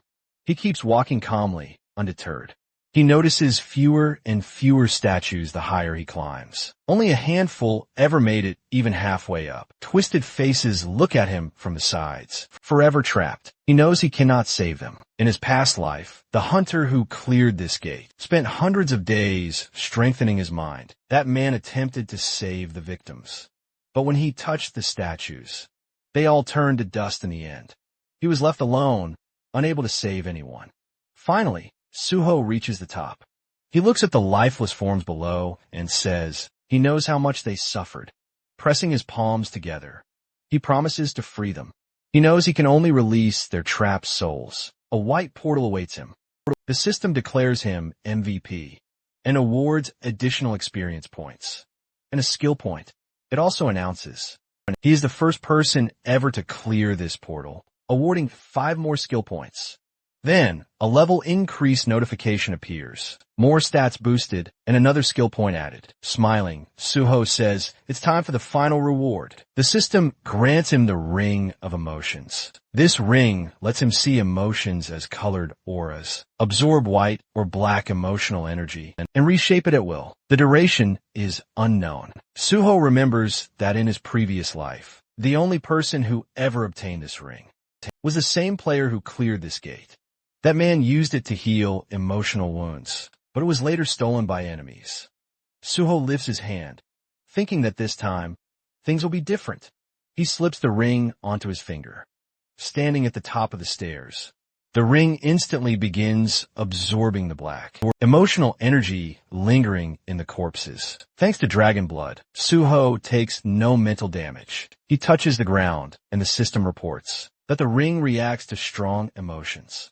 It's pure black, and the absorption begins. Black energy swirls as Suho raises his right hand. The ring has absorbed the maximum amount possible. It's still not enough to purify the entire staircase, but he has no other option now. Now that he faces the exit portal, he turns toward the gateway. Suho quietly states, it's time to leave. The moment Suho stepped outside, reporters instantly swarmed him. Cameras flashed nonstop, and he lifted a hand to cover his face, as journalists urged him to look into their lenses before he could even steady himself. Chulman and Jin Woo rushed toward him, both practically overflowing with excitement. Chulman, practically punching the air, demanded to know how Suho had cleared the portal in exactly 4 minutes and 17 seconds, especially since this gate was said to be even more dangerous than the Nameless Sword. Jin Woo shouted that he needed to write an article immediately. Suho told them to calm down, but with a smile, he invited them for a photo, and the two happily agreed. As news of the cleared gate exploded online, people questioned, had Suho truly conquered the swamp of despair, a gate no one had ever returned from alive? The answer was a resounding yes, he really had. Dong-wook stared at his tablet in disbelief, overwhelmed that the completion time was under 5 minutes. He covered his face with his hands, unable to believe what he was reading. Just then, the landline rang. When he picked up, the caller introduced himself as John Kyung-won, the president of the Korean Hunters Association, who politely asked if Dong-wook had a moment to discuss something. Dong-wook immediately assumed this was about Suho. When asked if he could come to the association, Dong-wook offered lunch instead, and the president agreed. After hanging up, a man entered the office to speak with him, but Dong-wook simply called his secretary, Kimmy Kong, and told him to set up a meeting with Hunter. Suho later that day. A sleek white car pulled up, and Jin-woo told Suho they had arrived. As they stepped out, Suho asked if he was heading to the broadcasting station. Jin-woo explained that the Swamp of Despair article was already prepared, needing only minor edits before its release. He also suggested they go on a restaurant tour next time, since he enjoyed writing food reviews, and Suho promised to join him. As the car left, Suho gazed fondly at his ring, saying that Jin-woo's passion had filled it with abundant positive energy. Upon entering the restaurant, Suho approached a table, where Kyumin greeted him loudly. As the protector of South Korea, the president encouraged him to sit beside Mr. Dong-yuk. Suho thanked the association leaders and took his seat. Noticing Kyung-won coming, Dong-yuk and the head of the Special Force Division, Pai Song-yeol, all gathered, confused about the sudden formality.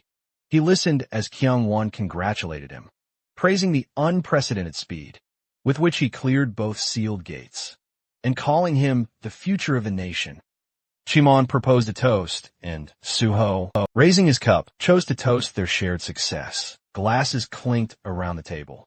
During the meal, the president mentioned, hearing that Suho's guild contract had no fixed term. Dong-yuk confirmed that. While most contracts lasted 3 years, Suho was a special case, who could contribute greatly to the country, so he would not be restricted at all. Kyung-hwan laughed, pleased that guild leader Dong-yuk shared the association's goals, then asked Suho if he agreed with the arrangement. Suho said he appreciated the guild leader's consideration very much. Chief Pai added that he looked forward to Suho joining the Hunters Association, as it would boost not only their organization, but the entire nation. With a strange smile, Cummins said, the president wanted to present Suho with a special. Inside, a letter of thanks awaited him. Suho was overjoyed by this letter. It practically guaranteed his pass on the level 5 exam. He declared aloud that he was deeply honored. Kyung-hwan then explained that they'd originally gathered to celebrate the nameless swordsman's victory, but Suho cleared another gate so rapidly that even they struggled to keep pace. Suho humbly replied it was only possible thanks to the president granting him the necessary access. The leaders absolutely loved his answer. Chief Pai, still clutching his cup, asked how Suho managed to conquer the swamp of despair, since no one had ever returned from it, and information about it was minimal. Suho recognized Pai's knack for extracting secrets, a skill he remembered from his past life, so he wisely maintained his guard. Smiling, he casually explained that inside the gate, there were no monsters, only a single staircase. After taking just one step onto it, he immediately sensed danger and deployed his tools, continuing his climb until he succeeded. The association representatives stared dumbfounded, mouths agape, as Chief Pai stroked his beard. He was impressed Suho avoided mental overload, where others had solely relied on stability. Sumon then pressed for his current level, mentioning he'd heard Suho wasn't even level 100. Suho calmly replied he was only level 53. Chief Pai nearly choked on his drink. He then demanded to know what ability he'd gained. Just as the ring on Suho's finger emitted white light, Suho immediately sensed the association, intended to mold him into an obedient weapon. He explained he was a healer, but because he preferred swords, he acquired the sword path. Chief Pai commented that the sword path wasn't unusual, though certainly unexpected for a healer. Suho privately noted that the special department boasted many unique abilities, so his own didn't impress them much. Yet he detested the feeling of being treated like a mere hunting dog. Out loud, he added that while his main skill was swordsmanship, he also wanted support developing his healer abilities because a hunter's lifespan was simply too short. Dong-yuk and Kyung-won, they both concurred that hunters faced relentless danger, and how the Nexus Guild could fully back his development. The leaders, clearly satisfied, then broke into smiles, as Chimon confidently declared himself the essential link between the guild and the association. Chief Pai then offered Suho his personal support as well. Feeling truly overwhelmed by such a deluge of support, Suho, invigorated, raised his fist, vowing to clear every single gate in Korea. The leaders, thrilled, burst into applause, and Shimon refilled his drink. As the night deepened, the meeting drew to a close, and Suho and Chief Pai stepped out. After saying their goodbyes to the association leaders, Suho expressed his genuine enjoyment of the evening. As their car pulled away, Chief Pai reached inside a jacket, pulling out a cigarette, which he offered to Suho. Suho politely refused, yet the chief lit one up regardless, stating it was his ritual after a truly good party. He then pressed his business card into Suho's hand, noting he usually ignored calls, but would make an exception for Suho. Then he smoothly asked where Suho was currently staying. Suho, in turn, openly explained that his old home was completely overrun with adoring fans, so he was temporarily residing in a nearby hotel. Chief Pai's brows furrowed. He declared this a national issue. Highly sought-after hunters instantly became mobbed by rabid, obsessed crowds. Suho, naive, brushed it off as mere normal affection, a comment that instantly darkened Chief Pai's entire aura. Suho immediately grasped how naive his comment sounded to someone who saw unawakened civilians as nothing more than pawns, a ruthless mindset shared by the president and vice president alike. Chief Pai continued, mentioning that while the official exam would indeed happen at year's end, Suho had, in all but name, already passed. Suho simply acknowledged the truth of it. The chief confessed he once perceived Suho as quite modest, but now recognized he was far from simple.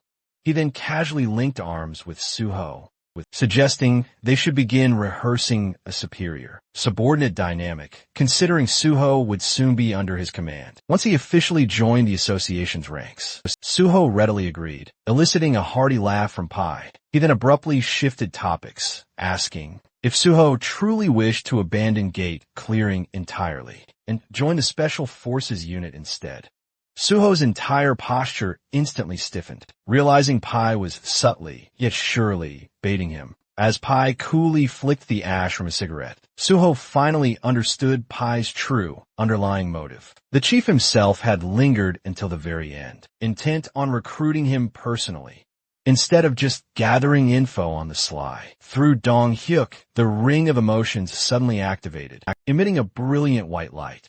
Internally, Suho urged Pai to mold his intentions. Then, with a smile, he reassured Pai that everything was fine, stressing the critical importance of the Special Force unit. The ring powerfully amplified his positive emotions, and white streams of light erupted from Pai's eyes. As he remarked, "Suho, you actually have ambition." It was a trait he deeply admired, especially since most hunters only chased empty dreams. He then asked how close Suho was with Chulman from the gate department.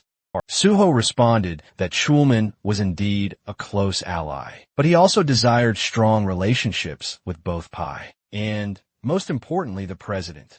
He eagerly hoped for productive cooperation with the head of the Special Force. Pai, clearly pleased, rested a hand on Suho's shoulder, complimenting his exceptional communication skills. Suho thanked him sincerely, then expressed his hope to join the department through special recruitment. Pai rubbed his chin, musing aloud. That recruitment for level 5 hunters had already been announced for the end of the year, so there seemed no need for special recruitment for someone who would qualify naturally anyway. Suho, meanwhile, understood that the ring's influence had deepened Pai's interest into something akin to emotional loyalty. It wouldn't last forever, but it was more than enough for now. Standing together, Pai admitted he was genuinely surprised. Suho was so committed to joining the association. Then he asked about the special recruitment. Pai explained that it wasn't a common practice, but could be arranged if truly necessary. Suho praised him, calling him an amazing person, which made Pai cover his mouth shyly. He explained that recruitment decisions ultimately came from higher authorities, but if there was a critical shortage in the special department, they could justify a special intake. And Pai added that if such recruitment were to happen, they would absolutely need proof that Suho was truly invaluable to the department. Suho inquired if he was referring solely to gate clearing. Pai reminded him that their special force unit dealt with awakened criminals, a far more critical responsibility. Suho had indeed overlooked that crucial detail. Pai stated that criminals with awakened abilities were exceptionally dangerous, and though Suho possessed impressive skills, Gothic clearing and crime fighting were completely different challenges. He then suggested Suho prove himself by selecting any wanted criminal and delivering them to the department.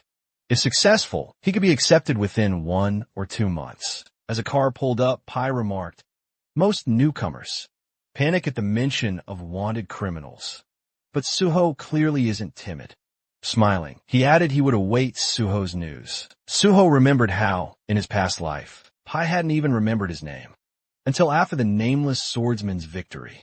But this time, things were already unfolding differently. Watching the car leave, Suho realized that soon, the true villains and their underlings would be among the new recruits, who would make excellent sacrifices for his grand plan. Several neat buildings stood ahead, and Suho's shadow stretched long across the pavement. As faint wisps of cigarette smoke drifted from nearby windows, he muttered that he'd walked right into a veritable snake's nest. Utilizing his magic detection, he pinpointed a pack of suspicious figures inside and confirmed he'd finally found the right place.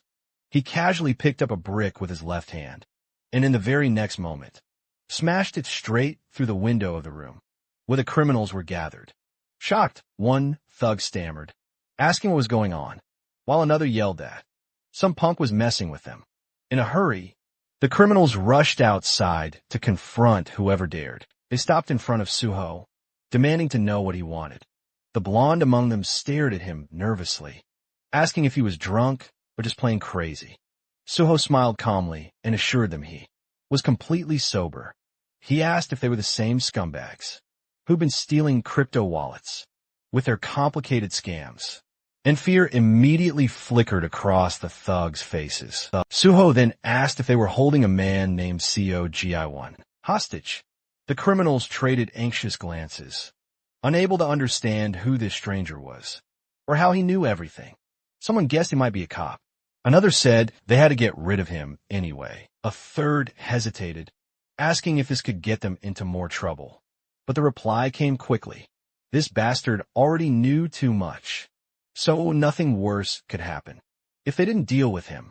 Suho gave them a tired smile, thinking that these opponents were pathetic, and he mentally encouraged them to try catching him. If they could, they might even prove useful. He summoned the Shadow Spear and fired a shot near one thug, releasing chains that wrapped tightly around him.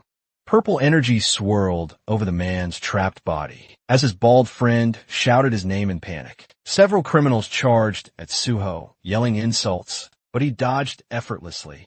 A blond man lunged with a spear, managing to land a clean hit, but it did absolutely nothing. The criminal stared wide-eyed as Suho, splattered lightly with blood, grinned. The system announced the activation of his blood weapon, and a long crimson shaft formed in Suho's hand. He drove it straight into the thug, sending him sprawling across the ground.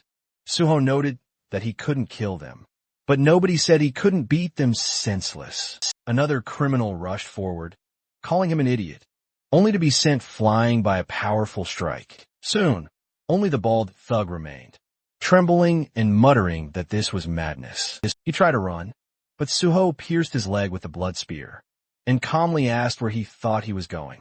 With all the criminals defeated and lying around him, Suho warned them to stop screaming, unless they wanted an extra dose of pain. He then stashed them all away into his subspace portal. Brushing his hands clean, he declared only one task remained, locating Gi1. Inside the kitchen, now a complete disaster zone, Suho finally found the man he sought. Gi1 lay slumped on the floor, fast asleep in front of his laptop. Suho called his name, and the man blinked awake, staring blankly at the hero. When Suho asked if he'd finally come to his senses, Gi1 looked around shakily, asking what exactly had happened. Suho greeted him warmly and introduced himself. Gi1 froze, then asked in horror, "Is this really Suho, the one from the news?" He couldn't grasp how Suho ended up here, nor were the criminals who held him hostage had vanished. Still shaking, he looked utterly terrified. Suho remembered reading in Gi1's autobiography that he'd been beaten and imprisoned for 6 months by those brutal thugs. He realized the man was too traumatized to speak normally right now, so he extended his hand, the ring, responded to Gi1's intense emotions, and identifying them as black. And Suho pressed his palm gently to Gi1's chest to absorb them completely. When Suho asked if he felt better, Gi1 stared at him in disbelief, unable to comprehend how his trembling had simply stopped. Suho knelt in front of him, explaining softly that he saw his condition was truly terrible and used one of his skills to help. Gi1 gasped, then hesitantly asked what would happen to him now. Would he be going to jail? Suho asked why he would. Gi1 admitted he'd done many wrong things. Suho reminded him that he had been forced into everything, and people like that didn't belong in jail. Gi1 reluctantly agreed. Still suspicious, he asked how Suho knew he was here, when Suho hadn't even joined the association yet. Suho answered that he'd found him, using a special skill that no one else knew about, and that he'd share the information, because he absolutely needed him. Gi1 anxiously clutched his left hand, claiming he was utterly useless. But Suho firmly disagreed. Gi1 was the only person in Korea with the cyber-type trait. Gi1 stared in absolute shock as Suho revealed this. Among countless traits worldwide, cyber-type was one of the rarest abilities known. It allowed the user's consciousness to enter the digital world itself. Only 2 people had ever awakened it. One was Gi1, and the second was known as Overload. Overload had discovered the terrifying potential of digitization and attempted to seize control of the entire internet, becoming a nearly unstoppable global threat, even after the system itself had arrived. And the one person who managed to defeat Overload, it was CEO G1 himself. A year after escaping from those criminals, G1 disappeared and sacrificed himself to destroy Overload once and for all. He was later honored with a legendary nickname. Everything about his tragic, heroic life had been recorded in his autobiography. Thinking of that, Suho vowed that this time, he wouldn't allow Overload to ever appear, nor would he allow G1 to die again. Suho told G1 that this was exactly why he needed him now. The world would one day be destroyed by the gates, and the system itself. And Suho couldn't stop that coming nightmare alone. He asked if G1 would help him now. Trembling once more, G1 looked at him in awe as black streams flowed ominously from the ring. The system announced another full absorption. G1 closed his eyes, wondering whether someone like him could truly threaten the entire world. He admitted he would have sold his very soul for escape, but now he felt he had to help the man who saved his life. Kneeling, he clenched his fist tight, realizing someone with the same terrifying power as him could cause unimaginable destruction across the globe. He said he didn't know if he could truly do it, but he would absolutely help. Suho saw the man from the autobiography, a person who had endured hell itself, yet remained selfless. Suho thanked him sincerely and declared their first step was to eat. When G1 then admitted he had no money, Suho slid slippers his way, assuring him not to worry. He'd handle the bill. Jiwon pressed. How do you know all this? Suho replied with an awkward, sheepish expression, saying it was all thanks to his incredible skill. Tears welled in Jiwon's eyes as Suho added that he knew the man had truly suffered.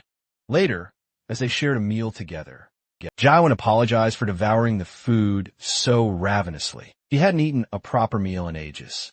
Suho assured him it was fine and promptly ordered another plate. After he finally finished his soup, Jiwon thanked him, then shyly posed a question. Suho reminded him they were now a team and could speak openly with each other.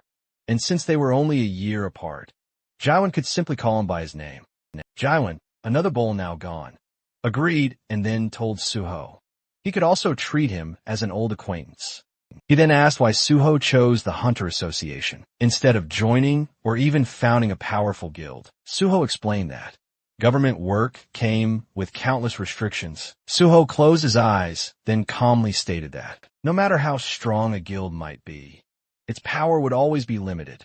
He wanted to stop the world's destruction with the absolute minimal casualties, and the association was the only place that could truly help him achieve that.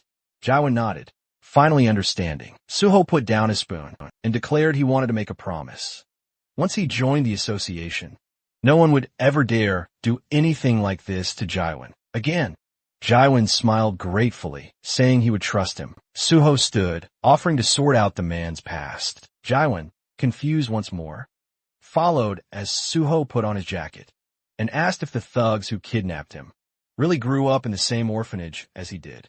It's time to pay them a not-so-friendly visit. The moment Jiwon saw those thugs again, rage utterly took over. He beat them mercilessly as they begged him to stop, calling him brother, insisting he'd kill them at this rate.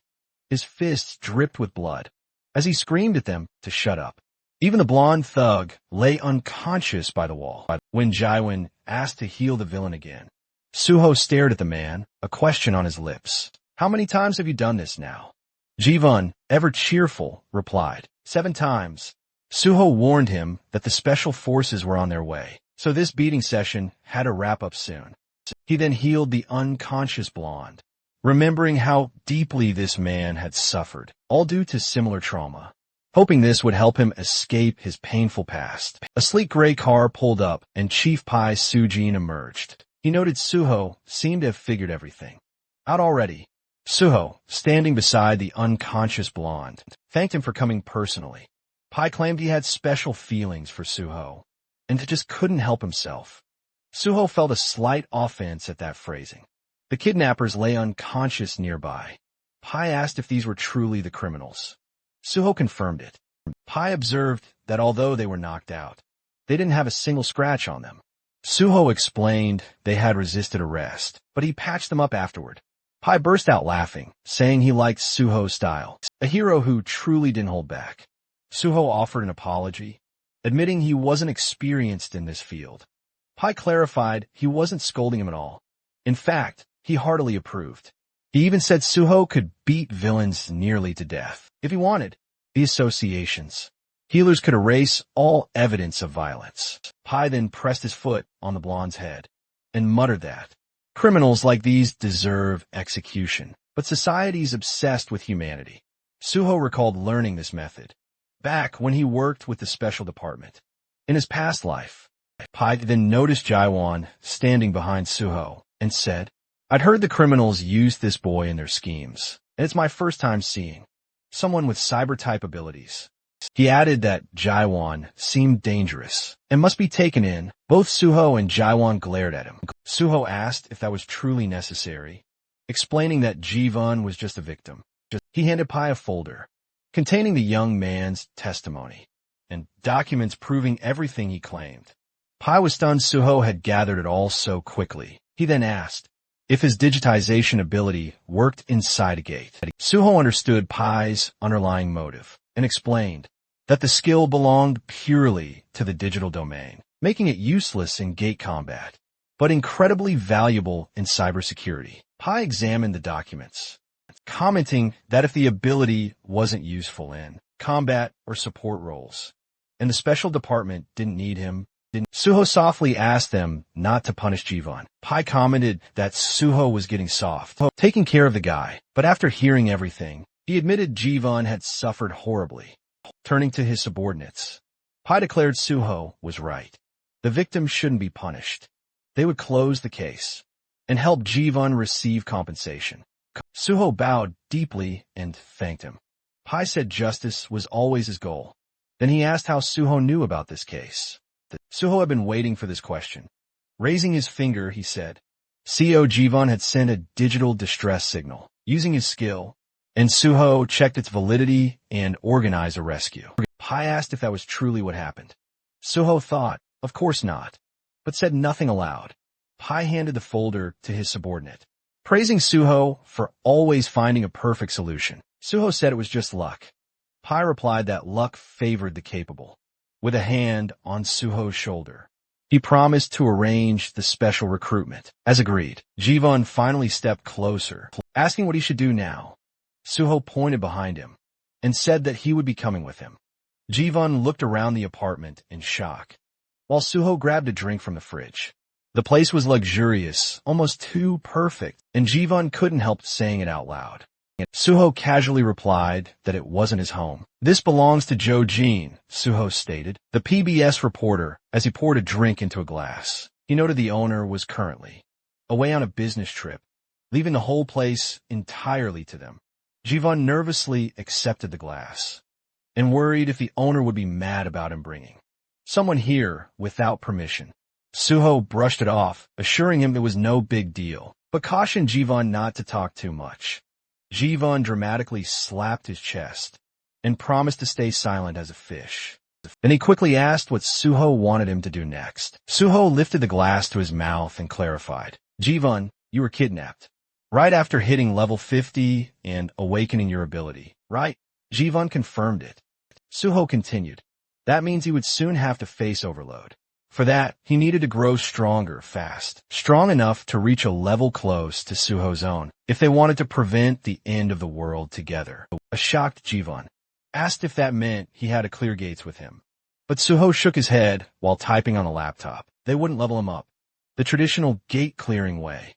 Instead, Jivan needed to learn how to use his cyber-type ability with maximum efficiency, turning the laptop toward him. Suho then asked, "How about going online together?" Jivan hesitated. "Is that even possible?" Suho told him to read his own skill description, but pointed out something the system didn't openly mention. Although Jivan transferred his own consciousness into the network, nothing said. He couldn't pull someone else inside with him. Jivan stared at him in disbelief. but agreed to try. He placed his hand over the laptop and activated digitization. A glowing digital circle formed above his palm. As the system notified Suho that player, Jivan was attempting to transfer his consciousness into the digital world and requesting permission. Suho approved. The system then announced the transition process, and Suho's expression tightened in surprise. A moment later, he found himself standing in the middle of a massive vineyard. Under a bright sky, he quickly realized he had literally stepped into his laptop's home screen, the very Windows wallpaper he'd always seen, but never imagined he'd experience firsthand himself. Jiwan, running up from behind, called out to him in excitement. He said it felt bizarre seeing someone else here, because until now, he'd always been completely alone in this digital world. Suho admitted this was his first time here too, and it felt absolutely amazing. Jiwan looked around at the seemingly endless fields and asked if they really were actually inside. The wallpaper photo itself, Suho confirmed it was an actual winery image, complete with lush grapevines. He even plucked a grape and chewed it purely out of curiosity, earning a hearty laugh from Jiwan, who reminded him that while the digital world had visuals, it had no taste or smell. Suho quickly spit out the illusion, admitting he just wanted to test it anyway. They walked through the lush vineyard, as Jiwan then asked how they were supposed to increase his level in this place. Suho was genuinely surprised. He didn't know levels rose based on experience points, and that the system didn't care whether actions happened in the physical world or not. He even reminded him that he had increased his sword proficiency during his virtual reality hunter exam. Jiwan then asked if leveling up in a virtual environment was truly possible. Suho clarified that while skills could be trained there, but not character levels, however, this particular digital world was different. Here, nothing resets after death. Here, everything was real enough to actually kill you, and that was precisely what made it capable of affecting the system itself.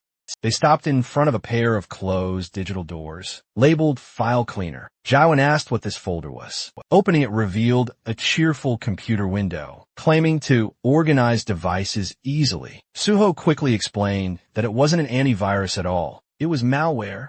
When Jiwan then asked if he really planned to level up by fighting a virus, Suho confirmed it. Malware behaved like monsters, attacking and destroying systems.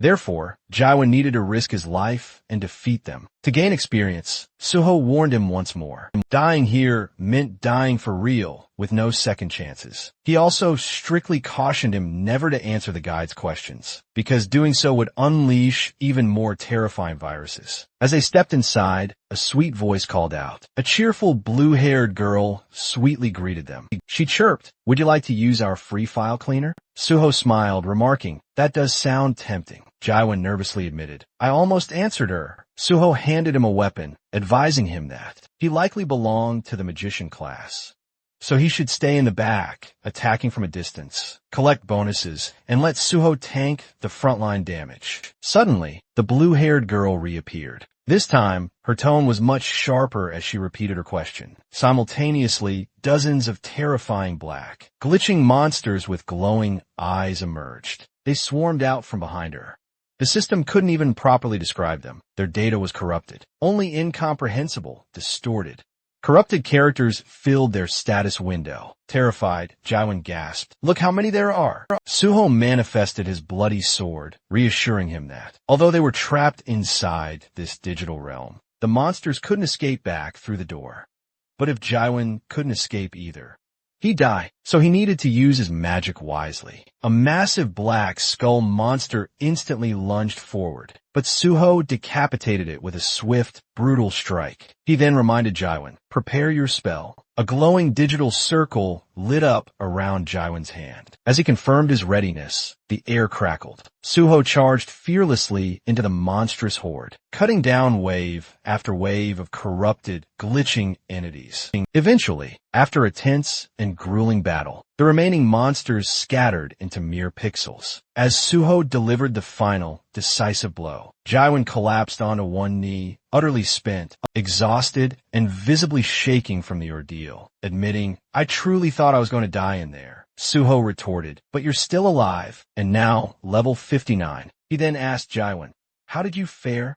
Jaiwan replied, I've reached level 55. Suho instantly realized something critical. This guy was far more talented than he had ever expected. With the right guidance and training, he could become a valuable asset to the Banshee group. He helped Jaiwan to his feet and suggested, let's log out and get some rest. Jaiwan eagerly agreed, yearning to return to the real world. Suho chugged a Coke, chilling on his couch, relieved that there was a safe path to level up, without ever stepping foot inside actual gates. Next, he checked the public's reaction to the news article detailing his feats, clearing the swamp of despair. The internet was absolutely flooded with admiration. People demanding the government give him a medal, fans wanting souvenirs, and endless praise pouring in. Suho rubbed his nose, basking proudly in it all, as long as he kept clearing gates. The world would treat him like a bona fide hero. And honestly, that kind of respect made life feel truly worth living. Seeing everything proceed exactly as he'd planned, he decided it was time to take the next big step. Suho ended up on a late-night call with guild leader Bei. He went straight to the point, wanting permission to clear the S-rank gate under Nexus Guild's name and throwing in the promise that every single piece of loot would go straight into the guild's pockets. No strings attached, no conditions whatsoever, just pure grind value. The gate in question? It's the infamous Mole Mine, an S-rank dungeon packed with mana stones and crawling with those freaky mole monsters that move like they were speed, running through the dark. Suho eyed the place, already picturing just how utterly annoying it was going to be. So many damn moles that grabbing even one mana stone felt like snatching candy from a nest of feral toddlers. Still, he smirked, like this entire death cave was just another warm-up for him. Clearing was exactly what he planned to do. On the other end of the call, Guild leader Bei was quietly analyzing the situation. If mortality inside the gate suddenly spikes, the government could snatch the dungeon away under national safety protocols, which meant having Suho clear it would actually secure Nexus Guild's ownership. The guy genuinely thought Suho's idea was pure gold. He just didn't understand why. The kid sounded so incredibly urgent about it. Suho, still lounging, explained that he might join the Korean Hunters Association earlier than originally expected, which of course meant he wouldn't be able to finish out his contract properly. So before dipping, he wanted to at least do something worthwhile for the guild. It was his version of paying rent before leaving the apartment. BAE understood. Even though a hint of disappointment slipped through, at least Suho told him straight, instead of doing some dramatic last-minute announcement, like half the hunters who ditched for the association. Without warning, Suho added that he'd personally put together a team to fight the moles, so the guild would only need to arrange miners, and none of this had to be rushed. The guild leader finally accepted the plan, saying he'd contact Suho once all preparations were done. The next day, Suho was in the lounge of the Nexus Academy, where Diwan greeted him warmly. With an outstretched hand, Suho shook his hand, mentioning that it had been a while since they last met, and then told Jivan, who stood beside him, that this was Kong Diwan, the one who had taken the exam in the same group as him. Rubbing the back of his head, Diwan admitted that he only passed the exam, thanks to the advice he received from Suho. They all sat around a table, and Suho asked whether Diwan had managed to join any squad yet. Diwan replied that he was still training, entering gates, and gaining experience on his own. Suho looked at him thoughtfully, remembering that usually when a newcomer joins a guild, they're assigned to a squad to build experience and increase their survival rate. Smiling slightly, he asked Dahan if he would like to gain experience in his own squad. He explained that he planned to clear gates soon, and it would be helpful to have him. Dahan reacted in surprise, but quickly said that if Suho was interested in him, then he was ready to assist, however needed. He even shouted happily that he was always ready to help. Suho smiled and said they would start right away, leaving Dahan utterly flabbergasted. Inside the simulator, the Banshee squad members were battling a digital copy of Suho. One shouted, "We need to flank him." From the other side, as the fight intensified, filled with grunts and cries. Yeonhwa stood, her fist clenched tight, as the ghostly Suho rushed at her. In a single, devastating strike, the copy decapitated her. The squad staggered back in shock, while Yeonhwa gritted her teeth. She declared that one day, she would kill Suho with her own hands. The real Suho, standing right behind her, then told her she was already doing much better. The squad turned toward him, utterly bewildered, unable to comprehend that the real Suho had appeared. Suddenly, working through the system window, Suho noted the squad had become gloomy. Yeonhwa complained they died at least 100 times, and their morale was suffering.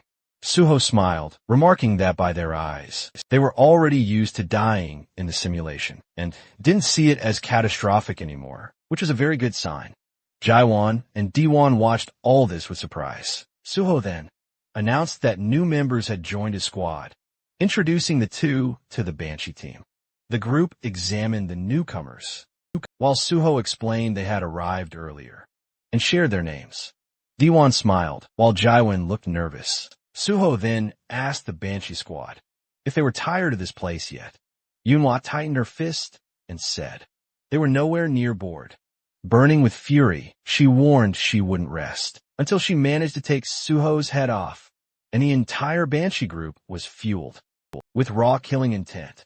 Suho smiled, saying he liked that attitude, advising the newcomers to develop the same instincts. Yoon asked why that was necessary, and Suho replied gently that it was essential if they wanted to survive inside real gates. He declared that from today onward, they would all train to clear gates together.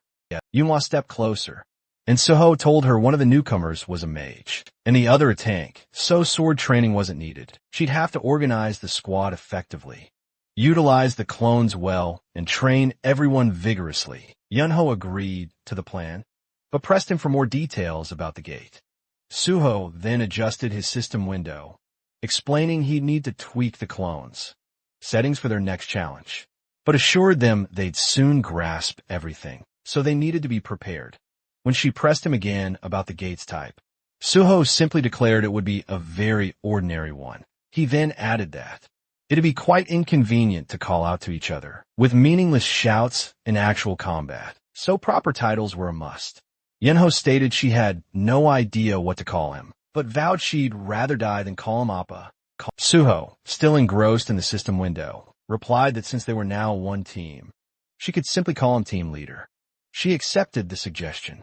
Suho then announced he had to leave for other matters, asking them to notify him once preparations were complete. Daehan and Jaewon watched in confusion as the digital Suho pulled a sword from the ground. When they asked what their next move should be, Yeonhwa merely told them they'd soon see for themselves. The virtual Suho then pointed his sword at them, insultingly calling them trash, and demanding why they were standing around like ducks. He ordered them to attack instead of just staring. Daehan was utterly stunned, confessing he'd never imagined Suho acting like that. While Yeonho coolly remarked he was always like this, she sternly warned the newcomers to be ready if they didn't want their heads rolling. Meanwhile, Suho stepped out of a taxi outside. The driver explained that vehicles weren't allowed any farther than this point, so Suho would have to continue on foot. Suho agreed calmly and proceeded forward, standing before a cluster of tall buildings. He then activated his ring, using first Mumu, and the system reported the skill activation. Monochrome Solitude had been activated to completely erase his presence. Walking down the sidewalk with newfound stealth, he observed the neighborhood of Payu, once famously known as the Golden Land. Spotting the beggars nearby, he recalled how prosperous this area once was. But after multiple gates suddenly appeared, and with too few hunters to clear them out, the entire area had become completely desolate. If it weren't for these gates, this place would never have devolved into such a ruined district, passing by the impoverished residents. He mused on how the area was now riddled with crime, gangs, drugs, and widespread hunger. He knew he couldn't save every single person here, yet he remained utterly determined. He needed to clear this gate quickly, and when the opportune moment arrived, this place could become incredibly useful. Looking up, he suddenly realized that this abandoned area had drawn in a certain group of individuals who might prove useful to him. He stopped before a familiar, unassuming door, remembering he used to frequent this very spot in his previous life. A man peeked through a small window in the door and curtly asked his identity. Suho stated he intended to purchase the mine as soon as Mumu was deactivated.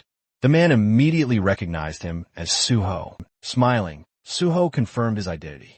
The man opened the door and warmly invited him inside, pointing to a sofa situated across from him. The man explained that even though they weren't officially open for business yet, he already had specific orders on how to treat Suho. He then asked if Suho had ever visited Paiju. Suho, however, countered by asking if the man felt uncomfortable. The man, clearly confused, repeated the question. Suho then pointed out that he didn't appear comfortable in the intricate mask he was wearing.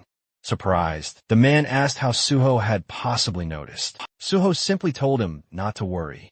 Since they were alone, the man then removed the mask, revealing a stunning, red-haired woman underneath. She commented that she had indeed expected someone capable of clearing 2 portals entirely alone to possess abilities such as these.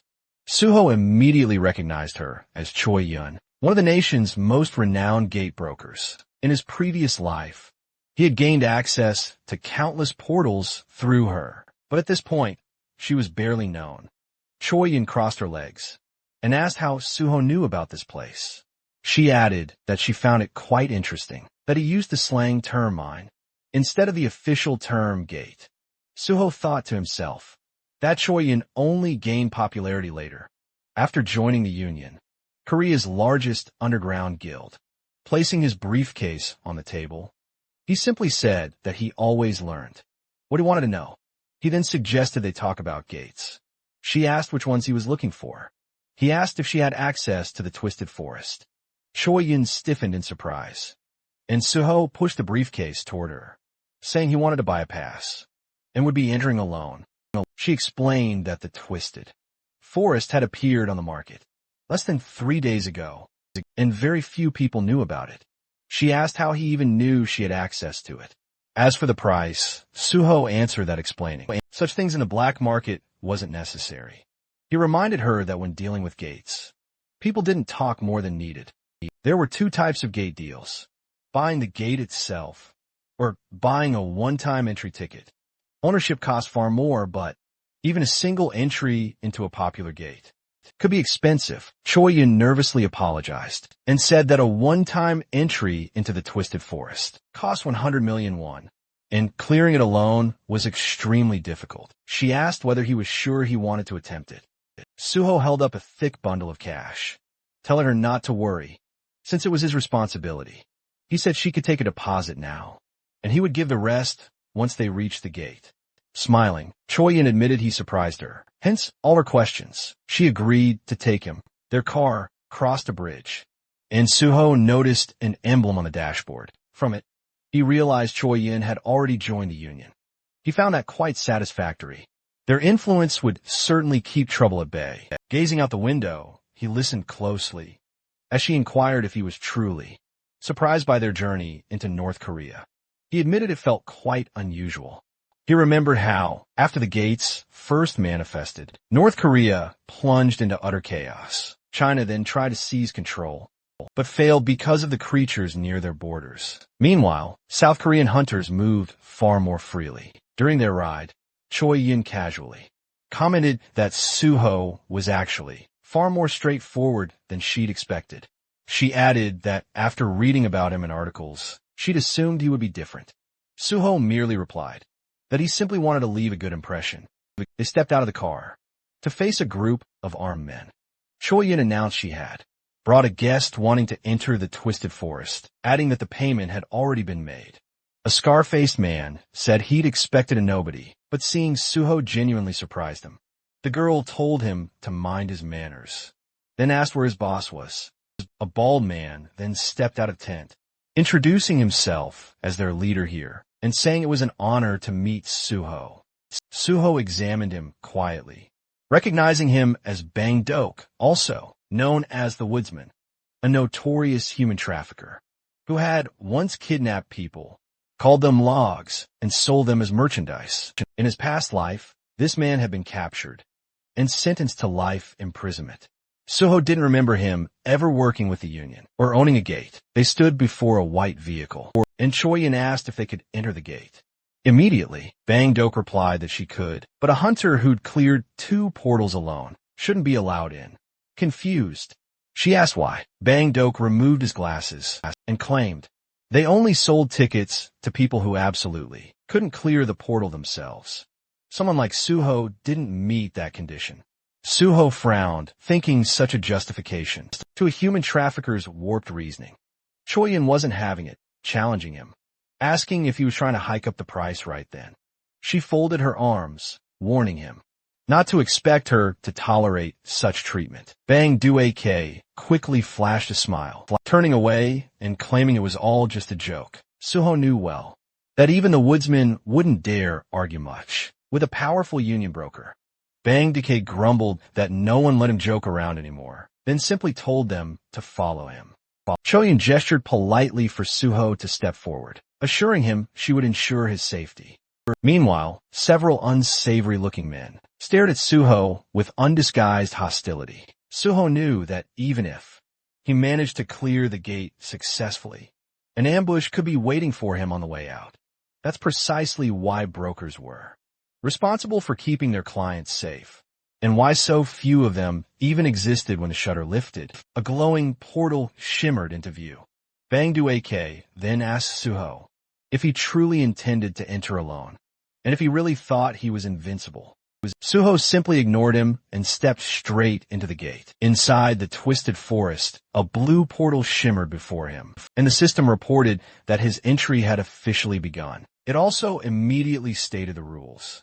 Only hunters level 99 or below were permitted, and the maximum squad size allowed inside was 8. Suho fully stepped into the forest, lifting his gaze to take in the eerie, twisted landscape. He hadn't expected to end up in this particular place. In his previous life, he had never actually entered this gate either, but he had heard more than enough about it to know exactly what awaited him inside. Calling forth his shadow spear, he decided to first search for anything potentially useful. Closing his eyes, he activated his magic detection, and mystical purple streams rose upward. A massive yellow eye glared back at him as he realized that the very trees themselves were actually monsters. The system immediately identified them as twisted ants. Level 93, Suho then hurled his spear, striking right beside the monster's eye. He considered that using an axe would be absolutely ideal, but he didn't have one handy at the moment. The ant unleashed a deafening roar, just as Suho summoned his bloody sword. He mused that the mole mine boss had been far more bothersome than these ants.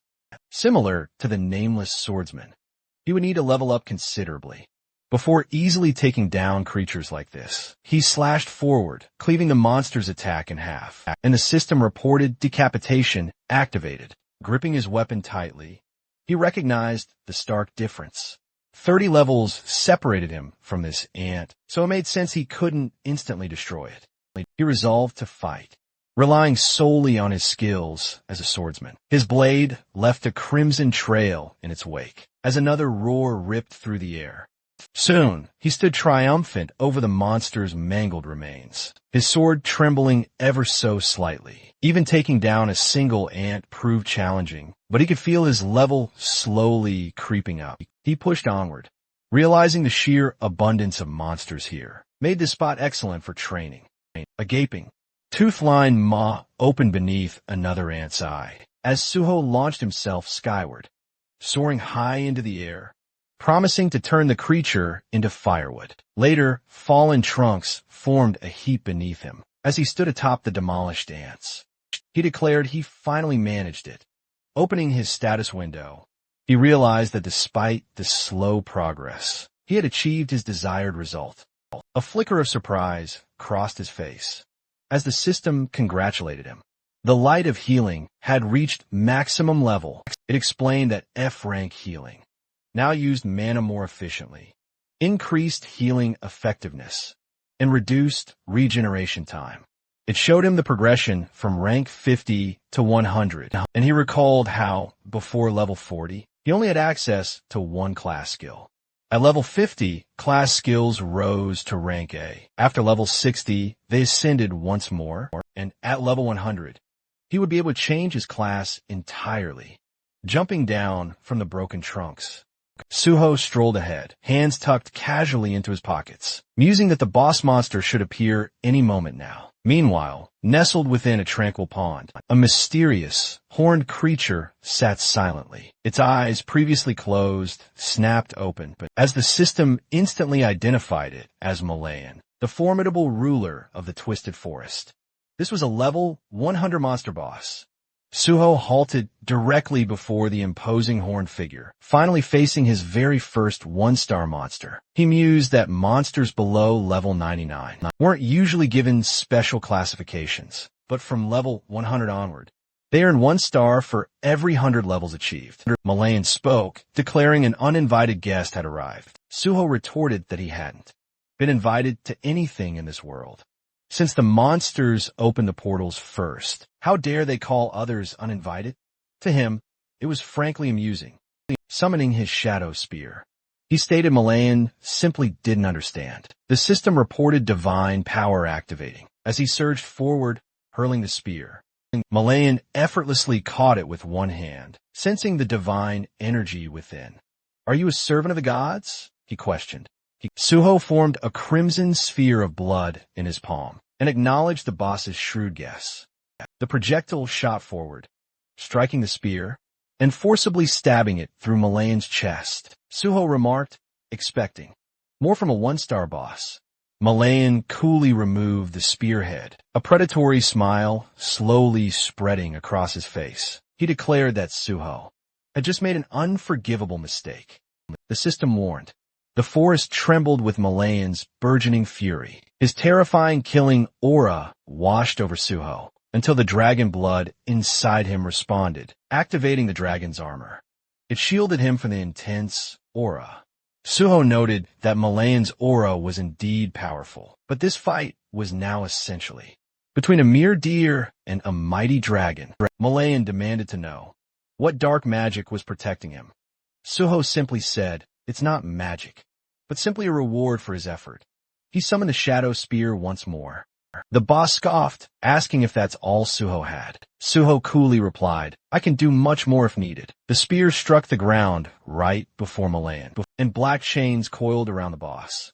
As the system activated shadow binding and shadow bleeding, Malayan tore through them, easily asking if Suho truly believed such petty tricks would work on him.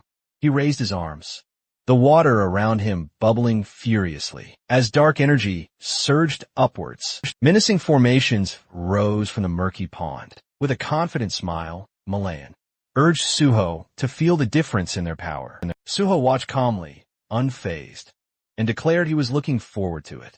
A powerful strike came hurtling at him, which he dodged with effortless grace, responding with blood-enhanced sword attacks. His blade turned crimson red as the system activated decapitation. Suho acknowledged that this enemy was indeed tougher than the ants he'd faced. He leapt back to avoid a massive root, then cleanly sliced another in half. Malayan sneered, claiming Suho didn't know how to handle a sword. Suho admitted it with a smirk, stating he only needed to wait a moment longer. Malayan studied him, unable to discern his intentions. Suho's slashes continued, relentless, and faint red marks began appearing on the roots. Malayan realized Suho had stopped using divine power and couldn't understand the purpose of these weaker, seemingly ineffective attacks. Suho's movements made no sense to him. Malayan spread his arms, preparing another attack, sending multiple roots surging forward. He promised to cut Suho to pieces. But when the attack reached Suho's position, the roots split apart effortlessly, standing calmly on a stone island. Suho's calm expression contrasted sharply with Malayan's shock. Malayan tried to justify it, imagining Suho had struck weakened points on the roots. But as more roots fell with clean, precise cuts, Suho remarked that his technique seemed to have worked. He had been using decapitation, so that the system would assess his technique. and now that it recognized his mastery, this dramatically amplified his strength. Wielding a striking red and black sword, he watched on, as the system declared his swordsmanship had utterly surpassed all others. It even upgraded decapitation to S rank. A follow-up message then stated the will of the nameless sword reacted to this power surge, seemingly smiling. Suho quickly read the new system notifications. The sword's consciousness had awakened. It blessed him, choosing a new target. And then the system congratulated him for becoming the successor of the Void style swordsmanship.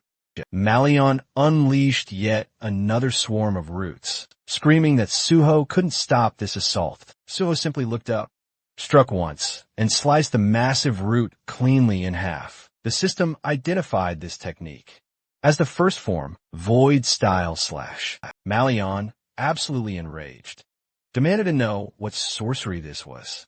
Suho calmly replied that it wasn't magic, holding his bloody sword forward.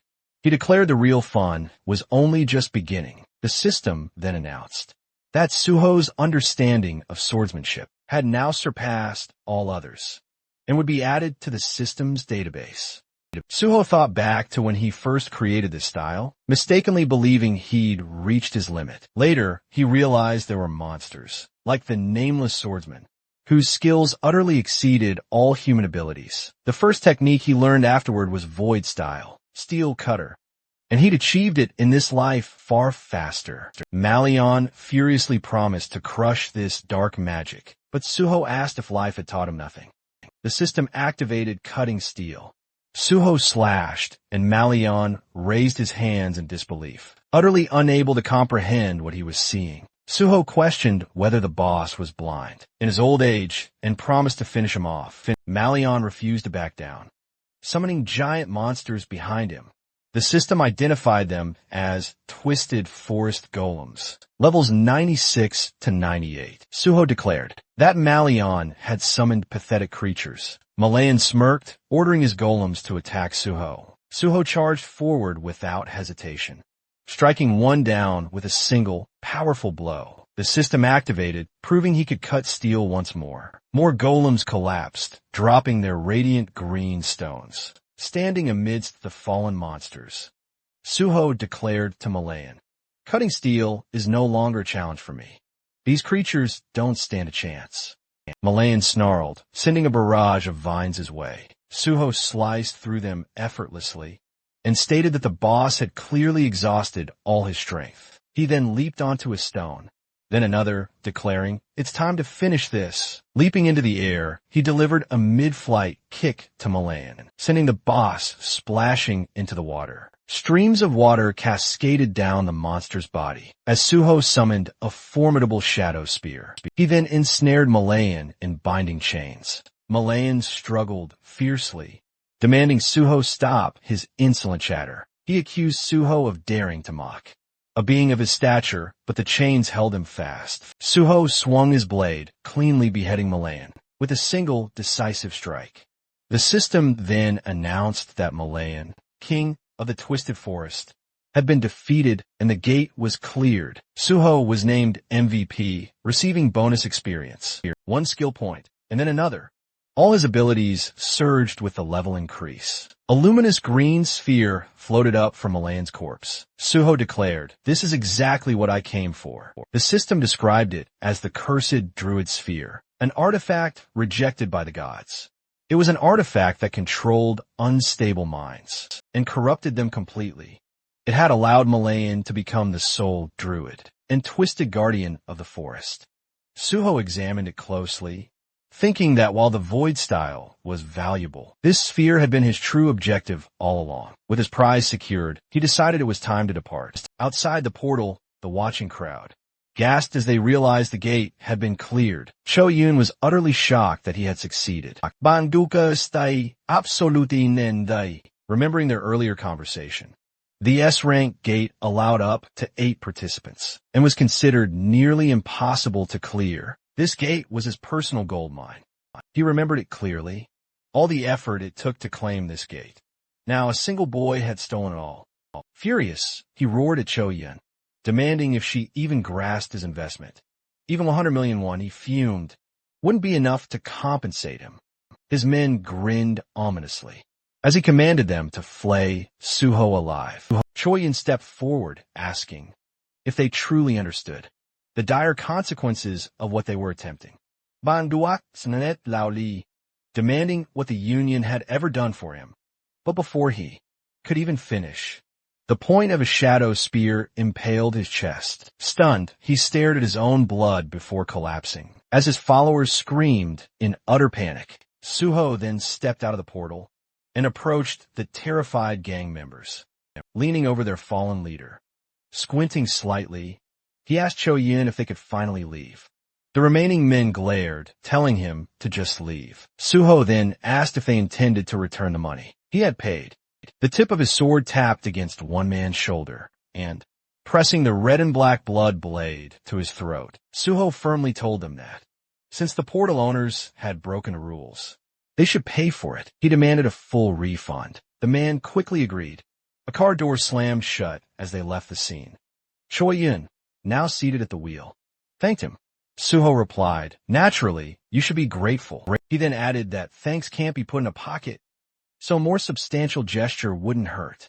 She admitted he was quite sharp-tongued, and he answered that it was only natural, since he was a swordsman. Handing her his phone, he asked her to give him her number, so they could stay in touch. Choi-in said she'd call him first instead. Suho said he'd welcome it, especially if she found another suitable gate. After saying goodbye, he stepped away from the car. As he departed, Choi-in softly remarked, "He's much nicer than I ever expected." The scene then shifted to Nexus Academy at 9 a.m. Numerous footsteps echoed across the pavement, and someone inquired, "Where are we even going?" Suho, holding open the trunk lid, promised he'd explain everything once they got there. Slamming the trunk shut, he added, "Let's not keep the boss waiting." Leading his squad forward, he announced their destination, the miner's quarry. This news visibly electrified his comrades. The group gathered before the portal's protective frame, just as a car pulled up to meet them. Bae Dong-yuk approached, thanking Suho for making it. Suho replied, saying he was fortunate to arrive without a hitch. Before them loomed the imposing walls of an iron barrier, and Suho asked, "Is the landkeeper's mine inside here?" Dong-yuk explained that a safety zone had been constructed to contain the gate's immense energy. Behind him stood a bustling team of workers in yellow helmets. He confirmed he'd arranged the mining team, exactly as Suho had requested. Suho thanked him, then suggested they kick off the briefing. Dong-yuk agreed it's about time. Inside the meeting room, Suho held a tablet, explaining that deep within the mine lived creatures known as landkeeper kobolds. If they managed to eliminate them, they'd be able to gather a massive haul of monostones. Their strategy, he declared, was straightforward: destroy every monster, collect as many monostones as possible, defeat the boss, and clear the landkeeper's gate. A guild secretary asked in surprise, "Is it really that simple?" The group looked thoughtful, and someone wondered why. No intel about the portal boss had been shared. During the briefing, Suho replied that he would fight the boss alone, so he felt it didn't warrant further attention. Raising his index finger, he reminded everyone that, as previously promised, all profits earned from clearing the gate would belong exclusively to the Nexus Guild.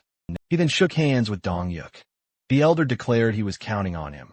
Suho thanked him for his faith and vowed he wouldn't disappoint. A smile on his face, he then told a nearby miner that their squad should hold back for now, only commencing mining once they got the signal. The miner nodded his understanding. He then turned back to his squad. Suho asked if they were ready, since this was their first portal entry. He asked if anyone felt nervous. The terrifying illusion of a monstrous Suho still loomed in their memories, tears glinting in her eyes. Yunho admitted they all were, recalling how he'd tormented them during training. Suho told her not to exaggerate.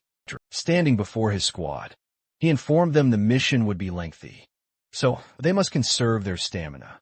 He designated Dahan to cover Jaiwan and ordered the others to hold their positions. Their priority, he stressed, was the safety of the miners. Unlike the Kunlun Mountains, the dead wouldn't resurrect here. They needed to be extremely cautious. A red portal throbbed before them. Suho then ordered everyone to follow, and the squad responded with a surge of eagerness. The system announced their entry. Inside, he walked through a dark passage. The system flashed crucial data for the Landkeeper's mine. Maximum level 88, capacity 56. Soon, a spear is seen impaling a kobold's head. Suho then lunged at another kobold, strangely wielding a blood-coated shaft, and swiftly eliminated it too. Blue blood gushed from the monster's mouth, while a blood jade artifact replenished itself with a spilled liquid. Suho found it impressive how few kobolds were actually present, which gave him ample time to gather their blood. One of the miners gasped in astonishment, exclaiming that Suho had wiped out all the enemies with one blow. A Banshee squad member beside him nodded in full agreement, and when the miner questioned if he'd truly never seen Suho fight, Cowan readily admitted it was true, since their leader rarely spoke up. Manhwa urged them to pick up the pace. The squad pushed forward and joined the fray. Their orders were clear: eliminate the kobolds and protect the miners. Jivan then raised his hands, forming a magical circle, promising them cover. Nearby, Diwan decapitated another kobold. Yunhua barked orders: maintain formation and avoid rushing in. Suho glanced over his shoulder, a small smile forming, satisfied that his instructions were being followed, and that, so far, nothing had gone wrong. Yanawa told the miners to get to work. Once the hunters had pushed a bit further, the miners wasted no time and started digging. Around them, massive crystals glimmered, as one miner loudly announced, "We've nearly finished gathering the stones," and requested they be brought to the surface. He also instructed his teammates to double-check for valuables and clear out any monster corpses blocking the area. Suddenly, a miner spotted something to his left. His companion asked, "What are you staring at?" And the young man could only say, "I can't believe what I'm witnessing," as monsters spewed blue blood all around them. Suho delivered another precise, lethal strike, then pierced a goblin to his left. He clenched his fist, activating his bloody weapon. His eyes glowed white, as defeated enemies piled high beneath him. Resting the blood sword on his shoulder, he stood triumphant amid the fallen creatures. The miners in his squad stared at him in stunned, reverent admiration. Several workers joyfully raised their arms, shouting that working with Suho was a true honor. Suho suddenly sensed something amiss and ordered everyone to gather up. Yanawa responded immediately. Deep within a section of the mine, he pointed out a branching passage. The squad confirmed they saw it. Suho explained the nexus. Guild had abandoned their attempts to clear this gate because endless hordes of kobolds had overwhelmed them. Someone asked, "Do we need to split up?" Summoning his bloody sword, Suho declared he'd go in alone. The others questioned him, utterly stunned, but he simply raised his weapon, proclaiming a boss awaited them inside. With one mighty strike, stones exploded outward as his cutting steel skill activated. Diwan gasped, amazed Suho could slice through solid rock with a single blow, and Yanhwa wondered aloud how such strength was even possible. Standing before the narrow passage he'd created, Suho explained he purposely made it tight, so monsters couldn't swarm out all at once. He ordered them to remain here and guard the right side, while he went left. When someone asked if they should simply kill any goblins emerging from the cut passageway, Suho confirmed they should, adding that originally he intended to block the entire entrance. But then he realized they wouldn't gain experience that way. Turning away from his squad, he told them not to look for him under any circumstances. If he didn't return within 12 hours, they were to leave the mine entirely. Yanhwa agreed. Suho thought to himself that he would need all 12 hours to finish what he planned. Turning his head once more, he told them they would meet again soon. Duho muttered that Suho had blocked the entrance, questioning if the man was even sane. Hyunmin said that even though Suho was their leader, going alone would be extremely difficult, and he feared Suho might not manage.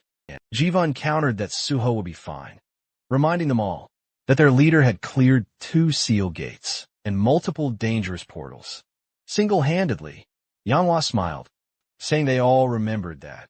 So they simply needed to believe in him and do their part. One of the fighters agreed and said they needed to make sure. Suho would be shocked at how much they had improved. By the time he returned, the group clenched their fists with fierce determination, ready to demonstrate everything they had learned in training. Large stones lay scattered before him. Suho declared that nothing was holding him back now. Ahead, a countless army of kobolds stretched. He proclaimed it was finally time to begin. Smiling faintly, he noted there were, indeed, an overwhelming number of monsters waiting. Yet he also remarked that their numbers meant nothing. The landkeeper kobolds snarled, as the system identified them as level 72 to 74. Suho then surged forward to attack. The monsters lunged at him with growls, and he unleashed a flurry of rapid strikes. Suddenly, a smaller kobold dropped from above, but Suho noticed it instantly, raising his weapon and blocking the blow with an amused grin.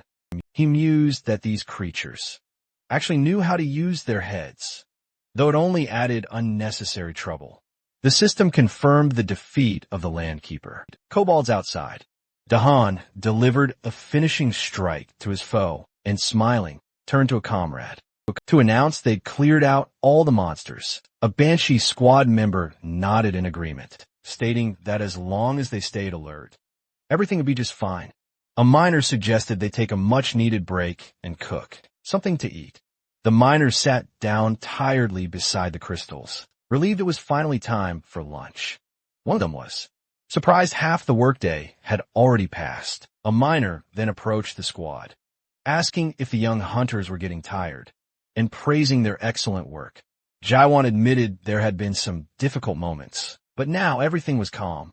Younghwa stood behind him, listening as the miner praised Jaiwan for defeating an entire horde of kobolds. Jaiwan explained that this feat was only possible because Suho had created a narrow exit tunnel. If the monsters had swarmed them all at once, they wouldn't have lasted even an hour. Younghwa studied the fallen kobolds thoughtfully, feeling that Suho must have been here before. And she hoped he was all right. Remembering her first encounter with him, she recalled how terribly that meeting had gone, and how she'd initially dismissed him as completely unhinged. But as time passed, she found herself starting to worry about him. With a faint smile, she accepted that she couldn't help him at this moment, and quietly admitted that it was unclear who should really be worrying about whom. Deep within the mine, Suho sat on a stone, his bloody sword in hand, casually biting into a chocolate bar. He grumbled that the kobolds still weren't attacking, even though he was openly munching right in front of them. Standing up wearily, he noticed the monsters glaring intensely, but still frozen. He wondered aloud, had they finally grown afraid of him? Then he added that it barely mattered anymore, since they no longer held any interest. Standing atop a tall cliff, he realized there was only one thing he truly wanted: to find a portal's boss. It was far too dark to see clearly, so he pulled out a flare gun. The system explained it would illuminate the area for a significant duration. Suho fired, and the cave lit up with bright, scattered lights. In the newly illuminated cavern, a strange creature with an elephant-like head appeared. The system identified it as Bulgasari, level 99. Suho considered that Bulgasari was notoriously difficult to kill, feeding on ore and possessing a body stronger than most monsters. Approaching cautiously, he recalled that Bulgasari was one of the 3 most dangerous non-star monsters. Summoning his shadow spear, Suho declared it was time to begin.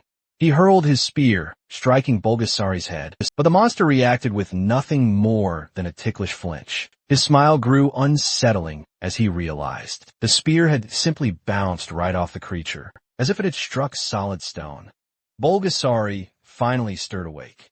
Its clawed paws scraped the ground as it rose, throwing its head back and unleashing a deafening roar. The kobolds covered their ears in sheer terror. Far away, the miners looked up in panic. One mumbled it felt like an earthquake, and another lamented, "I never imagined dying like this."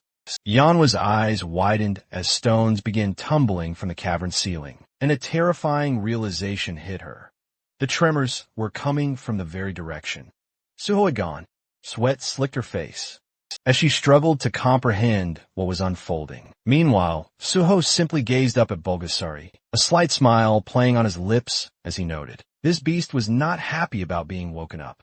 The system flashed a dire warning. Bulgasari was unleashing its boss. Monster-level fear skill. Bulgasari's massive jaws roared once more. Yet Suho stood firm, completely unfazed, as the system reported that the dragon's blood within him had awakened, granting him potent resistance to the fear effect. Bulgasari's monstrous eyes glowed with chilling menace, while Suho, calm as ever, summoned his bloody sword and practically invited the beast to attack. With a sudden motion, Bulgasari launched a steel projectile from its trunk, aiming directly for Suho. Suho instantly recalled that Bulgasari could convert ore stored within its body into potent ammunition and launch it with incredible force. Even if the technique appeared crude, its destructive power was absolutely terrifying. He tightened his grip on his sword with both hands, knowing steel was one of the strongest materials, and few could withstand its might. With a swift, clean slice, he utterly cleaved the projectile. Steel Slash had activated. Grinning, Suho declared it was time to tame this monster. He was immensely relieved he had collected so much blood. Earlier, Bulgasari roared furiously and charged. Arcs of white energy burst from its body, and its enormous paws thundered across the cavern floor. The beast opened its maw wide, moving at a shocking breakneck pace. Suho couldn't help but think such speed was almost unfair. The monster then slammed into the cavern wall with terrifying force, but Suho leapt aside just in time, shaken but resolute. He knew he couldn't afford to waste a single moment. The cavern walls could crumble at any second. Springing from a nearby rock, he summoned his bloody sword, clutching it firmly. He focused intently on using every drop of blood he had gathered for the most potent attack he could muster. Then, with a decisive strike, he cleanly sliced off one of Bulgasari's trunks. Powered by his Steel Slash skill, the monster let out an agonizing roar as its severed trunk crashed to the ground. Landing on one knee, Suho scrutinized the creature closely, realizing his Steel Slash attack's effectiveness didn't depend on the depth of the cut. No matter how thick the armor, his sword would still deliver maximum damage. Seeing the fallen trunk, he felt a surge of confidence. Convinced he could conquer this formidable monster, Suho recalled the well-known strategy against Bulgasari, using fire. In his past life, this monster had only been defeated with overwhelming flames, but he reminded himself that such a method required an enormous amount of firepower, and since he wasn't a mage, he had no way to utilize that option. Standing with his blood sword in hand, he understood he had no choice but to rely solely on his blade. Before him, Bulgasari's enormous paw scraped the ground, the monster growling low and dangerously. Its eyes shifted, and Suho noticed a sudden change. A powerful wave of energy surged from the creature, and the system warned that Bulgasari was shrinking its body. To activate quick recovery, the stump of the severed trunk pulsed faintly. Suho pondered the creature's regeneration. Once Bulgasari was wounded, it compressed its body and used the minerals it had absorbed to restore itself. This was precisely why the monster was considered immortal and so notoriously difficult to kill. A small, almost comical, appendage began sprouting from a wound. As the regeneration took place, Suho smiled and asked whether the monster expected him to simply stand and watch this process unfold. Yellow waves of power spiraled around Bulgasari, and the system reported the monster was initiating Ultra Enhancement. A new exoskeleton began forming as the absorbed minerals hardened along its body, giving the beast an even more threatening form. The two opponents faced each other. Suho realized Bulgasari was using every skill it had, unleashing its full strength in an attempt to defeat him. Clearly the monster believed it needed all its power for this single confrontation. Suho, still smiling, accepted the challenge. The monster launched itself forward, the system stating that it was using the skill Ultra Rotation, holding his bloody sword. Suho braced himself, He had always wondered what Bulgasari, known as one of the strongest monsters, was truly capable of, and he was equally curious to see whether his blade would be able to break through such formidable power. The two clashed. His sword met the monster's rotating body. With a violent impact, Bulgasari's eyes gleamed. Yet Suho remained calm as he slashed at its form. The creature's limbs suddenly sprawled outward. In a helpless motion, Bulgasari growled weakly, looking upward, as if trying to understand what had happened.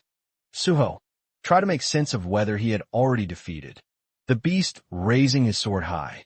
The system announced the activation of Steel Slash. Suho struck with full force, slicing the monster cleanly in half with a single decisive blow. A deafening roar echoed, the monster's remaining eye glowing, as Suho pointed a green sphere toward it, declaring that Bulgasari now belonged to him. Outside the chamber, the miners and the hero's squad waited near a collapsed section of stone.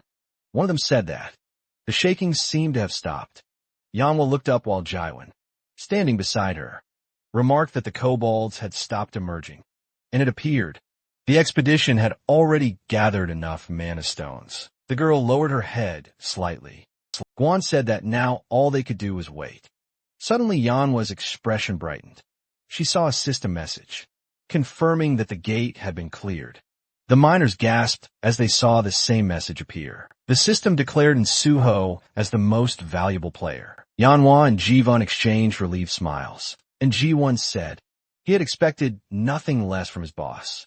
Meanwhile inside, the system informed Suho that, for his exceptional achievement, he was awarded 5 skill points.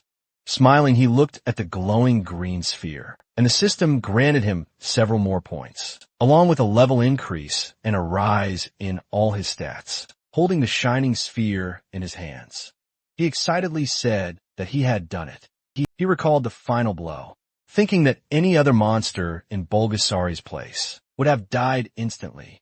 But he had not come here intending to kill the beast. The sphere emitted streams of green energy, as he explained to himself that his only goal had been to tame the monster, using the control sphere he had obtained after defeating Malayan. He threw the green sphere onto the ground. It cracked open, and a tiny elephant-like creature appeared. The system identified it as Bulgasari, level 99 with multiple high-level skills. Suho noted that having traits like Phantom Beast and species domination alone would be enough to classify the monster as S rank. Yet this creature possessed both. He knelt before the miniature elephant. As the system activated healing, his hand hovered over the creature, whose eyes were closed. Suho gently greeted it, and the little monster responded with an odd sound. Rising to its feet, Bulgasari faced him attentively. Suho told it to listen carefully. Surrounded by enormous crystals, he explained that, although the creature's enthusiasm was admirable, they could not return here again, so they needed to gather all the ore in the area. The tiny Bulgasari, ears flapping, looked cheerful. Suho asked if they could begin, and the creature made another series of unusual sounds. Meanwhile, his squad waited at the other end of the mine, confused and increasingly anxious, wondering why their leader was taking so long. Suho now stood inside his impossibly luxurious subspace house, the kind of hidden dimension only very few individuals in the world could ever possess. Surrounded by its vast, quiet expanse, he found himself thinking again about his past life and everything he had learned by living through the world twice. In that old life, the only player who had ever controlled Bulgasari was a person known as Gaia. The master of Earth. Their fame had risen entirely because Bulgasari was an overwhelmingly powerful creature. Suho remembered every detail of how Gaia used Bulgasari. The monster was a mythical beast, capable of devouring any kind of metal, converting all of it into pure strength, while also storing enormous quantities of minerals within its body, turning itself into a walking mountain of compressed energy. Inside the subspace house, Bulgasari, now nicknamed Bulbul, shockingly cuter than its terrifying full-sized form. It resembled a cheerful metallic-skinned gray hippo as it bounced energetically around the room. Then Bulbul opened its mouth wide and inhaled an entire mound of gleaming magic stones like a living vacuum. Once it had consumed everything, it rolled onto its back and began radiating a deep, powerful glow. Suho watched this with satisfaction, thinking that this little creature was unquestionably the greatest miner in the entire world. He smirked to himself by now. The Nexus miners outside should have collected their portion, exactly as agreed in the contract. Whatever remained inside this subspace belonged solely to him, and he had ensured that. Outside the mine, Diwan, Yanwa Jaiwan, and the rest of the team continued to wait. Near the sealed tunnel, Daehan grew increasingly restless. Convinced that Suho had been gone far too long, the miners whispered to each other, assuming that Suho must have defeated the boss, but perhaps suffered injuries during the fight. A few even considered going deeper to check, but Jivan held firm, insisting that they follow Suho's strict orders. Yenwa agreed. Even though worry tugged quietly at her thoughts, she reminded everyone that a team without trust in its leader would collapse, and Suho had clearly told them not to enter for at least 12 hours. None of them wanted to break that trust. Suddenly the stone wall exploded outward. In a burst of purple energy, Suho walked out through the smoke, appearing completely calm, as if he had finished a short training session, rather than a life-threatening battle. His squad rushed toward him, immediately demanding to know why he had taken so long. Jaiwan, especially dramatic, practically jumped in front of him. Suho teased that if they were that worried, they should have come looking for him. The group quickly reminded him that he was the one who forbade them from doing so. Suho's teasing expression softened when he placed a hand on Jaiwan's shoulder, acknowledging that the boy had followed his orders. Loyally, Yunhua admitted she was relieved that their trust had not been misplaced, though she still disliked being treated like a child. Suho simply said that they had lived entirely different lives, and that was the undeniable truth. Their darker pasts had shifted completely, and he felt a quiet pride at having changed their future paths. Afterward, Suho thanked the miners and said that it was finally time to leave the cave. For good, the group cheered enthusiastically, more than ready to return to the surface. Meanwhile, in his office, Guild leader Baidong Yuk waited anxiously. The longer the silence stretched, the more tightly he clenched his hands. If anything happened to Suho, all responsibility would fall on him, and the Nexus Guild would drown in trouble.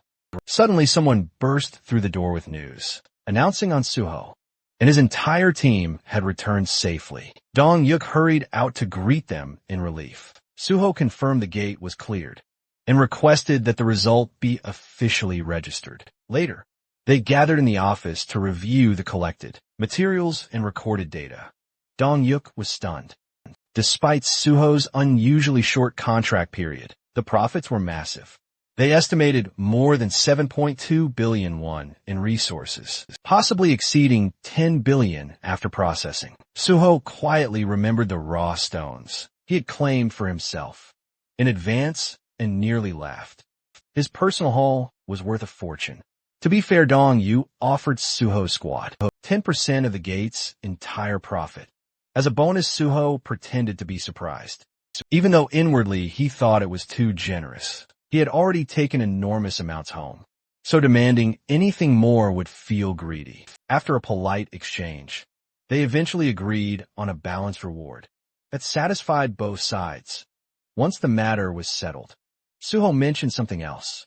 He wanted to form a secret raid unit within the Nexus Guild, since he would soon join the Hunter Association. As a government hunter, he would be unable to lead his team officially. He asked Dong Yuk to support them quietly and register them within the guild, so they could continue serving as a hidden force behind the scenes. Dong Yuk loved the idea and agreed immediately. Suho reflected that only because he had regressed could he build a foundation this solid. Avoid the betrayals of his past life. Test each person until they proved to be trustworthy allies. This time, he wanted real companions walking beside him, not opportunists later. Suho entered the locker room, where his squad was gathered. still buzzing with excitement about the previous mission. Jivan immediately leaped toward him with his usual, overly enthusiastic greeting. Suho gathered them around and shared the news. Starting today, they were all officially members of Nexus. The team was stunned. Several Banshee members had given up their previous jobs just to follow him, and now they would receive proper pay, clear advancement paths, and official B rank status, with potential for a rank promotions. Dahan and the others were ecstatic, celebrating like they had just won a grand prize. Right then, Suho's phone rang. It was Chief Pai calling with even more good news. Suho's special recruitment for the Hunter Association had been approved. Soon he would formally join, receive a commendation, and begin his government contract. Chief Pai joked that Suho was becoming far too impressive, and Suho responded that he fully intended to keep surprising everyone from here on out.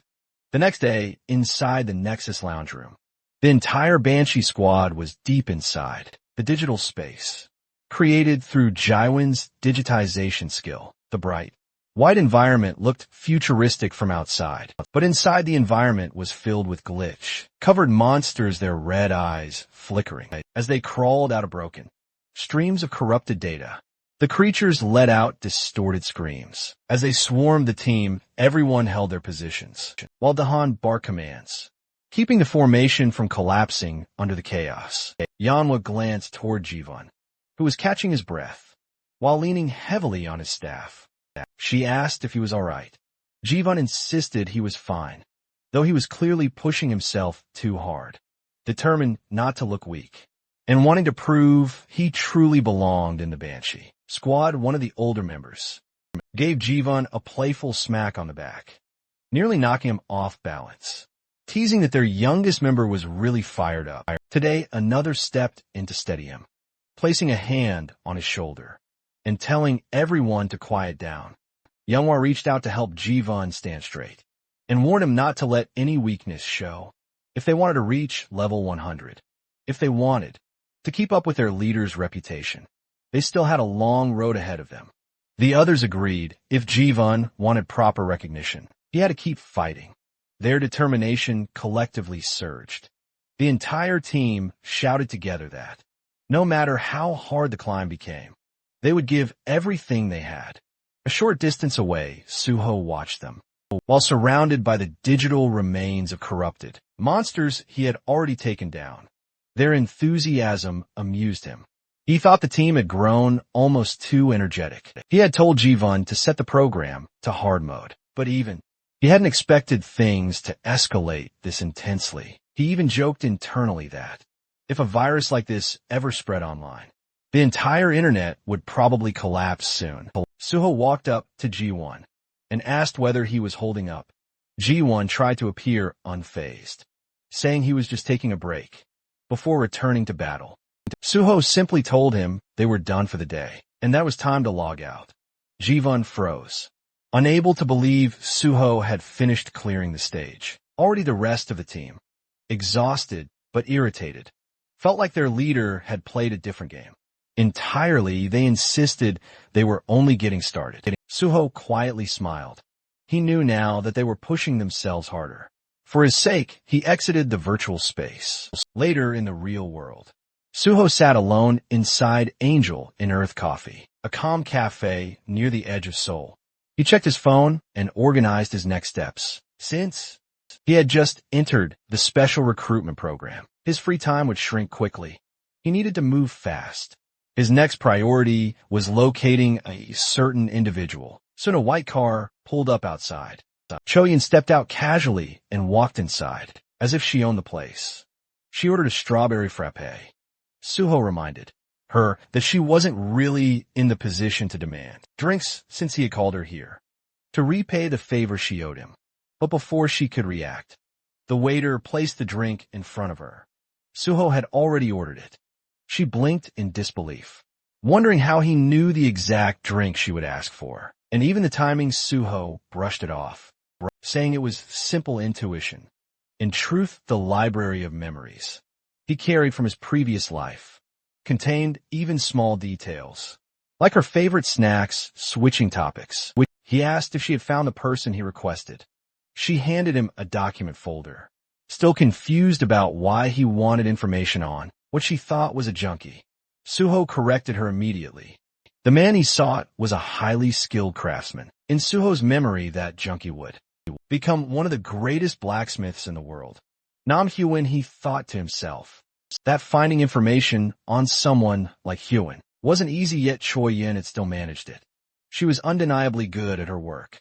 Suho then said, the next step involved using a safe house in Cheongdam, one that belonged to the Union. The girl froze. She knew these safe houses existed, but only the highest ranks had authority over the Cheongdam location. Even brokers rarely stepped inside. Her nerves rose. She pointed out that even knowing about the place was unusual.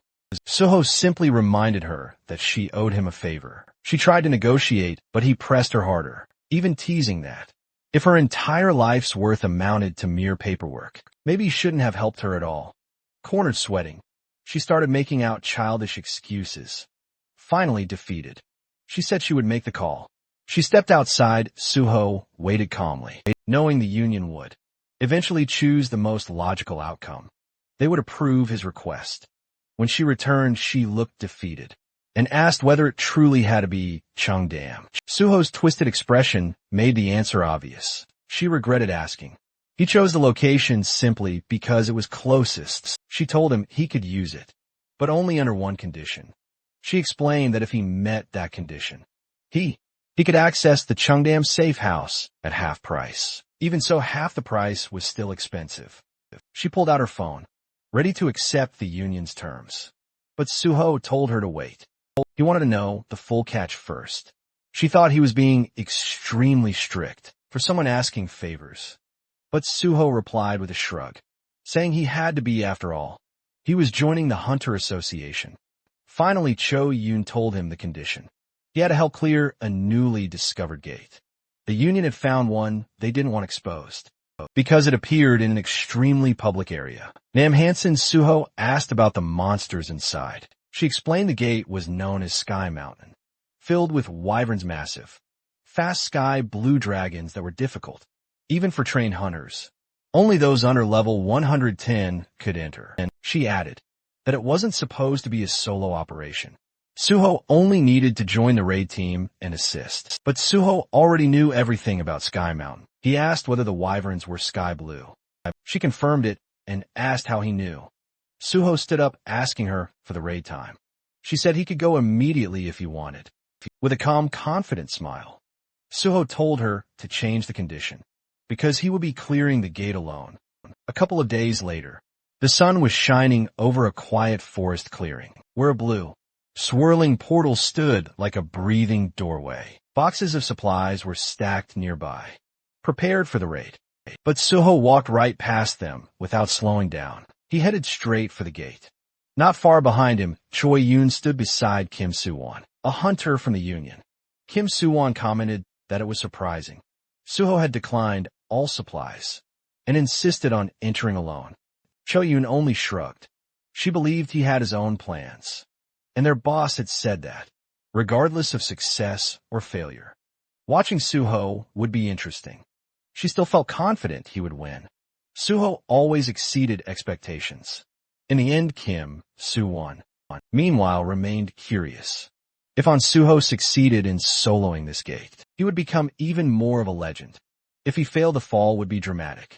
Either way, he found the situation extremely fascinating. Inside the gate, the system loaded a new environment. Celestial Mountain, the surroundings were rocky, bright, and high above the clouds, with strong winds swirling through the mountain peaks. The system stated that only hunters under level 110 could enter, and the maximum party limit was 31. Yet Suho stood there alone, planning to clear everything by himself. He remembered reading association reports about this place. Officially, it was not classified as extremely dangerous, but the reality was different. Many hunters had failed here, and several had died. With wyverns dominating the sky, the association usually sent mages and archers. Warriors were advised to stay away. since aerial combat was too difficult for them. But Suho felt that these rules did not apply to him. He gathered blood in his hand and activated his blood weapon skill. A bloody sword formed in his grip. Looking up the winding mountain path, he decided to skip it entirely.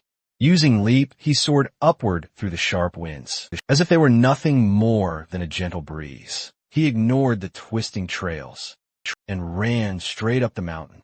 Soon, he reached a plateau where sky wyverns had gathered. All of them were over level 100.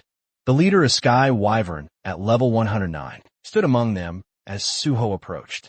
The wyverns reacted with irritation and surprise, clearly confused that a lone human had rushed them so confidently. One wyvern launched a swift attack, but Suho struck faster, slicing the creature cleanly with quick draw. The others recoiled in fear, realizing immediately that this human was unlike any they had faced before. Still, they refused a fair fight. When it became clear none of them could take him one-on-one, the wyverns attempted to overwhelm him from every direction.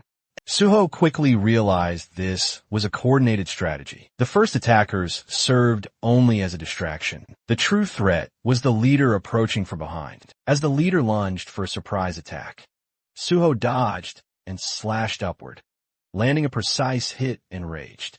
The sky wyvern used its fear skill. A wave of blue pressure rolled across the mountain, but Suho's dragon blood rendered him immune to. To him, the wyvern's intimidation felt almost amusing. Only real dragons could frighten him. These wyverns were merely imitations.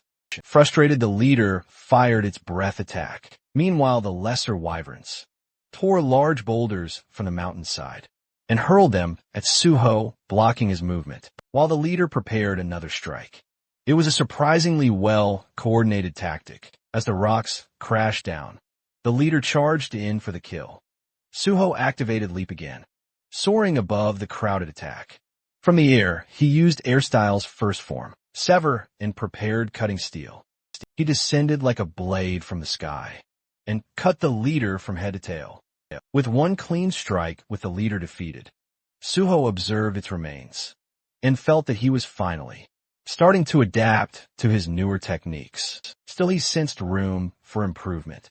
He continued climbing higher, heading toward the true boss of this gate. But suddenly the air darkened. A massive monster stepped into view, larger than the others, with dark blue scales and a crown of jagged horns. When it roared, the entire mountain trembled. Far above the sky, Wyvern King announced its presence. Suho assumed the king must have sensed the death of its minions. Now he stood in the king's domain. Everything before this had merely been a warm-up. As Suho reached the mountain summit, the sky dimmed as if reacting. To the king itself, the giant wyvern landed. Blocking the sun, the system reported its level 113. It released a massive roar, accompanied by a wave of dark energy. Once again, Suho resisted effortlessly, thanks to his dragon blood. Although the Wyvern King was intimidating, resembling a true dragon, Suho reassured himself that real dragons were far more terrifying. The Wyvern King circled above, waiting for Suho's move. Suho disliked wasting time, but he felt that mastering his techniques during this battle would be beneficial. Then something caught his eye, a nest filled with glowing wyvern eggs. He suspected that approaching the eggs might provoke the king. He stepped closer, and his guess proved correct. The Wyvern King dived at him, blasting wind so powerful that the ground cracked. Suho felt the pressure, but stayed calm. The Wyvern King repeated its fierce skill, but it had no effect. Suho attacked with cutting steel, but the boss's thick scales reduced the damage. A level gap of over 40 levels made a noticeable difference. Instead of feeling discouraged, Suho welcomed the challenge. This was an opportunity to sharpen his abilities. Even faster, the Wyvern King roared again, summoning another large flock of wyverns. Suho had expected more enemies, but even he was surprised by the sheer number that appeared. Still, his upgraded stats allowed him to move faster, strike harder, and jump higher. Perfect for this chaotic situation. The wyverns attacked from all directions, Suho jumped onto one wyvern's back and used it like a platform. The system immediately notified him. His leap skill had reached rank S. Now he could jump one more time in midair, effectively doubling his movement in the sky. Suho tested it immediately, stepping on empty air and closing the distance to the Wyvern King with perfect timing. His blood weapon now shifted into a long red staff. Suho extended it, striking the Wyvern King's neck and slamming the giant beast to the ground. Even so, the monster struggled back to its feet. Suho respected the durability. Laughing lightly, he hoped the boss would hold out longer, so he could test more techniques. The Wyvern King, desperate, forced its subordinates to attack again. But the lesser wyverns hesitated, as if fearing Suho more than their own ruler. Some even looked like they were trembling.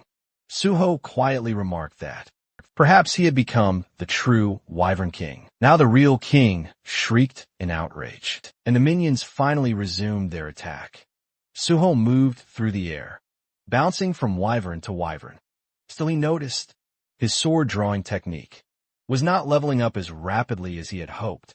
These opponents were strong, but not quite enough to push the technique further. Deciding to accelerate the pace, he rushed toward the mountain peak.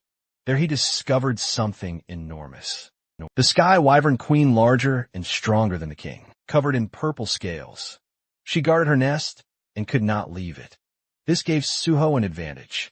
The queen was powerful but bound to her nest. She attacked by rolling huge boulders toward him, but he used sword drawing to slice them apart with ease. Her screams summoned every remaining wyvern on the mountain. Suho remained calm. He understood that she would rely on her minions, rather than attack directly. At that moment, the Wyvern King swooped down in a full-force assault. Suho decided it was time to finish this battle. He chose not to use his strongest skill immediately. Instead, he wanted to reach a higher level of sword drawing. The best swordsmen relied solely on their blade, and Suho wanted to honor that principle. He focused on perfect timing and precision, repeating sword drawing over and over.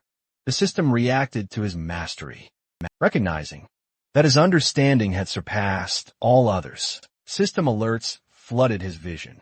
His sword drawing evolved to a supreme level. The guardian sword within him responded, granting a new form, Cloud Cutter. Rank S plus. Red energy flickered in his hair and eyes. Suho unleashed Cloud Cutter with a powerful swing, sending a massive vortex of bloody energy, crushing through the Wyvern King. The boss collapsed and died with a final cry. The remaining wyverns shrieked in fear and grief. But Suho was not done. He activated Cloud Cutter again. In one sweeping strike, he destroyed all remaining wyverns, including the queen. The system announced his triumph. Suho stood on the mountaintop, with his sword resting on his shoulder. The gate conquered. After the battle ended, Suho took a moment to check his status window. The gate had given him a massive boost, and his experience bar was sitting comfortably ahead. His strength stat was already brushing past 80, and he didn't have far to go before hitting the next. Here a small smile formed as he saw the new addition's double jump, and Cloud sashed the exact skills he'd been aiming for. It felt good to see his plan finally paying off. Turning toward the queen's den, he decided it was time to collect his loot. Inside were 12 Sky Wyvern Queen eggs. The association's advanced team had only confirmed 6, which meant the remaining half naturally fell into his hands. Now, with the job complete, he shifted his attention to the wyvern corpses. Monster byproducts sold for high prices, especially when used to craft rare materials, and the Sky Wyvern Queen's corpse was considered top tier. Summoning his shadow spear, he decided to let it handle the cleanup. He placed the spear beside the queen's massive body, and it immediately began its work, devouring the corpse piece by piece. As it absorbed the flesh, spear's purple energy flared, growing more vicious and alive, upgrading the blade to its next level. Watching the transformation, Suho realized that even a 1-star beast could serve as excellent nourishment for the ghost. Blade's shadow devouring, judging by the spear's state. One more powerful meal should push it further. With that in mind, He directed the spear toward the king's corpse next, letting it feast again outside the gate. Chaos had already broken out. Someone shouted that the gate reading had been completely deceptive, and people around him stared in disbelief. They finally realized the guy inside wasn't just some healer. He was actually a sword master. Among the crowd, a black-haired man wiped sweat from his forehead. Overwhelmed, he knew better than anyone that, and even with a full raid party, clearing that gate wasn't guaranteed. Yet somehow this man had done it solo, and not as a combat class, but officially as a healer. Cho-Yun brushed it off casually, reminding him that she'd already said he would clear it easily. He agreed, but couldn't understand why she looked so excited. She just told him it must be his imagination. Their conversation paused as Suho walked out of the gate. They congratulated him for conquering it solo, the girl cheering first and the guy echoing her. Suho thanked them and then reached into his inventory, pulling out the wyvern eggs. He placed all 10 sky wyvern queen eggs before them, saying he'd found that many inside. Kim Soo-won stared stunned by the sheer quantity. Suho calmly insisted he had retrieved every single egg, while keeping quiet about the extra ones he kept for himself. As for the Sky Wyvern King and Queen corpses, he explained that both bodies had fallen to the base of Sky Mountain during the fight, making it impossible to recover them. Of course, hiding the fact that Ghostblade had already devoured them cleanly, leaving no trace. Lowering his voice, Swan asked if he could pose a question. Suho told him to go ahead. Swan hesitated, then asked how someone officially registered as a healer was able to wield a sword like that. Did he really fight those wyvern, using nothing but swordsmanship and healing abilities, even with good sword skills? Taking down flying monsters with only a blade shouldn't be that simple, Soo-won thought. Suho, being both swordsman and healer, will have brought arrows, throwing spears, or at least long-range spell scrolls. As a fellow hunter, he was dying to know how the hell Suho managed it. Suho simply smiled and told him one sword was enough. Soo-won stared at him like an amazed fanboy, asking if he really meant he took down all those flying wyverns, including the king and queen.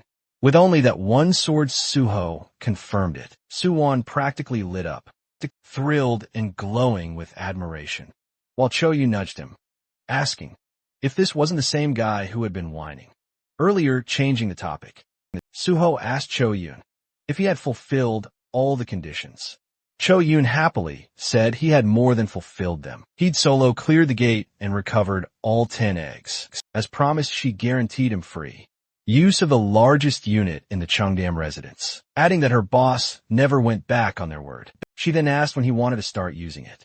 Suho told her he wanted to start today, and also requested access to future reports on items and magic stones. He asked if that was possible. Smiling, she said it absolutely was. He could contact her for anything, from item disposal to money laundering, and she'd provide top-tier service. Suho suddenly pushed a small diary toward her, saying he had one more favor. She told him to go ahead. Inside was a photo of a green-haired man. Suho asked about a patient named Nam Hee-won at the Yongdong Post Danyak Center, and said he needed information on him. Flipping through the diary, Cho-Yun realized it was the exact file she had retrieved earlier. Confused, he asked what this one person actually did. Didn't Suho mention he was some kind of technician? Suho opened his car door and asked if he really needed to explain the whole backstory every time he requested a favor. She quickly apologized, saying she slipped again as he settled into the driver's seat. She complained from outside the car that she felt hurt after everything they did together. Shouldn't they be able to talk more freely by now? Suho calmly replied that she could ask how he was doing, but nothing beyond that, clasping her hands dramatically. She muttered that he was cold. Then she informed him the Cheongdam residence would be ready in 2 hours, and she'd send the address once everything was set. He told her to also send him Huan's information. Checking her phone, she said he was indeed a patient at the Danyak Center, and that digging into Junkies' records would take only a few dozen minutes. She scrolled through her contacts and told him she'd get back to him shortly after. Sometime while driving, Suho received a call from Cho-Yun. She told him The Cheongdam residence was ready for immediate use, and she had already gathered all the information on Nam Hee-won and sent it directly to his phone. Suho thanked her for the work, but Choyo still pushed, asking why he was digging into a person who was a drug addict. Suho simply ended the call, refusing to entertain the question any further. He opened the map location she sent. Looking at the screen, he muttered the name Yongdong-pu, realizing this was where the man, and deciding he would go recruit him now. Soon after, he arrived in front of a cluster of old, worn-down buildings that looked more like a slum than anything else. Standing before one of the structures, he noted that this must be the house where Nam Hee-won stayed, another semi-basement. He glanced through one of the small windows and noticed the curtains pulled shut from the inside. He pressed the doorbell only to realize it was broken, so he began pounding on the door, calling out for Nam Hee-won. After a moment with no response, he assumed the guy wasn't home and said he would have to return later. What he didn't know was that inside the room, 3 men were standing over a collapsed Nam Hee-won. The brown-haired thug crouched beside him, asking if Hee-won really had visitors coming by, deciding they should finish the job before anyone saw him. Before he could act, a heavy thud shook the entire door. All 3 thugs froze instantly, startled by the sudden impact. The one responsible, of course, was Suho as he stepped inside. The tattooed thug demanded to know who he was, but Suho shut the bitch down coldly, saying his identity was none of their business. The tattooed thug tried to swear at him, but before he could get the full insult out, Suho's hand struck across his cheek with a sharp, rapid slap. It was so fast that the other 2 didn't even register what happened, until the man staggered back. Suho glared at the remaining thugs, his voice heavy as he ordered them to come here. Every single one of them outside the room. Suho had already confirmed 4 presences inside, using his magic detection. Now 2 of them were shouting in front of him, demanding his identity and yelling who the hell he was. The second thug, standing beside the first, kept staring at Suho, as if he recognized him from somewhere. The third thug was still lying unconscious from Suho's earlier slap, and the fourth was none other than Nam Hee-won himself. One of the 2 remaining thugs stepped closer, accusing Suho of ignoring him. He didn't get another word out before Suho casually swung a powerful slap across his face. The guy's expression twisted into something both hilarious and tragic as he flew backward and collapsed onto the floor. The last conscious thug witnessed everything. The first slap, the second, and now his second friend dropping like a broken puppet. He barely had time to react before Suho turned his head and delivered another brutal slap. This one sent him spinning in a full circular motion, crashing far across the room and landing in the most dramatic fall of the 3. Suho walked over and checked one of the men's breathing, wondering if he had hit him hard enough to actually kill him. Satisfied that they were still alive, he shifted his attention to Nam Hee-won. He lifted Hee-won by the shoulder and told him to get up if he was fine. But the moment he got a clear look at the man's face, Suho froze. Hee-won's hand was limp and drugged. His expression twisted unnaturally. A syringe lay discarded beside him, and Suho realized what had happened. Those thugs had injected him with something and tormented him afterward, judging by how stiff his body felt, almost petrified. The injection had been done a while ago. Checking his breathing and physical state, Suho understood quickly that the poison's symptoms were serious. He needed to act fast. He activated his recovery skill, the evolved form of cure. He had upgraded cure into recovery, specifically for scenarios like this. Real illnesses, real poisonings, real damage unrelated to the system. Originally, the skill only affected the area his hands touched, but Isabella had once told him that pouring magic into it allowed him to forcibly expand the range.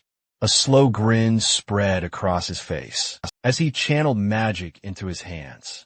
He thought about how he was now using information gained from someone who once tried to kill him to save someone else. The world truly worked in wild ways. After some time under Suho's treatment, Hee-won slowly opened his eyes.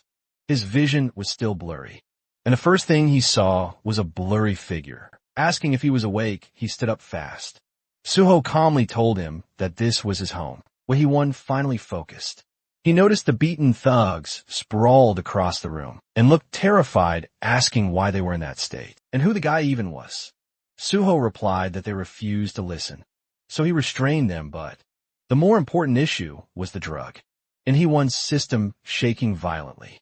He-Won insisted he never took anything on his own. He said they forced it, they injected him, and he begged Suho to believe him. Trembling, he repeated that it was the truth. Suho watched him and realized the guy was too agitated to talk properly like this. In his past life, Suho remembered an interview from when He-Won later became a famous blacksmith. In that interview, he admitted the Changsik gang had forcibly injected him with drugs, and he suffered long-term after effects of addiction because of it.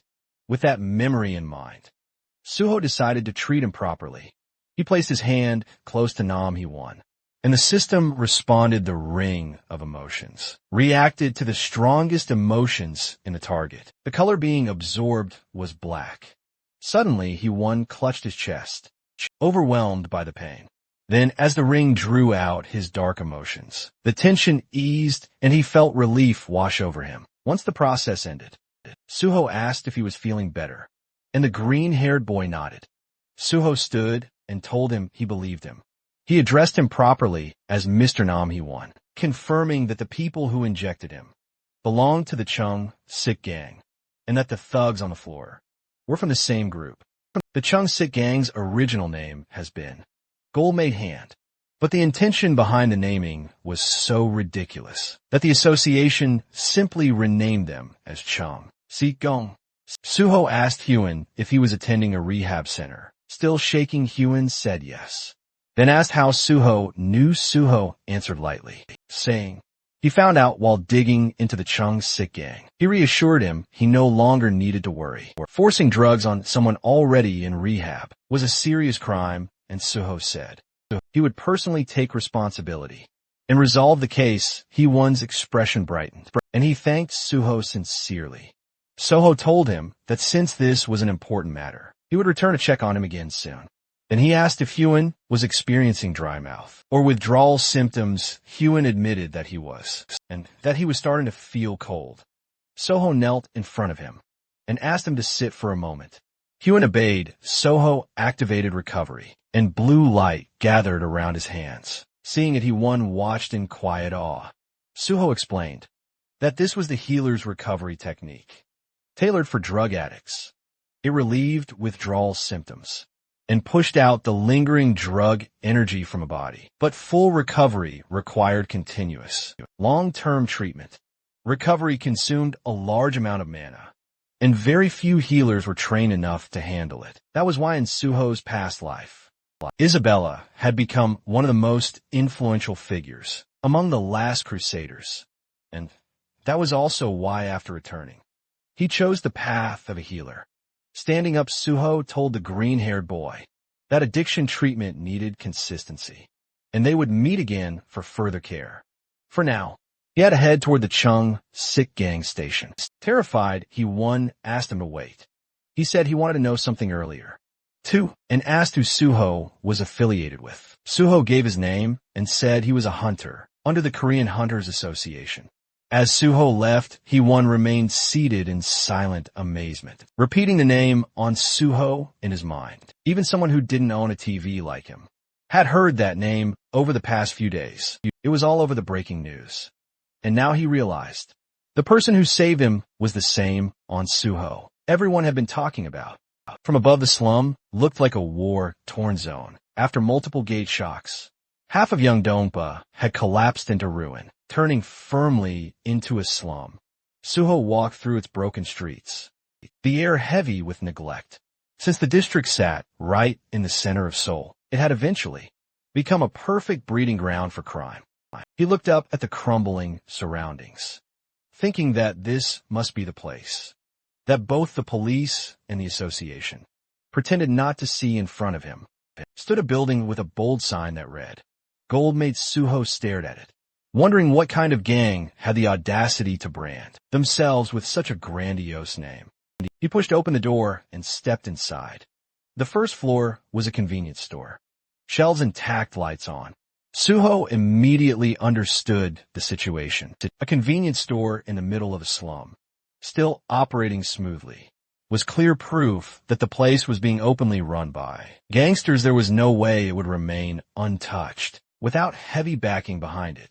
He walked to the back of the store and found a staircase. As he climbed, a voice barked from above, telling him to freeze. A bald man appeared, ordering him not to move and threatening that he would die if he took another step. He demanded Suho's identity, like he had authority over anything.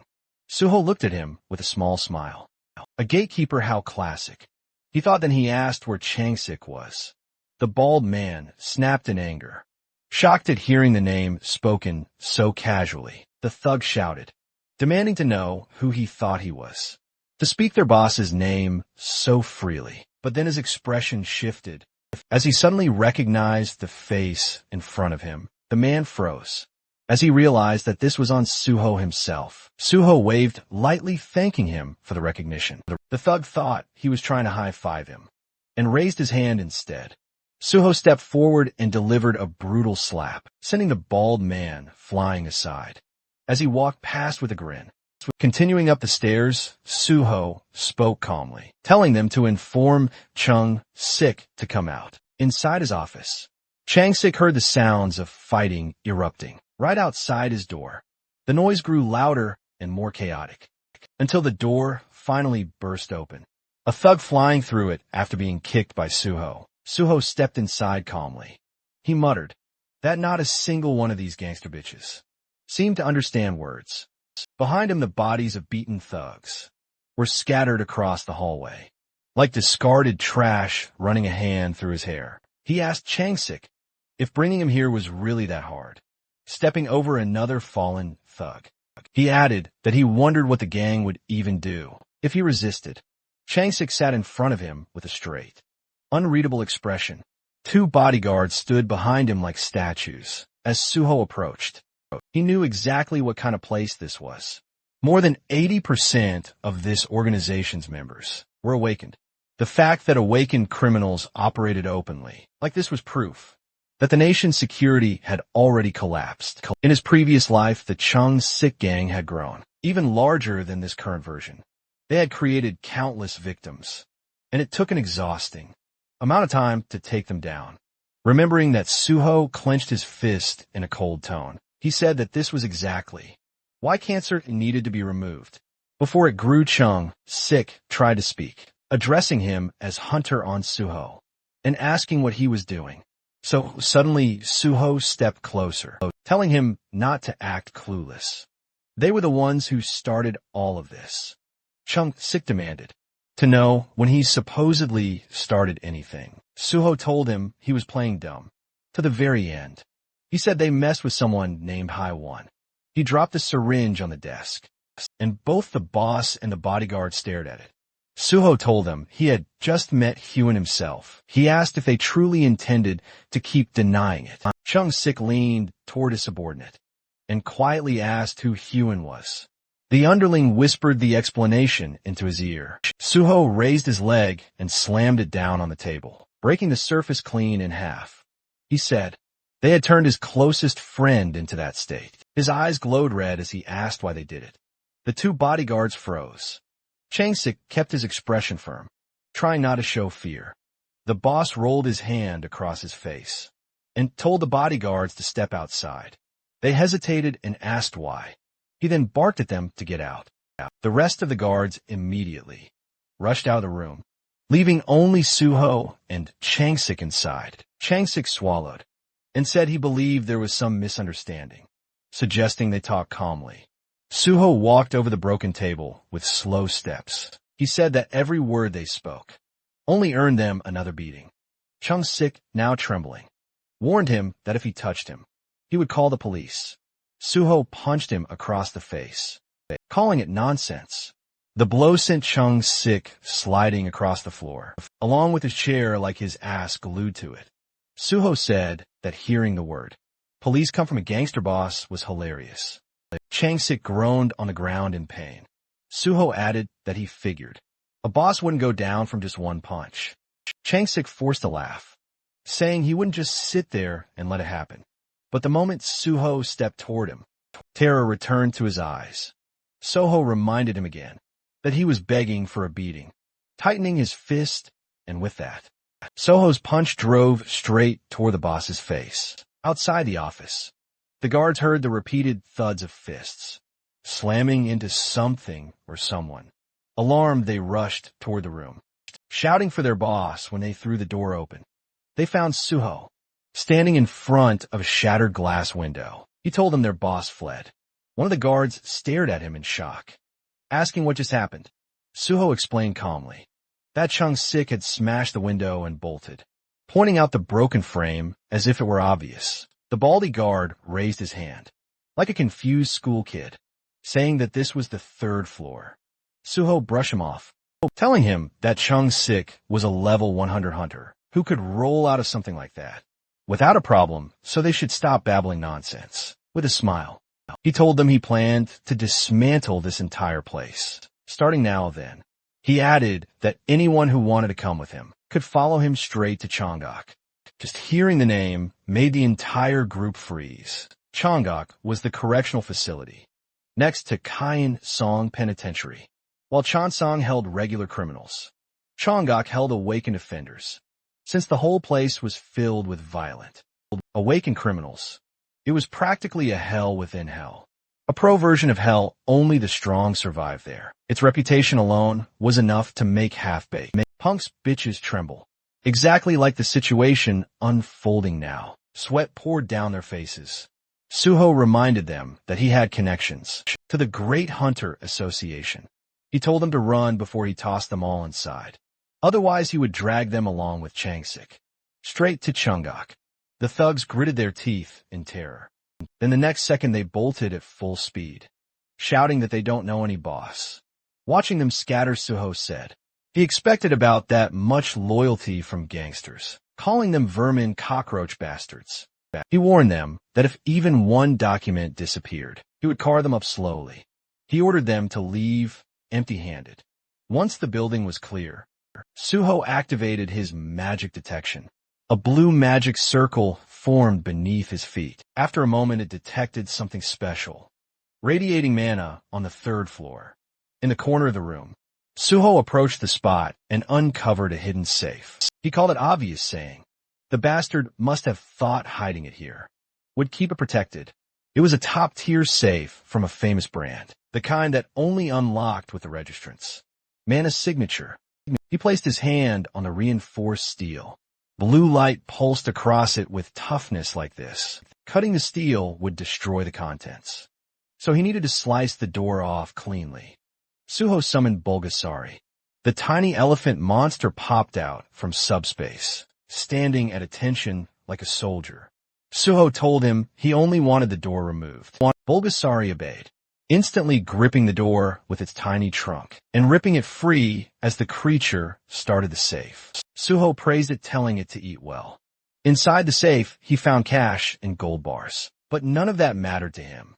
What he actually came for was the dark ledger, filled with the names of countless victims. The Changsik gang had begun with loan sharking, preying on ordinary people to build power.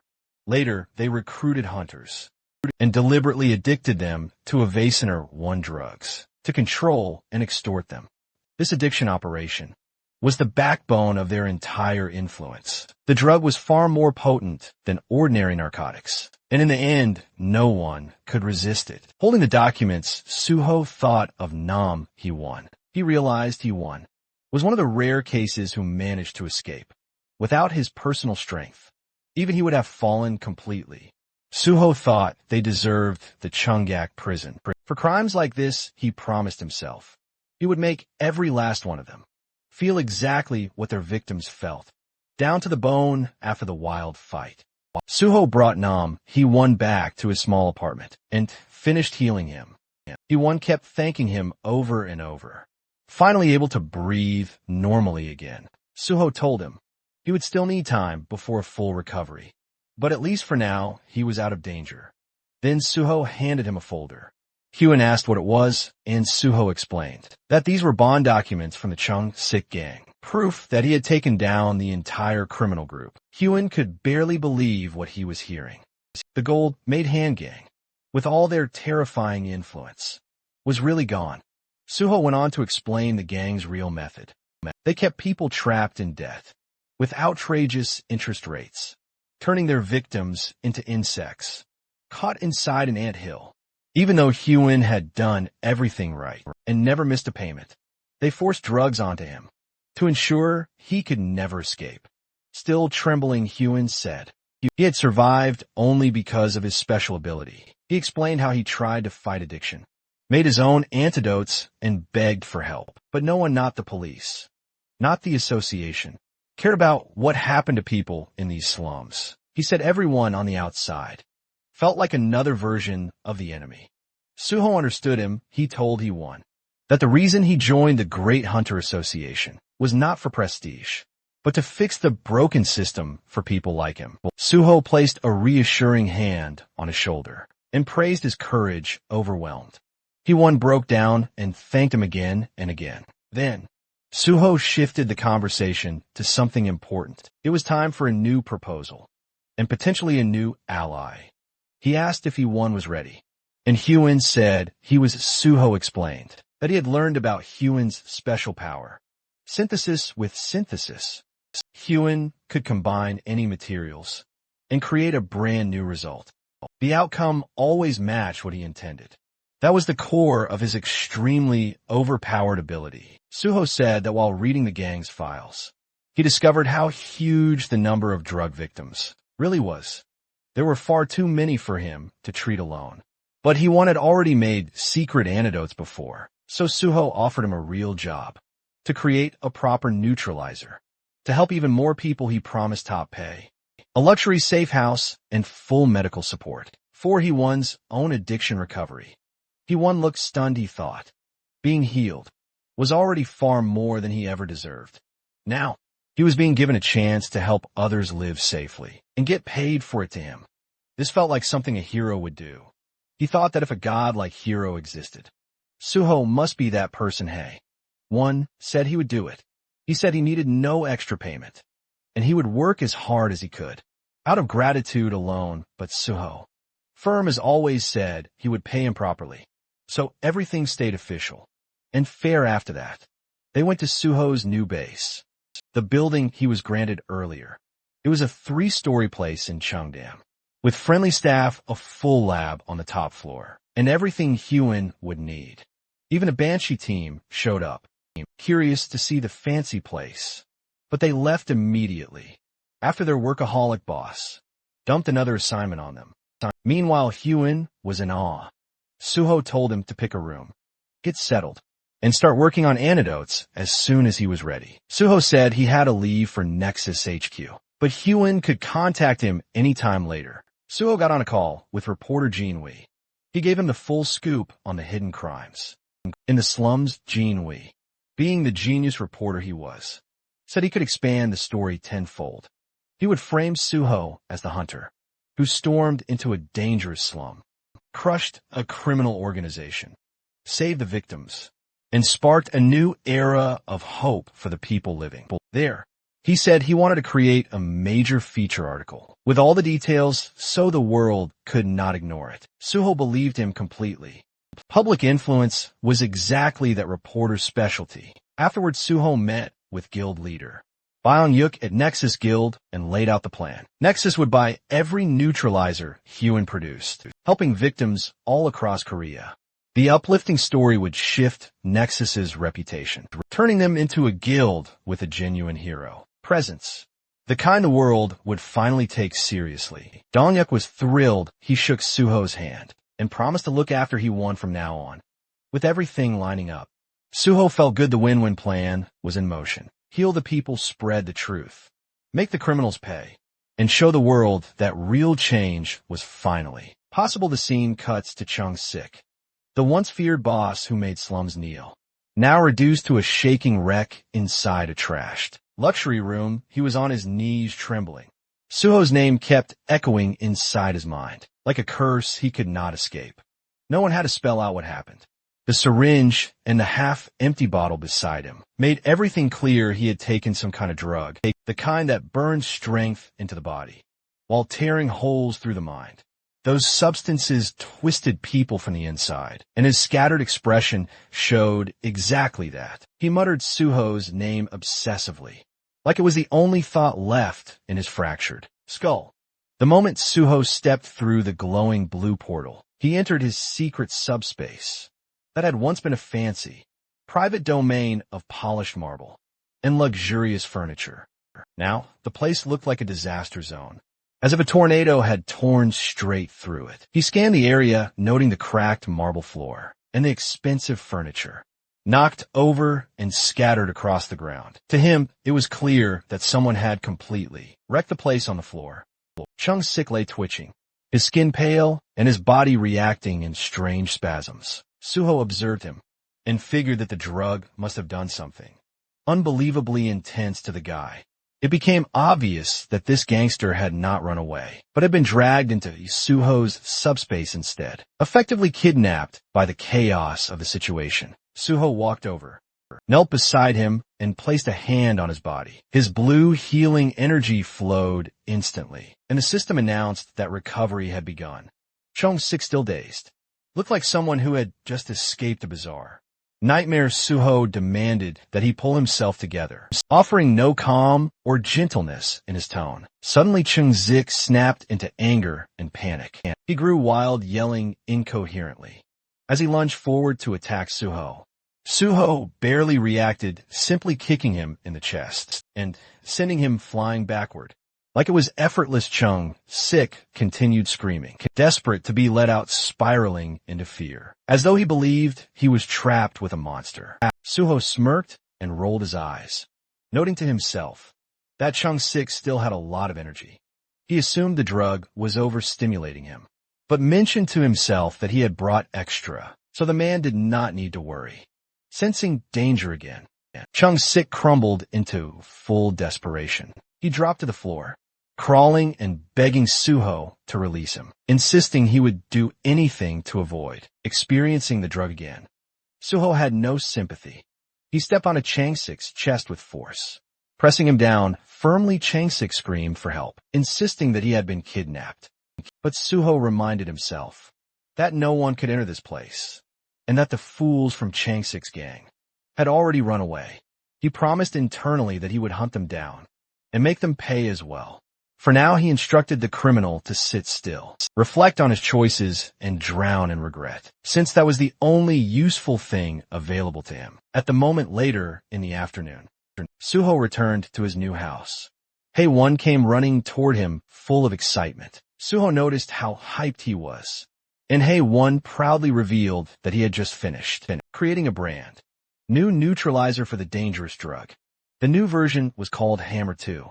The system displayed information, identifying Hammer 2 as a grade C item that excelled at neutralizing the effects of the drug. Called Illusion, Suho felt genuinely impressed, especially since Hae-won had made it in only 2 hours. Hae-won explained that he had improved the old version, naming it Hammer 2, because it metaphorically smashed illusions. Suho recalled how Hammer 4 had saved lives in his past life, which meant Hammer 2 should still be a reliable creation, even if it was not the strongest one yet.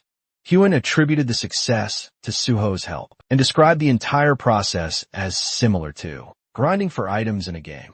He believed that with enough time and money, luck would eventually follow. Suho thought Hae-won was always humble and wondered how much stronger he would become when he leveled up further. Suho then asked if Hammer 2 could be produced in bulk, and Hae-won agreed enthusiastically. He had already completed the formula, meaning they could make large quantities, as long as they gathered the necessary ingredients. Suho found that reassuring, and then checked Hae-won's current level.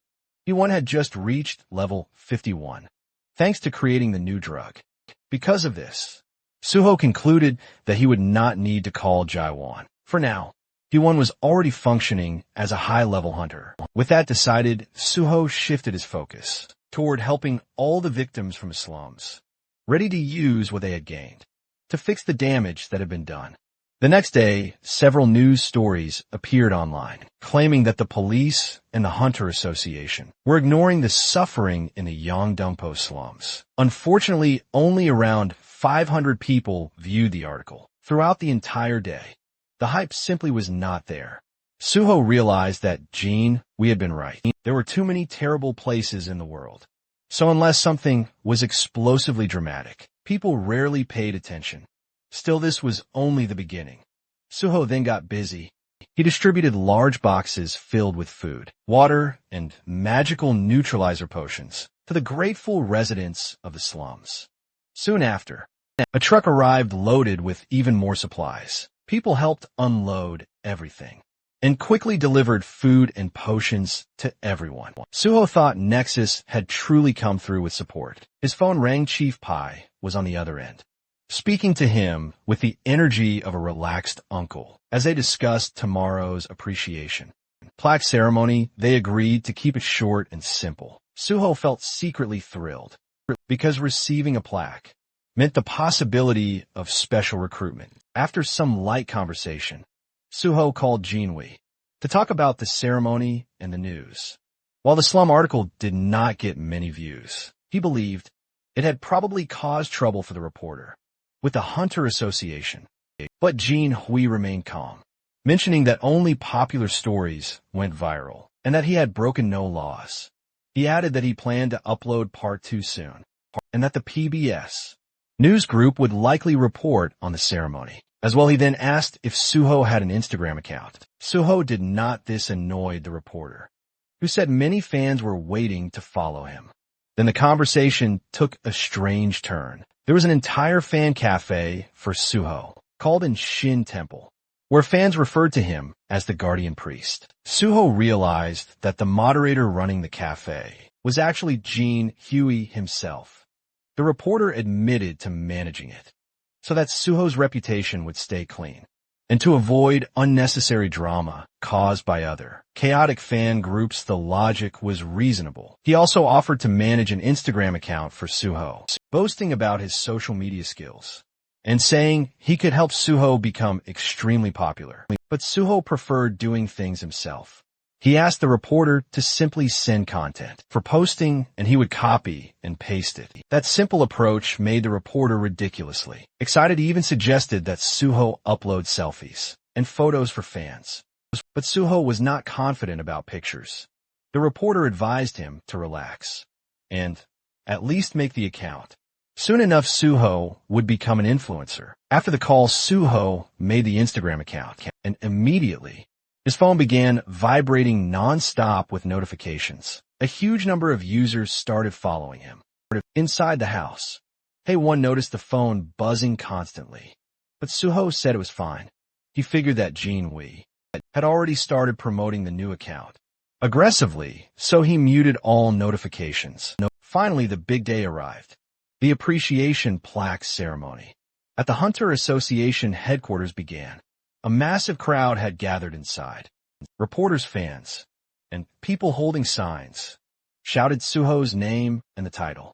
Guardian Priest Suho had expected a simple ceremony, but the screaming fans and swarming reporters told a very different story. The number of people was overwhelming, forming a sea of excitement.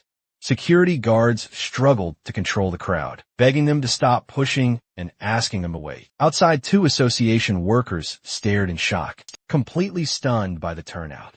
They checked and confirmed that all these people had come for only one-person Hunter on Suho. They found it unbelievable, especially because the event had never been posted online. It was the first time in the association's history that such a scenario had occurred. For an unofficial event, Suho's fame had reached another level entirely. Inside the auditorium, the chaos continued. Fans filled the entire space, holding signs for On Suho and Sorgad, buzzing with anticipation. One girl even mentioned that she had skipped school just to attend. Others discussed how the fan club president, Golden Horse, was absent, so they planned to take plenty of photos for her. In the press section, reporter Joe Jinwei was busy texting. He informed Suho that a massive crowd had shown up for him and asked where the MC was. Suho had actually arrived early and had been observing everything, while using his monochrome solitude skill, which made him invisible to others. Unless he chose to be seen, a fan sat directly in front of him. With no idea that the sword god was right behind her, Suho soon received a message from Chief Pai, asking him to meet in the hallway, next to the waiting room. He slipped out silently to meet his senior. Chief Pai was astonished by the number of fans, and jokingly called Suho a superstar, which made Suho laugh. Chief Pai then mentioned that the recent article about the Yongpa slums had stirred public sentiment toward the Hunter Association. Suho already knew the article would make the association look bad, but Chief Pai seemed unconcerned about reporters, which explained how easily the journalist had entered. Today, Chief Pai congratulated Suho for the award and rushed off for something urgent, maintaining his typical cool and distant style. Then an announcer called everyone to take their seats. The ceremony was about to begin. Suho walked toward the stage. As the crowd erupted in excitement, cameras flashed everywhere. Fans screamed about his appearance, some claiming they finally understood why people fell for him, and others joked that they would let the sword god cut them. Suho stepped forward and received his appreciation plaque from Association President Young Kyung when they posed for photos. The president teased him about being good at posing, and Suho responded politely, giving credit back to the president, keeping the atmosphere smooth. The president praised Suho's work in Yeongdongpa and hinted that good news, likely a job offer, was on the way. Suho assumed this meant special recruitment. The president then asked him to speak a few words. Suho thanked everyone and said he had only done what he believed he was supposed to do. He admitted feeling strange about receiving a reward for helping people, but promised to work hard. Fans screamed that they loved him, and he could only laugh and thank them. A short Q&A followed. Reporter Kim Sang-won asked whether Suho still intended to join the association, to which replied yes. Another reporter mentioned the new Instagram account, and Suho explained that a friend recommended it, so he decided to try it someone else. Noted that he had gained 50,000 followers in a single day and asked how it felt. Suho said he had turned off notifications and did not know, but he could tell people were interested. Someone asked what his first post would be. Suho said he would probably upload the plaque he received today. Then Jean. We stood up and the room instantly tensed. Staff whispered among themselves, realizing that he was the same reporter who had written the article criticizing the association. President Kyung Hwan grew irritated, believing his staff had made a mistake by letting him in, but the reporter ignored their reactions. He was there to ask real questions. He asked if Suho had seen his article on the Yeongdongpa slums. Suho had the reporter then mention the criticism that the police and the association were ignoring people who needed help, and asked if Suho was aware of the issue. Suho calmly stated that he was fully aware of it. It was a risky moment because the room was filled with powerful association members, but the reporter pressed on. He asked if Suho's joining the association would help improve things. The president nearly jumped out of his seat, barely held back by his aides. Suho, with a slight smirk, stated that if he joined he would do everything in his power to eliminate corruption so that no one would ever have a reason to doubt the association again. The reporter thanked him, and the public portion of the ceremony ended. Later, Suho and Jean Huey left together in a car. Suho praised him for his work. The reporter joked that the angry stares from the staff had made him extremely nervous, but Suho noted that he had acted brave the entire time. The reporter then apologized if his questioning was too harsh, explaining that his job required him to act while public attention was still focused. He wanted to maintain the momentum, and that was why he planned to release another article. Soon Suho appreciated it, because he finally got to express what he truly wanted to say about improving the association. The reporter was almost in disbelief that Suho meant every word, but Suho clarified that he would not lie. While receiving an award, he genuinely intended to make changes. A few days passed, and Suho received his new civil servant ID. He had been officially appointed as a level 5 official, far faster than anyone had expected. At the same time, the entire internet exploded, with discussions about Suho's past achievements, especially the incident where he beat violent criminals in Yang POS slums. Dozens of online articles appeared, gathering millions of views. People everywhere could not stop talking about him. Some users claimed that Suho was the only cool person in Yangdongpo, while others called him a genuine hero. Still, some were jealous and complained that the police or the Hunter Association should have handled the situation instead. A few wondered if Suho was simply doing what Nexus ordered or if he was seeking too much attention. Some online troublemakers jokingly suggested that he might get sued by the criminals he defeated, but the majority agreed that the real losers were the criminals, not the man who stopped them. People argued a lot, but everyone agreed that something massive was happening. Then major headlines appeared everywhere. The news declared that Suho was joining the Great Hunter Association. Broadcasts repeated it constantly, referring to him as the hero of Yangdongpa and announcing that Swordmaster Suho had earned a special grade 5 position. Crowds of fans and reporters waited at the entrance of the association building, screaming his name like he was a celebrity attending a concert, rather than a civil servant arriving for work. The shouting did not stop. People wondered what would happen to Nexus. Now that Suho had moved to the association, questions came up online about whether he still had a contract with them and whether Nexus would be upset. Inside the Nexus office, the boss, Bae-dong-yuk, remained calm. He mentioned that everyone was talking about them now and that it was time to release an official statement. Nexus sent out multiple news articles wishing on Suho good luck, clarifying that there was no contract issue and explaining that they had never paid Suho any signing bonus. The message was clear. Nexus wanted everyone to know they supported Suho's decision. Elsewhere, 2 men watched the news and read newspapers. They seemed like hunters. They commented that Nexus was the best guild, while others like Hexagon and Prime cared only about money. They brought up how Hexagon had done terrible things, such as letting a weak hunter die because he did not receive a potion in time, and forcing mages to work until they collapsed. A TV report showed Nexus's guild leader, Bae-dong-yuk, in an interview. The reporter asked whether Nexus had kicked Suho out due to public pressure, and Bae-dong-yuk denied it. He explained that Suho wanted real field experience before taking his civil service exam, and that joining Nexus had simply been a step along the way. He admitted he was sad to see Suho leave, but said Suho belonged in a role where he could save people, not in a private company. Suho and Nexus were clearly reinforcing each other's public image. Back at the Hunter Association, Suho tried not to sweat under all the attention. The crowd continued screaming, while cameras flashed non-stop. He thought about the weight of being watched by so many people. He remembered the advice from Jin Wei, who told him to show his face to the fans, because they would be disappointed otherwise. Suho admitted to himself that the advice made sense, even though he wanted to maintain a cool, mysterious vibe this time. He wanted control of his own story, instead of letting others direct it.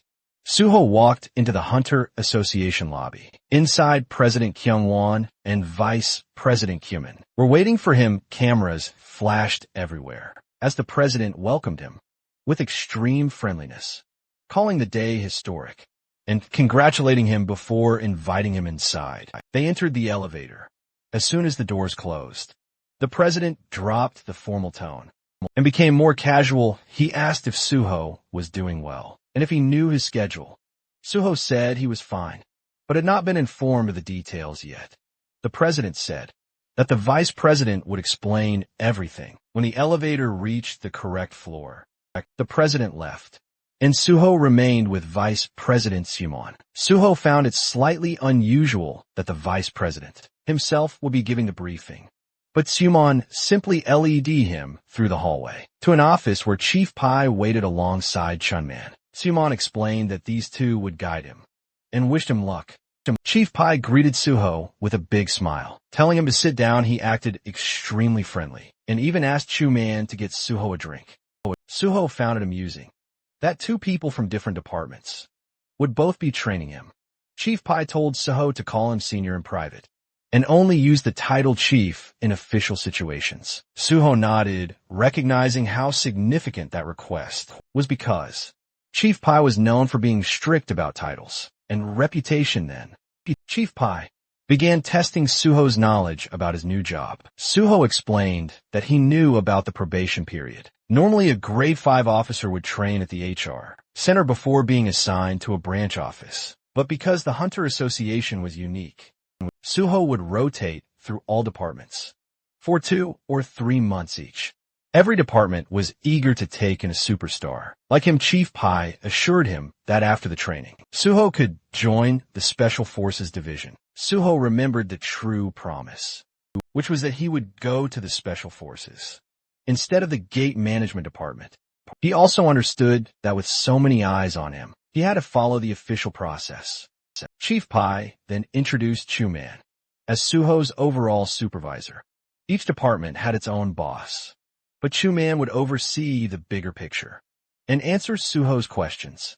After Chief Pai left, Suho realized that the man had only come to issue a silent warning to Chu Man not to steal Suho for his own department. Suho found it a bit petty, but let it go. Chulman then explained the training plan. There are 5 departments: Special Forces Administration, Awakening Gate, and Resources. Suho already knew and recited what each department handled. Chu Man was impressed, but believed Suho had probably memorized it from a document. He informed Suho that his first rotation would be in the Awakening Department. As they walked toward the department, Suho noted that this meant he would meet Director Lee Wanik, a member of the president's faction, and someone Suho planned to remove later. Chulman continued explaining that every department would have people monitoring Suho and giving him tests, which meant he had to pass everything thrown his way. Still, Chulman remained confidently positive, insisting Suho would do just fine, keeping the cheerful, supportive attitude he always carried. When they arrived at the Awakening Department, Suho immediately thought to himself that he would not need his memory abilities for this part. There was one person here no one could ever forget. Inside the office stood Lee Wanik, looking authoritative behind his desk. He stood up immediately to greet them, calling it an honor to have a national superstar like Suho start his first rotation in the department. He also said he would be the one grading Suho's work and acted overly friendly. Suho's thoughts drifted to what he knew about this man. Wanik was famous inside the association and had close ties with the chairman. After leaving for another company, rumors circulated that he was involved in human trafficking, but nothing came to light because Kyung Hwan had covered it up. Suho believed things might turn out differently. This time, since he now knew the truth about the past, this place needed to be cleaned from top to bottom. Someone knocked on the door, and Wanik identified the visitor as Jun Song. Before calling him in, he introduced him as the officer who would help Suho in the Awakening Department. The two shook hands politely, and Jun Song said he had heard a lot about Suho and felt amazed to work with someone so popular. Suho behaved humbly, but internally he admitted he had no memory of this man. Everyone below team leader was simply called officer, so it made sense Jun Song tried lighthearted joking, even mentioning that he wanted Suho's autograph later. He then encouraged Suho not to stress about the job, pointing out that Suho already had a clear future destination. Suho pretended not to understand, but Jun Song clarified that everyone knew he was headed to the Special Forces Division. Suho realized that Chief Pai had not kept anything secret at all, but he did not mind. Having a powerful person supporting him only made life easier, even if it felt a little awkward to be treated like royalty. Then Jun Song handed him a thin folder that he described as the department's quick manual. Normally the manual was massive, but they had created a special, simplified version just for Suho. Connections truly changed everything. He explained that the Awakening Department was divided into 2 major sections: Awakened Affairs and Non-Awakened Affairs, each with its own teams. Suho would first take a theory test, then complete one field training session with each division. He reassured Suho not to worry, since everything had been prepared in advance. He handed him a business card and said to call if anything unusual happened. After he left, Suho sat down and began reading the manual. Even as a summary, it felt like a lot. But Suho did not feel burdened. He had the library of memories, which worked like a cheat system for his brain. The system activated, and all the information flowed into his mind, effortlessly for him. Any memory test was trivial. Around 40 minutes later, Jun Song returned and said it was time to begin. He expected the test to take at least 30 minutes, because the questions were designed to be difficult and tricky. But once Suho began, his pen flew across the paper like a machine. Jun Song stared in disbelief. Suho finished in 10 minutes and handed in the paper calmly. It was the first time anyone had completed the test that fast. While Suho prepared to leave, Jun Song tried showing him the cafeteria, but Suho declined, saying he already had lunch plans. Then Suho made a secret phone call to Chillman. He asked if Chillman was busy, and since he was not, Suho suggested they eat lunch together and asked him not to tell anyone. Chillman agreed enthusiastically. Back in Chillman's office, Jun Song entered. While the supervisor was ending his phone call, he informed him that Suho had finished the theory test. Chillman was surprised it was already over, but Jun Song insisted it was true. They examined the test together and put it into the grading machine with nervous anticipation. The machine displayed a perfect score of 100, thinking it might be a malfunction. They checked it by hand, but after multiple reviews, the result remained the same. A flawless perfect score. Jun Song nearly lost his mind, saying no one had ever achieved this, especially on their first day. He finally understood why Chief Pai wanted Suho so badly. Chulman could only laugh. He admitted internally that he had hoped to work with Suho first, but Chief Pai's influence was overwhelming. It was hard to compete when Suho performed at that level. Meanwhile, Suho was just yawning casually in the hallway, completely unfazed. None of this meant anything to him. After meeting for lunch, Suho and Chillman sat on a bench beside a vending machine. Suho said that since Chillman treated him to lunch, he wanted to buy the coffee. Then Chillman asked why Suho had suddenly wanted to eat together. Suho explained that he did not know many people in the association yet and did not want to eat alone. Chulman was the only person he knew well. Chulman joked that if Chief Pai heard that, he would feel a bit hurt, but Suho said he simply wanted a comfortable place to eat, so it could not be helped. After a quiet, comfortable pause, Chulman congratulated him on his perfect score from the morning. He explained that he had graded it immediately because Jun Sung kept pestering him. He joked that Suho was insane. He could fight. He entered the association as a special grade 5, and now he turned out to be extremely smart as well. To him, Suho felt like the main character of a story. Suho said it was thanks to the people around him, and that he had seen similar tests before. Chulman teased him that too much modesty annoyed others. So Suho laughed and admitted openly that he was amazing. For the first time in a long while, he smiled sincerely. It felt refreshing. Since restarting his life, it felt like he was constantly doing homework. But sitting here, drinking coffee with someone he used to be close to, brought back memories of simpler days. He remembered when he had almost died from poisoning and thought it was over, but now he promised himself never to fall like that again.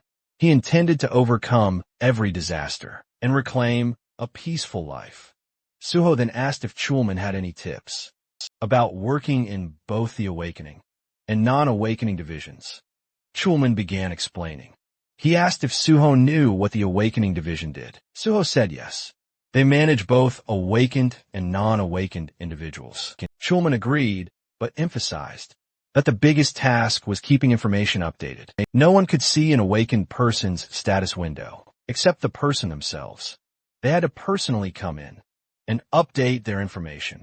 If they ignored the deadline, they received fines and eventually jail time. After repeated warnings, there was even a specific term for these cases, the malignan non-updatives. Managing those troublemakers was their primary job. He continued explaining. that awakened individuals were like superheroes. Some are so durable that bullets could not harm them. Others could disappear as if they had never existed. Every country needed their data updated regularly. It might sound like the association treated them as potential walking disasters, but there was currently no better method. Soho then asked about the non-awakening side. Schulman said it worked similarly. Sometimes people awakened as players and hid it. Instead of registering, the department had to track down and arrest those unregistered players. Suho already knew all of this, but pretended to be new. After the break, Suho returned to the building. Walking beside Yoon Seo. The officer asked if Suho enjoyed his meal, and said they would begin work in the awakening department. He congratulated him again for his perfect score, noting that even the director would be pleased. They arrived at an office where a man was waiting. This was Lee Moon-ho, chief of the awakening section. He greeted them warmly and said he had already heard about Suho's perfect score. He handed him a folder and said he could begin his field training immediately. He wished him luck, and Suho acknowledged it.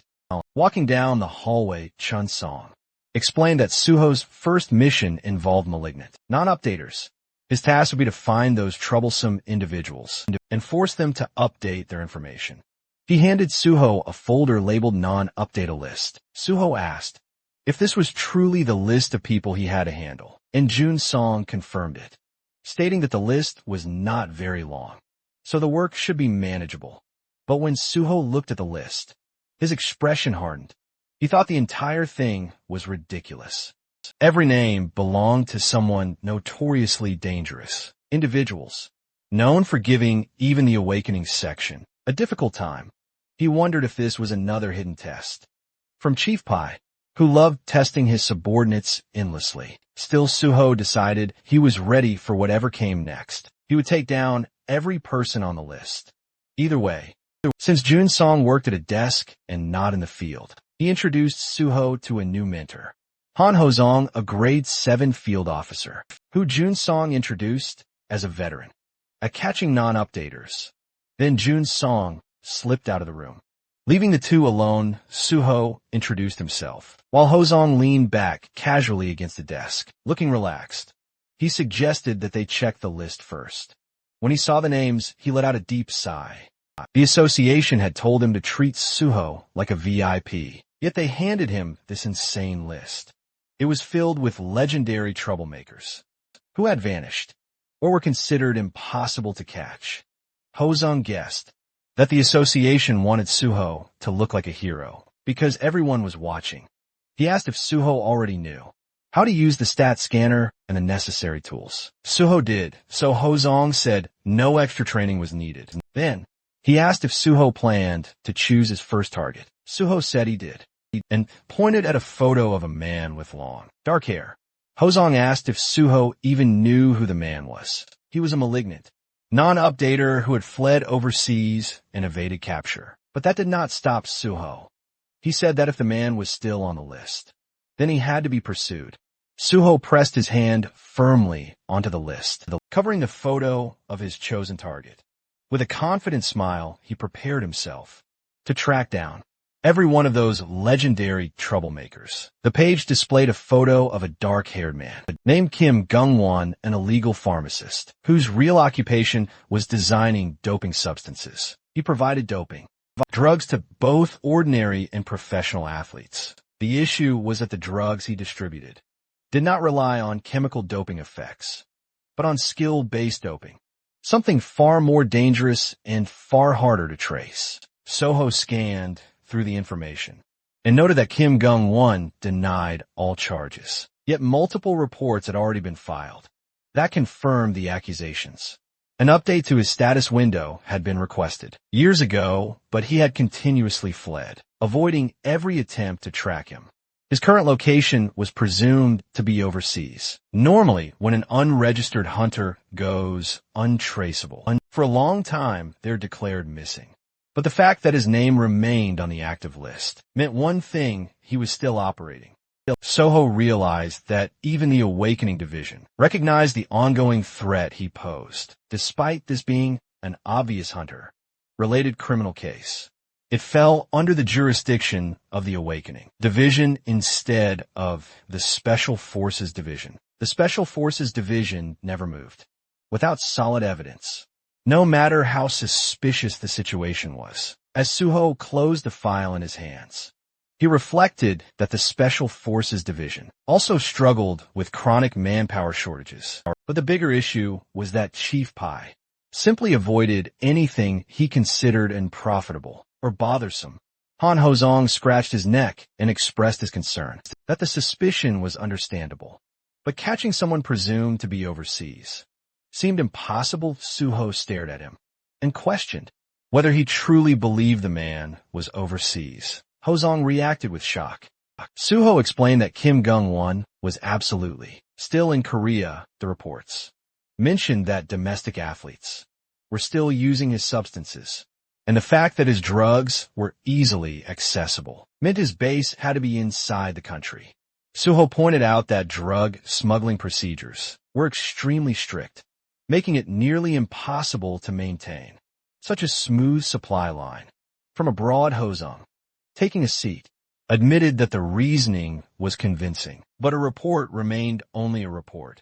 They still did not know for sure if those individuals were actually using doping drugs. Suho looked him in the eye and decided they would verify it themselves. Hozong responded that skill-based doping left no physical traces in the body, unlike chemical doping, which created a major challenge. Suho declared that he would handle the verification personally, which only confused Ha-sang further. The officer pointed out that this wasn't even an official request for acquisition, but only an anonymous tip, meaning Suho would not receive a warrant. He wondered how Suho intended to manage anything. Without one, Suho remained firm.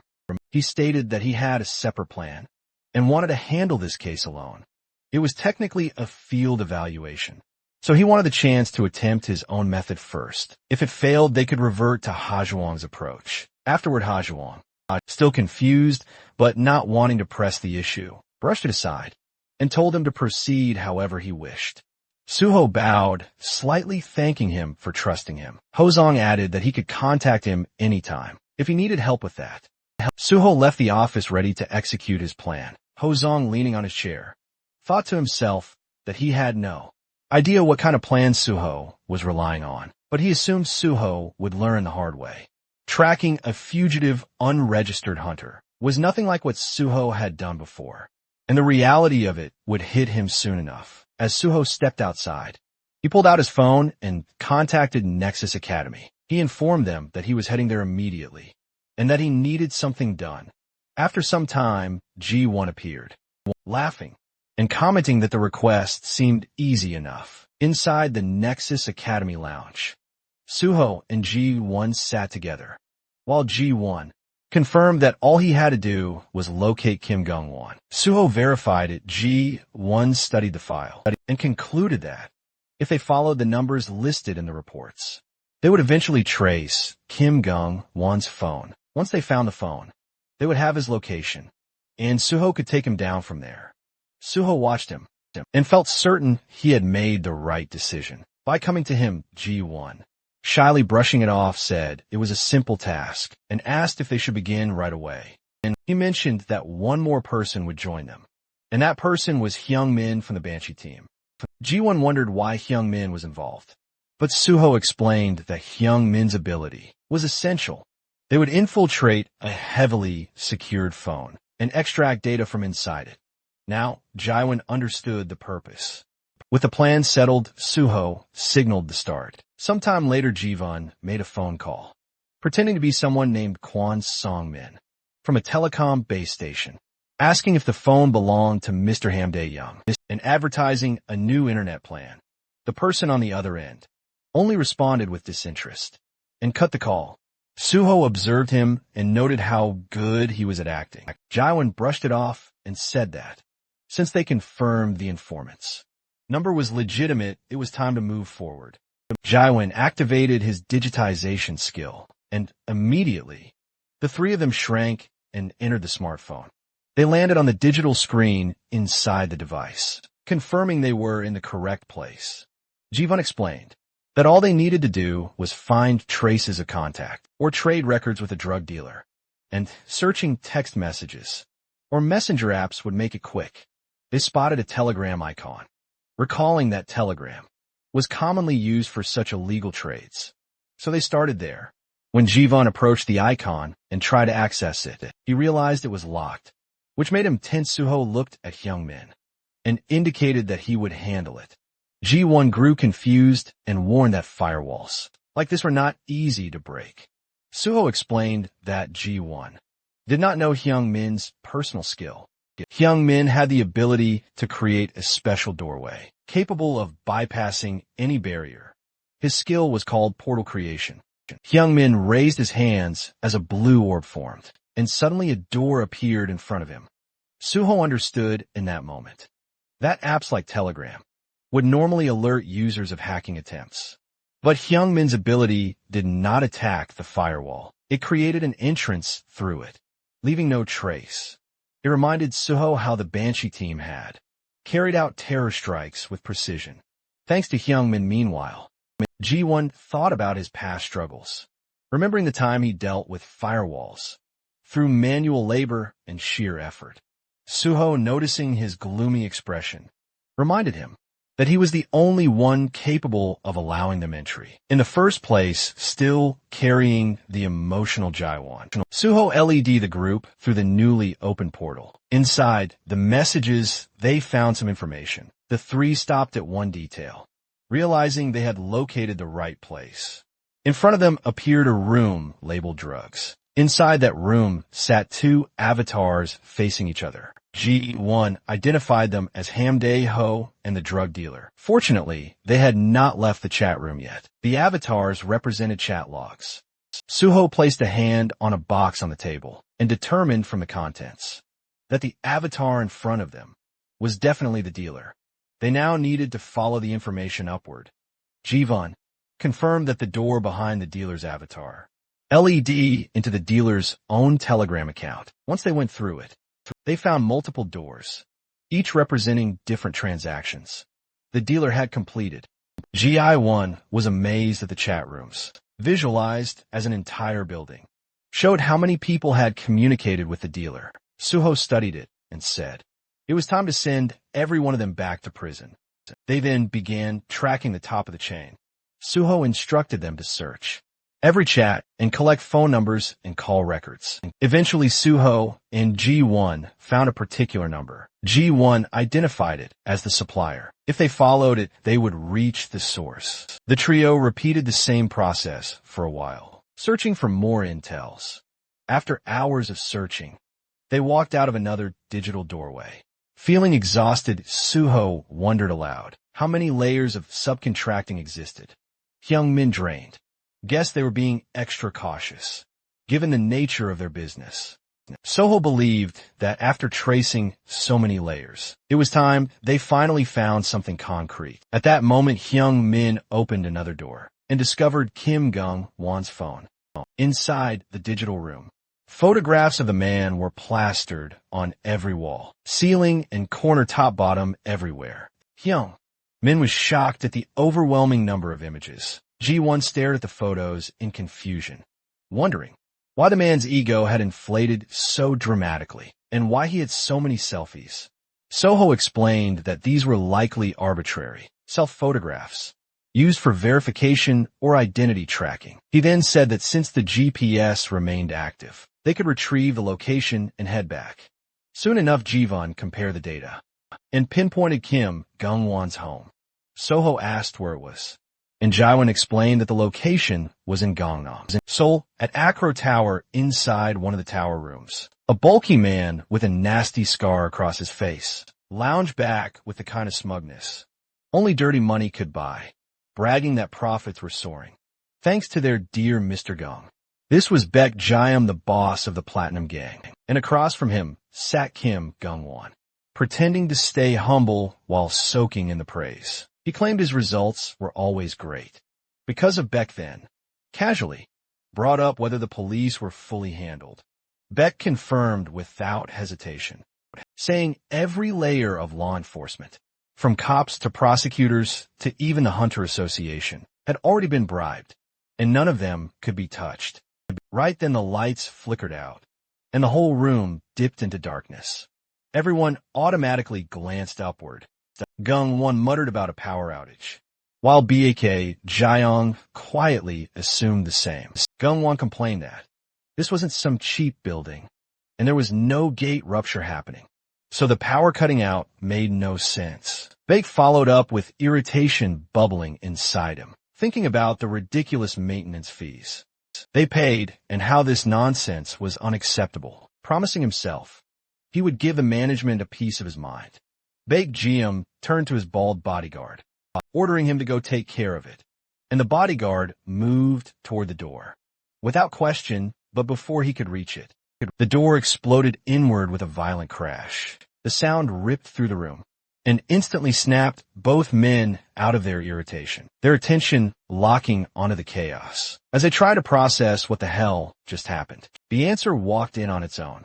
Suho stepped through the broken entrance, gripping the bald bodyguard's head like a piece of trash, slammed it into the floor so hard the skull cracked, with a cold smirk aimed straight at Gung-won, letting the bastard know he had been found. Gung-won froze when he saw Suho, demanding to know who he was, while Beck stood beside him casually puffing on a cigar, commenting that Suho looked familiar. Suho rose to his feet and introduced himself. Holding up his ID, he identified himself as On Suho, record updater of the Awakening Department of the Korean Hunter Association, and stated that Kim Gun-gun had intentionally refused record updates for years. That alone was enough reason for an on-site arrest. Kim Gung-won, terrified and shocked, recognized him as the sword god On Suho. Suho confirmed that identity, scratched his neck, and told him to cooperate obediently. Instead, the men took their fighting stances. Suho looked at their audacity and warned that, if they did not want to die, they should submit moments later.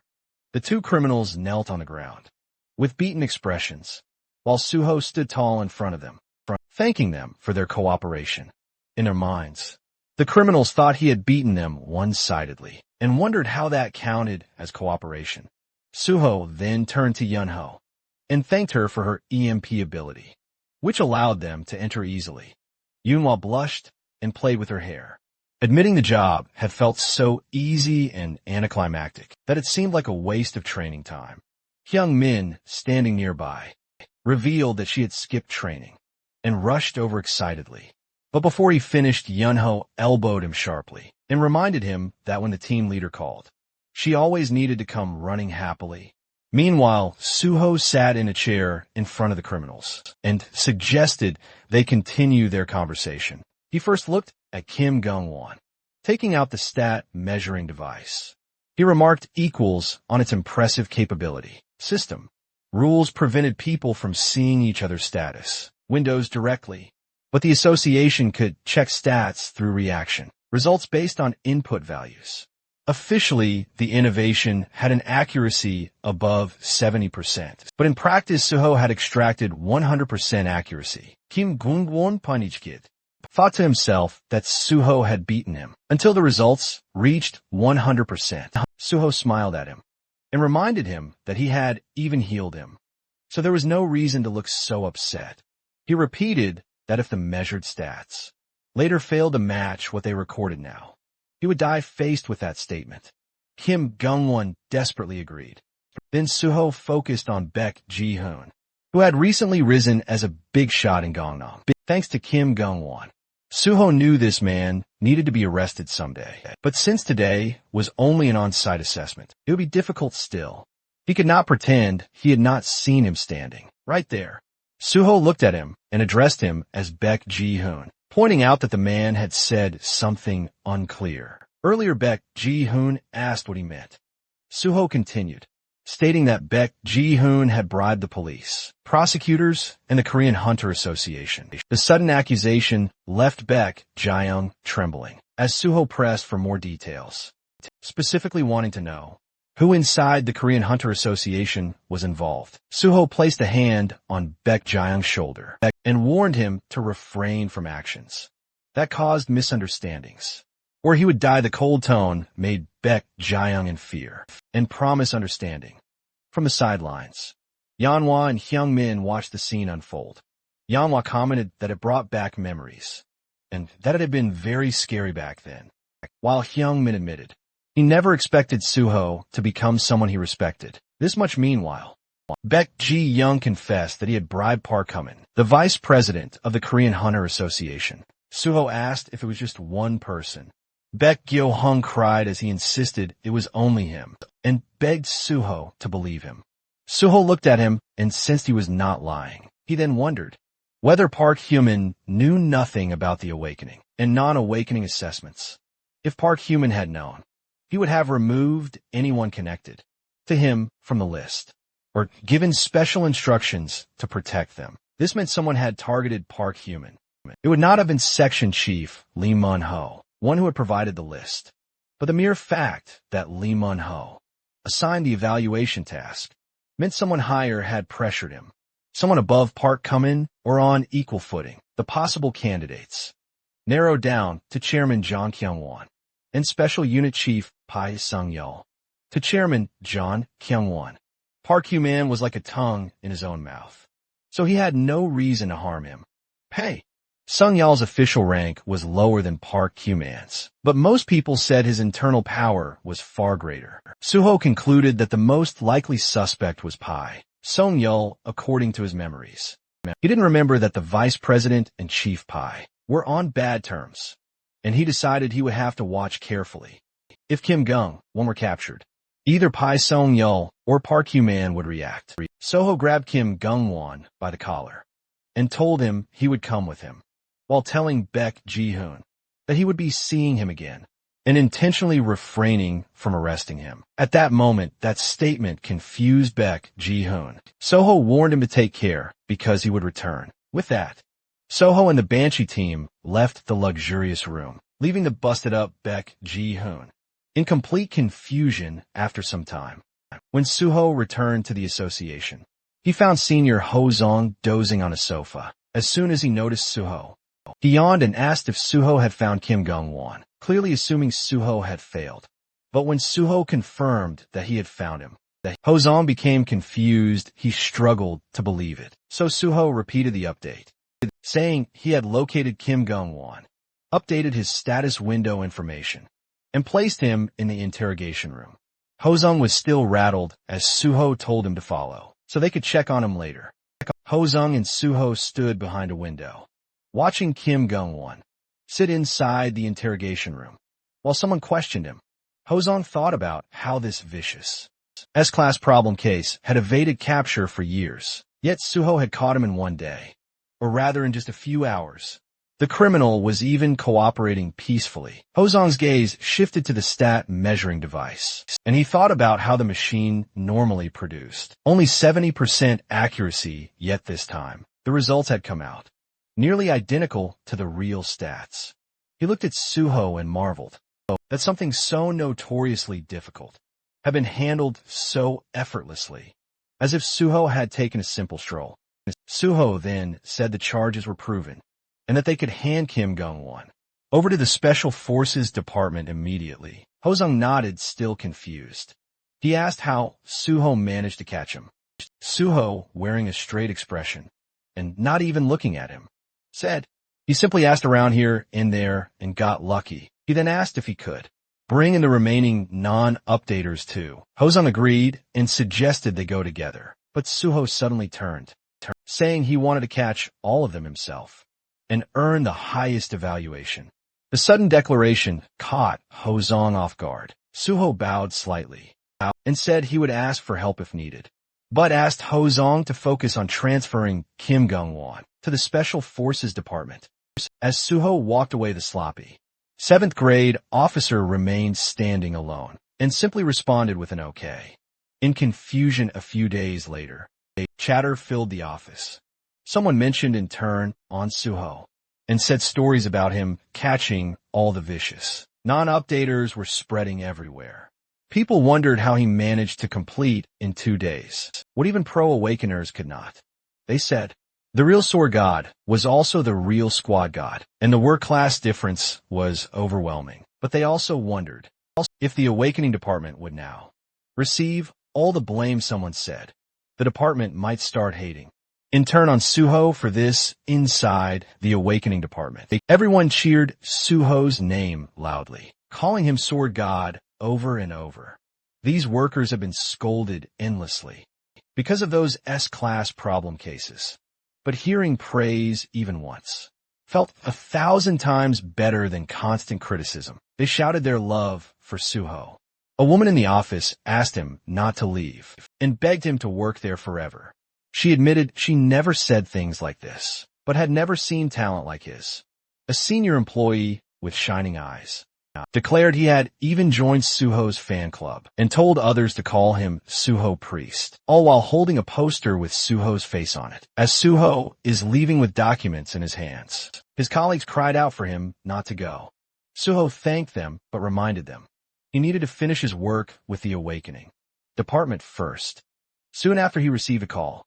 The name on the screen belonged to Pei Sung-yeol. Chief Pei, while looking at documents, asked Suho if he was busy and told him to come see him if he had a moment. Suho realized instantly that the bite he had been waiting for had finally arrived inside Chief Pai's office. Chief Pai handed a can of Coke to Suho and commented that Suho's performance in the awakening department had been impressive. Suho responded modestly, saying that it was nothing. Chief Pai sat down and questioned him, wondering how Suho could call it nothing when he always produced results far beyond expectations. Suho thanked him. Chief Pai then asked whether the first person he caught was Kim Gung-won. Suho confirmed it, taking a sip of Coke. But with a smirk, Chief Pai pointed out that if Suho had only seen Kim Gung-won, Suho realized immediately that things were happening exactly as expected, and that Chief Pai already knew everything. That made everything simpler. Suho revealed that he had also seen Baek Jiam. Chief Pai then asked why he had let him go. Suho explained that he believed the man was too big for him to handle. Chief Pai asked why Suho spoke, as if he already understood what he was implying. Suho clarified that he assumed Chief Pai was referring to Baek Jiam's connections. Chief Pai confirmed it. He then asked Suho to explain why he had not reported back. Right away, Suho said he waited because he had no justification to report. Chief Pai wanted to know what kind of justification. Suho clarified that he planned to join the Special Forces unit. But since Chief Pai's name had not been mentioned yet, reporting prematurely would have looked like overstepping. Suho assumed that if he waited, either Chief Pai or the vice president of the association would call for him. Chief Pai approved of his decision and told him to report everything directly to him. For now on, he said he would in return tell Suho everything he wanted to know. Suho agreed. Chief Pai asked if Suho was not curious why he had to report to him. Suho answered that there was no need to be curious, since Chief Pai surely had his reasons. Laughing, Chief Pai called him a crazy kid. Then he pulled out a credit card and handed it to Suho, telling him he did a good job and should eat something expensive with his friends. After work, he insisted that Suho not settle for cheap food, like pork belly, but enjoy anything he wanted. Suho tried to decline, but Chief Pai reminded him that when an adult gave something, he should accept it with thanks. Suho left the office and walked down the hall, thinking that he had just walked past the vice president earlier, without saying anything. It became clear that something existed between the vice president and Chief Pai. Pulling out his phone, Suho called Jaiwon. He told him he would send a few numbers and instructed him to gather all possible information. Jaiwon agreed without asking any questions. Suho asked why he did not question him about the details, and Jiwon replied that if Suho told him to do something, he would simply do it. Suho realized this must have been the same feeling Chief Pai experienced earlier. Suho encouraged Jiwon to work hard, promising to buy him expensive food and telling him to decide what he wanted to eat. Jiwon celebrated on the other end of the call. After ending the call, Suho thought of reporter Jo Jin. We called him and checked if he was free. In the evening later that evening, Suho and Jin, we clanked their beer glasses together. Jin, we congratulated him unofficially starting his work as a hunter. Suho thanked him and asked if he had been busy with articles. Jin, we said it had not been difficult, since all he had to do was add flavor to the solid foundation Suho provided. He asked about the Banshee team and others, and Suho explained that he set aside a separate table so they could bond better with He-won and the others. Suho then tells Jin-wei that He-won would want to greet him too, so they would invite him properly next time. He said he prepared this small repayment for last time. Jin-wei said he should be the one repaying Suho. He explained that Hammer 2 helped save victims, and that the Nexus had risen into a nationally favored guild, which caused his related feature articles to perform extremely well. Raising his glass, he said he looked forward to working together. Suho raised his glass as well, and agreed that they should continue working together. The next day, at the association, the manager of the non-awakening division, Lee Seon, greeted Suho with cheerful energy. She told him she had heard about his impressive achievements and was happy to welcome him to the non-awakening division. Seeing his modest expression, she reminded him not to be too modest, because it did not look good. She asked if he knew what the division handled. Suho replied that they searched for unregistered hunters. She confirmed it, and told him that it would be as difficult as finding a needle in the desert. She said he should not aim for more or less, but just find exactly one person to complete his field evaluation. Suho said he would find one quickly. She handed him a blue file labeled unregistered and said she liked his confidence.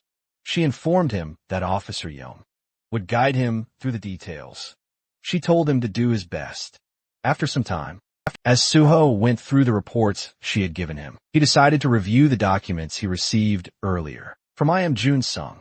He found them to be only scattered reports. He thought about the fact that there was no way to identify an unregistered hunter unless the person confessed, unless their level had increased noticeably. They were indistinguishable from normal people. Hunter registration existed to prevent unexpected incidents, but some people avoided it because they disliked having awakened, especially when certain jobs could only be taken by non-awakened individuals. Athletes were a prime example. Then someone called out to Suho. It was Jo Song-gil, an investigator for unregistered hunters. He said he heard about Suho's record-breaking achievements in the Awakening Division. He mentioned that his colleague, Han Hozong, had praised Suho endlessly, so he was looking forward to meeting him. Suho responded politely. The officer asked whether Suho intended to handle this assignment alone. Suho said he would try alone first. Turning away, the officer told him to contact him if he got stuck, and Suho realized the man had simply come to dump all the work on him. Suho decided to meet the first person he had marked for evaluation. Somewhere else, a dartboard was filled with perfectly centered arrows. A blond boy named Park Gun had shot all of them. People behind him praised his skill, saying that his abilities never disappointed. Another person commented that he would likely win the upcoming tournament again. Someone else noted that the first place prize money would be large, and they felt jealous. Two other students approached Park Gun. A girl invited him to go to karaoke with them after a long time, but Park Gun said he needed to help his mother at the shop, telling them to go without him. The black-haired boy complained that, even on the day before the tournament, when practice ended early, he still had responsibilities. Park Gong apologized, saying they would go next time. Later, he arrived at the restaurant and announced he was home. Inside, he saw an officer eating. It was Suho casually eating fancy dishes. The boy immediately recognized him as the sword god, but his mother shushed him, reminding him quietly not to bother customers. The boy agreed, and his mother asked why he was home early, when it was still training time.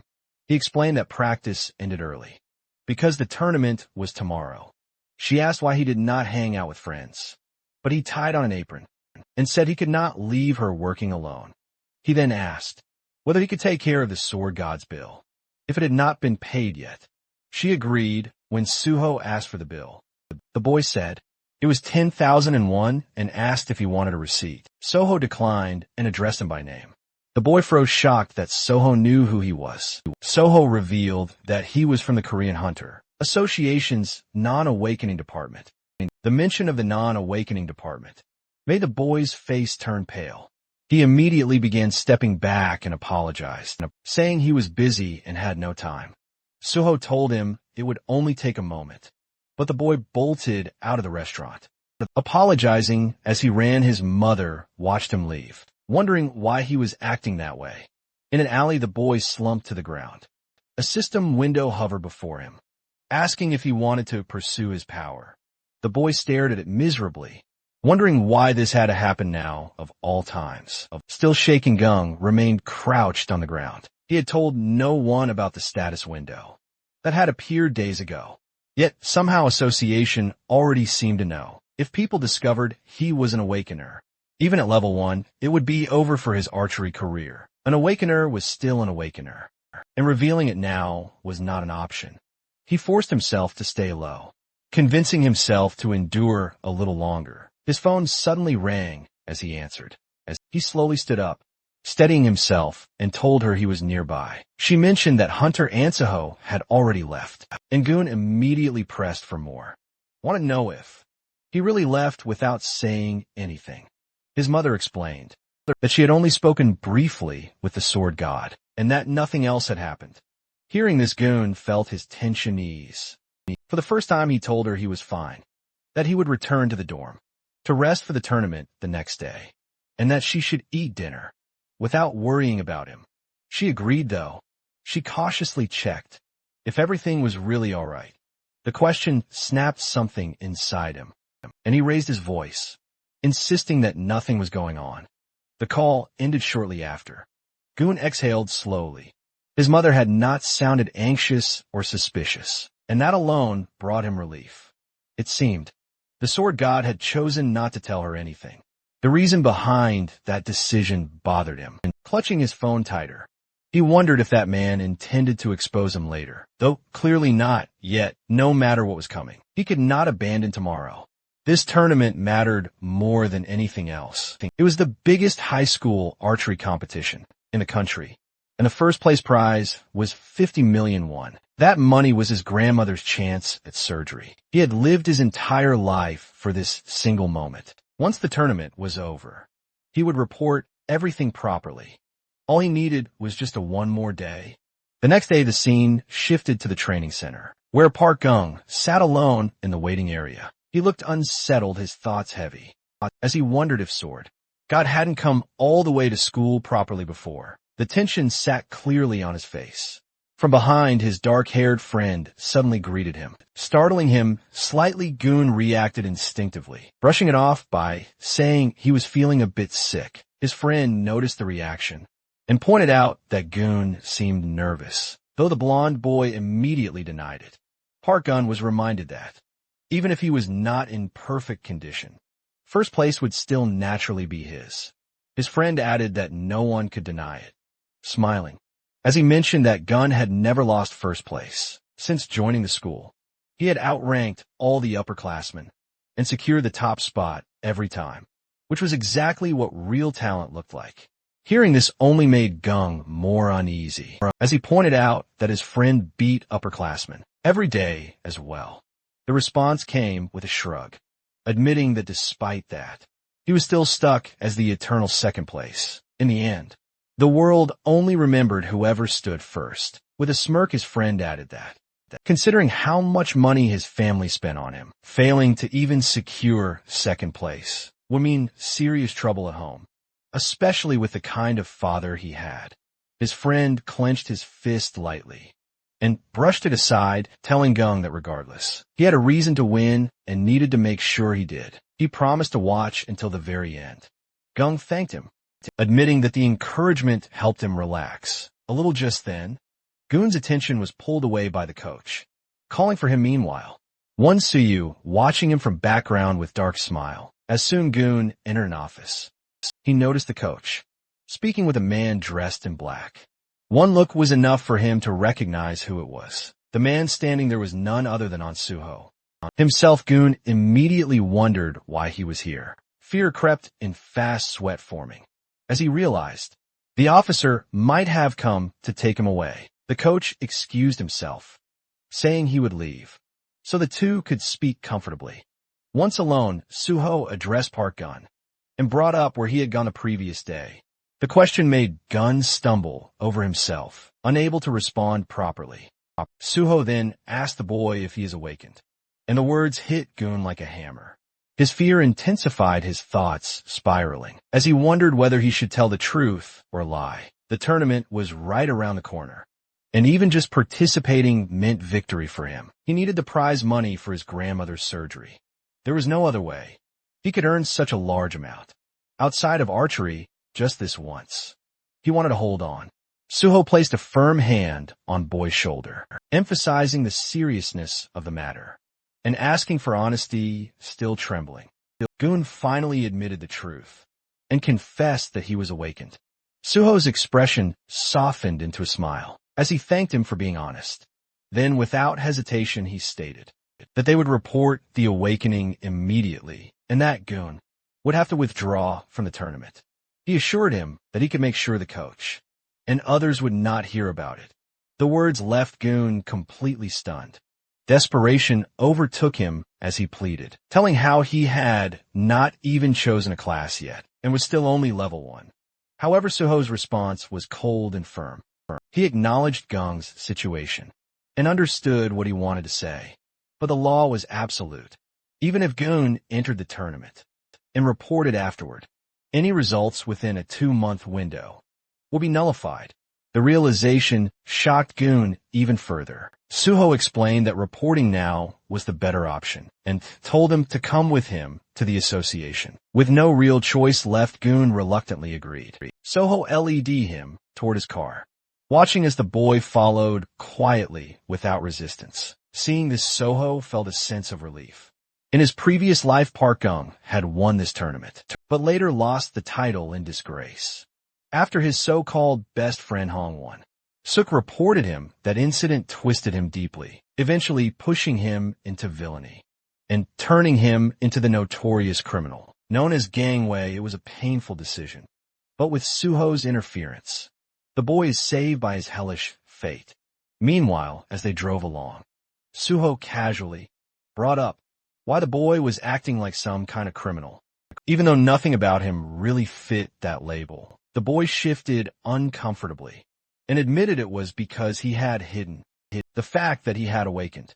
Suho immediately shut that idea down, saying that he hadn't actually done anything wrong. At that moment, the boy snapped his neck to look at Suho so fast. It was almost reflexive, clearly caught off guard and confused.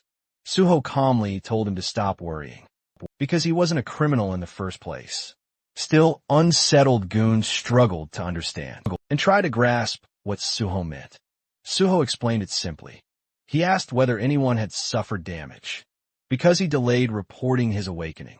The boy admitted that no one had. Hearing that, Suho concluded that there was no problem. Without a victim, there was no crime, and there was no reason for him to carry guilt. He then instructed Gung that once they arrived, he should report his awakening at the first floor registration desk. Suho continued warning him that he likely would not be able to do archery for some time, and perhaps not ever again. Still, he acknowledged Gun's talent, reminding him that he was an excellent archer and that another great future would eventually open up for him. Not long after the car reached their destination, at the association's registration center, Suho dropped the boy off and prepared to leave. Just as he turned away, someone called out to him. It was Investigator Joe, standing nearby with a cigar in his hands. With a casual tone, Joe remarked that handling everything alone must be tough. Suho answered calmly that it was not that difficult. A faint smile crossed his face as he added that he had only just begun. Joe echoed the words, noting that if Suho was only beginning, then there was no need for his help. Suho responded with a polite bow, assuring him that he was fine, and then took his leave as Suho walked away. He made a call to Gene Huey and asked if he had some time to talk. Behind him, Investigator Joe let out a quiet sigh. Watching Suho's back, he muttered that the man was clearly having a hard time, though his pride kept it well hidden. Soon after the boy reached the reception desk, the woman there informed him that his player registration card was ready, and he thanked her as he accepted it, staring down at the card in his hand. A heavy thought settled in. He realized he could never return to being an ordinary person again. Closing his eyes, he reflected on the past few days and felt an unexpected sense of relief. Despite having lied during that time, he decided that the first thing he needed to do was tell his mother the truth. He tried calling her repeatedly, but even after 8 attempts, there was no answer. Worry crept in fast, and the fear that something might have happened to her. He rushed toward their small restaurant, his heart pounding, only to be met by a large crowd gathered outside. As he stepped inside, he saw people packed in nearly every corner. In awe, he wondered what on earth was going on. A dark-haired girl noticed him and complained that her group had been first in line. Another man looked at him closely and asked if he was Park Gung. The moment the crowd realized who he was, excitement erupted. People began cheering, recognizing him as Ansung, high school's archery prospect, and several asked him to take pictures with them. Overwhelmed, he tried to understand how they even knew who he was. He wondered if the sudden increase in customers was because they had come to see him. The girl quickly cleared the misunderstanding, explaining that they were not there for him, but because the restaurant had been recommended by the sword god. The explanation only confused him further. She excitedly added that the sword god had posted about the food on Instagram. The post had already gathered over 87,000 likes and 47,000 comments. Some customers laughed among themselves, finding it oddly cute that Sword God's very first post was simply a food recommendation. Still confused, the boy tried to figure out how they had recognized him. One of the nerdy-looking customers casually explained that doing research before a pilgrimage was basic behavior. Others pressed him with curiosity, asking whether he had really met the Sword God. With a hint of pride, he admitted that he had, even mentioning that he had handled the sword god's payment. Himself, the girl reacted with open jealousy, but pointed out that his mother looked overwhelmed and suggested that he should go help. He immediately rushed into the kitchen and told his mother that he would help out. She questioned him about the competition and asked why he was there, instead of training tying on an apron. He brushed it aside, saying they could talk later, and that he should start cleaning first. Outside, customers excitedly stared at the special Sword God menu, commenting on how humble and cute it felt to see the Sword God eating simple snack food. The entire day passed, with him serving customers non-stop. By evening, exhaustion finally caught up to him. He leaned against the counter, drained, and remarked that since the restaurant had opened, this had been the busiest day they had ever experienced. His mother, still bewildered, commented on the sudden chaos, and then asked again why he was there instead of at the competition. Before he could answer, someone outside called out, asking if the restaurant was open. His mother turned and apologized, explaining that they were closed for the day because they had run out of ingredients. The man replied that he was not a customer.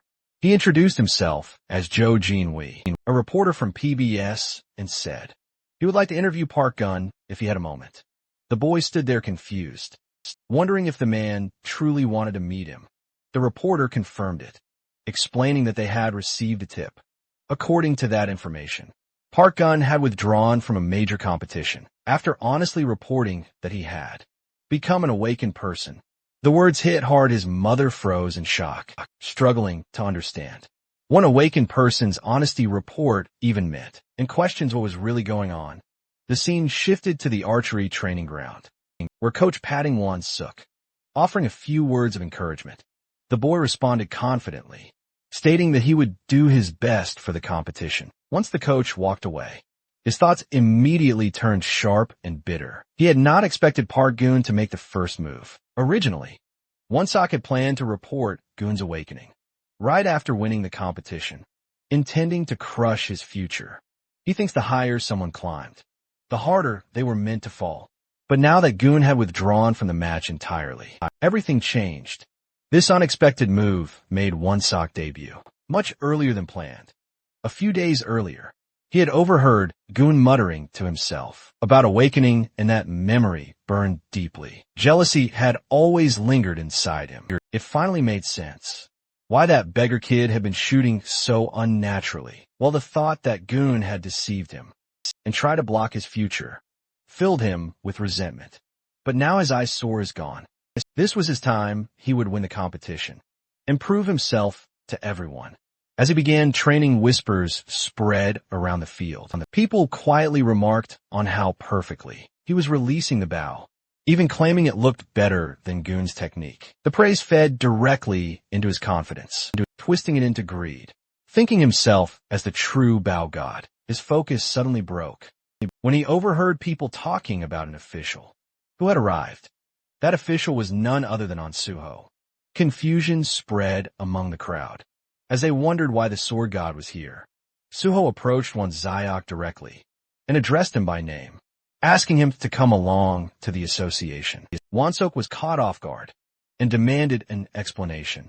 Suho replied that it was not something to be discussed publicly and explained that Wonsok was scheduled for an investigation.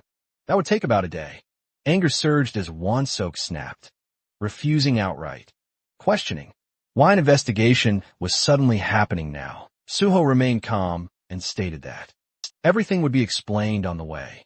Wonsok's frustration exploded as he flatly refused, again insisting that he could not go, and asking whether Suho himself would agree if he were in the same position. That was when Suho revealed the reason. He mentioned Waniok's older brother, Hong Dong-suk. Just hearing that name drained the color from Waniok's face. Suho explained that Dong-suk was currently under investigation for draft dodging, involving a fake awakening report. Because of that, all family members were required to undergo awakening verification as well. The case involved many people and was being treated as a serious matter. Suho looked directly into Wonsok's eyes and asked for his cooperation. Fear crept in fast as Wonsok struggled to process the words draft dodging and corruption. Behind him, other students whispered among themselves, remarking that the sword god was personally escorting him. A girl murmured that it looked like his family had committed a crime. At the association, a dark-haired boy shouted loudly, demanding to know who had reported him. Sitting across from an officer at a desk, he accused him of hypocrisy, pointing out that the same officer had issued his player license. The officer warned him that continued refusal to cooperate would only make things worse. At that moment, Suho arrived, bringing Wonsok along, watching the situation unfold. Suho reflected that he had caught everyone. He could remember being tied to the draft fraud, and now everything was exploding at once. The moment Wonsok saw his brother, his restraint shattered. He struck him instantly, knocking him to the ground, unleashing his rage as he blamed him for ruining his competition and spat insults at him. Observing the scene, Suho thought about how distorted they all seemed. Investigator Joe rushed over to Suho asking for help. Suho replied calmly that interns were not allowed to perform official duties and that he was currently busy undergoing field evaluation. Joe protested, but was suddenly called away by his superior and had to leave. Watching him go, Suho thought that he had already fed them more than enough, and wondered how much more they expected from him. Not long after he arrived at a PC cafe, looking around, he noted how old it felt. The place still allowed indoor smoking, had no customers, and carried an atmosphere frozen in time. After the cataclysm and the rise of virtual reality, the online gaming industry had collapsed rapidly. PC games that relied only on monitors had no chance against VR games. It surprised Suho that this place was still operating at all. His attention shifted to a gray-haired man seated nearby. Instantly, Suho realized he had finally found him. He took the seat beside him and opened the game Ops. The gray-haired man noticed and commented on seeing someone play Ops after such a long time. Suho admitted that returning to the game after so long was not easy. The man found it amusing and remarked that Ops was practically a dead game, so having even one more player felt nice. He suggested playing together and asked Suho to add him as a friend. Under the name Railgun, Suho recognized the name immediately and realized he was sitting next to the One ranked ops player, the man, confirmed it casually. Suho expressed his respect and appreciation. Feeling generous, the man stood up and offered to buy Suho something to eat, explaining that he worked there and could give him plenty. As he browsed the shelves, he asked what Suho wanted before he could pick anything. Suho asked him if his name was Kim Kyu. The reaction was instant. The gray-haired man froze in shock, fear flashing across his face. As he turned to face Suho and confirmed his name, Suho calmly removed his identification card and revealed his affiliation with the Korean Hunter Association's non-awakening inspection division. Fixing his gaze on the man, Suho asked him to show his ID.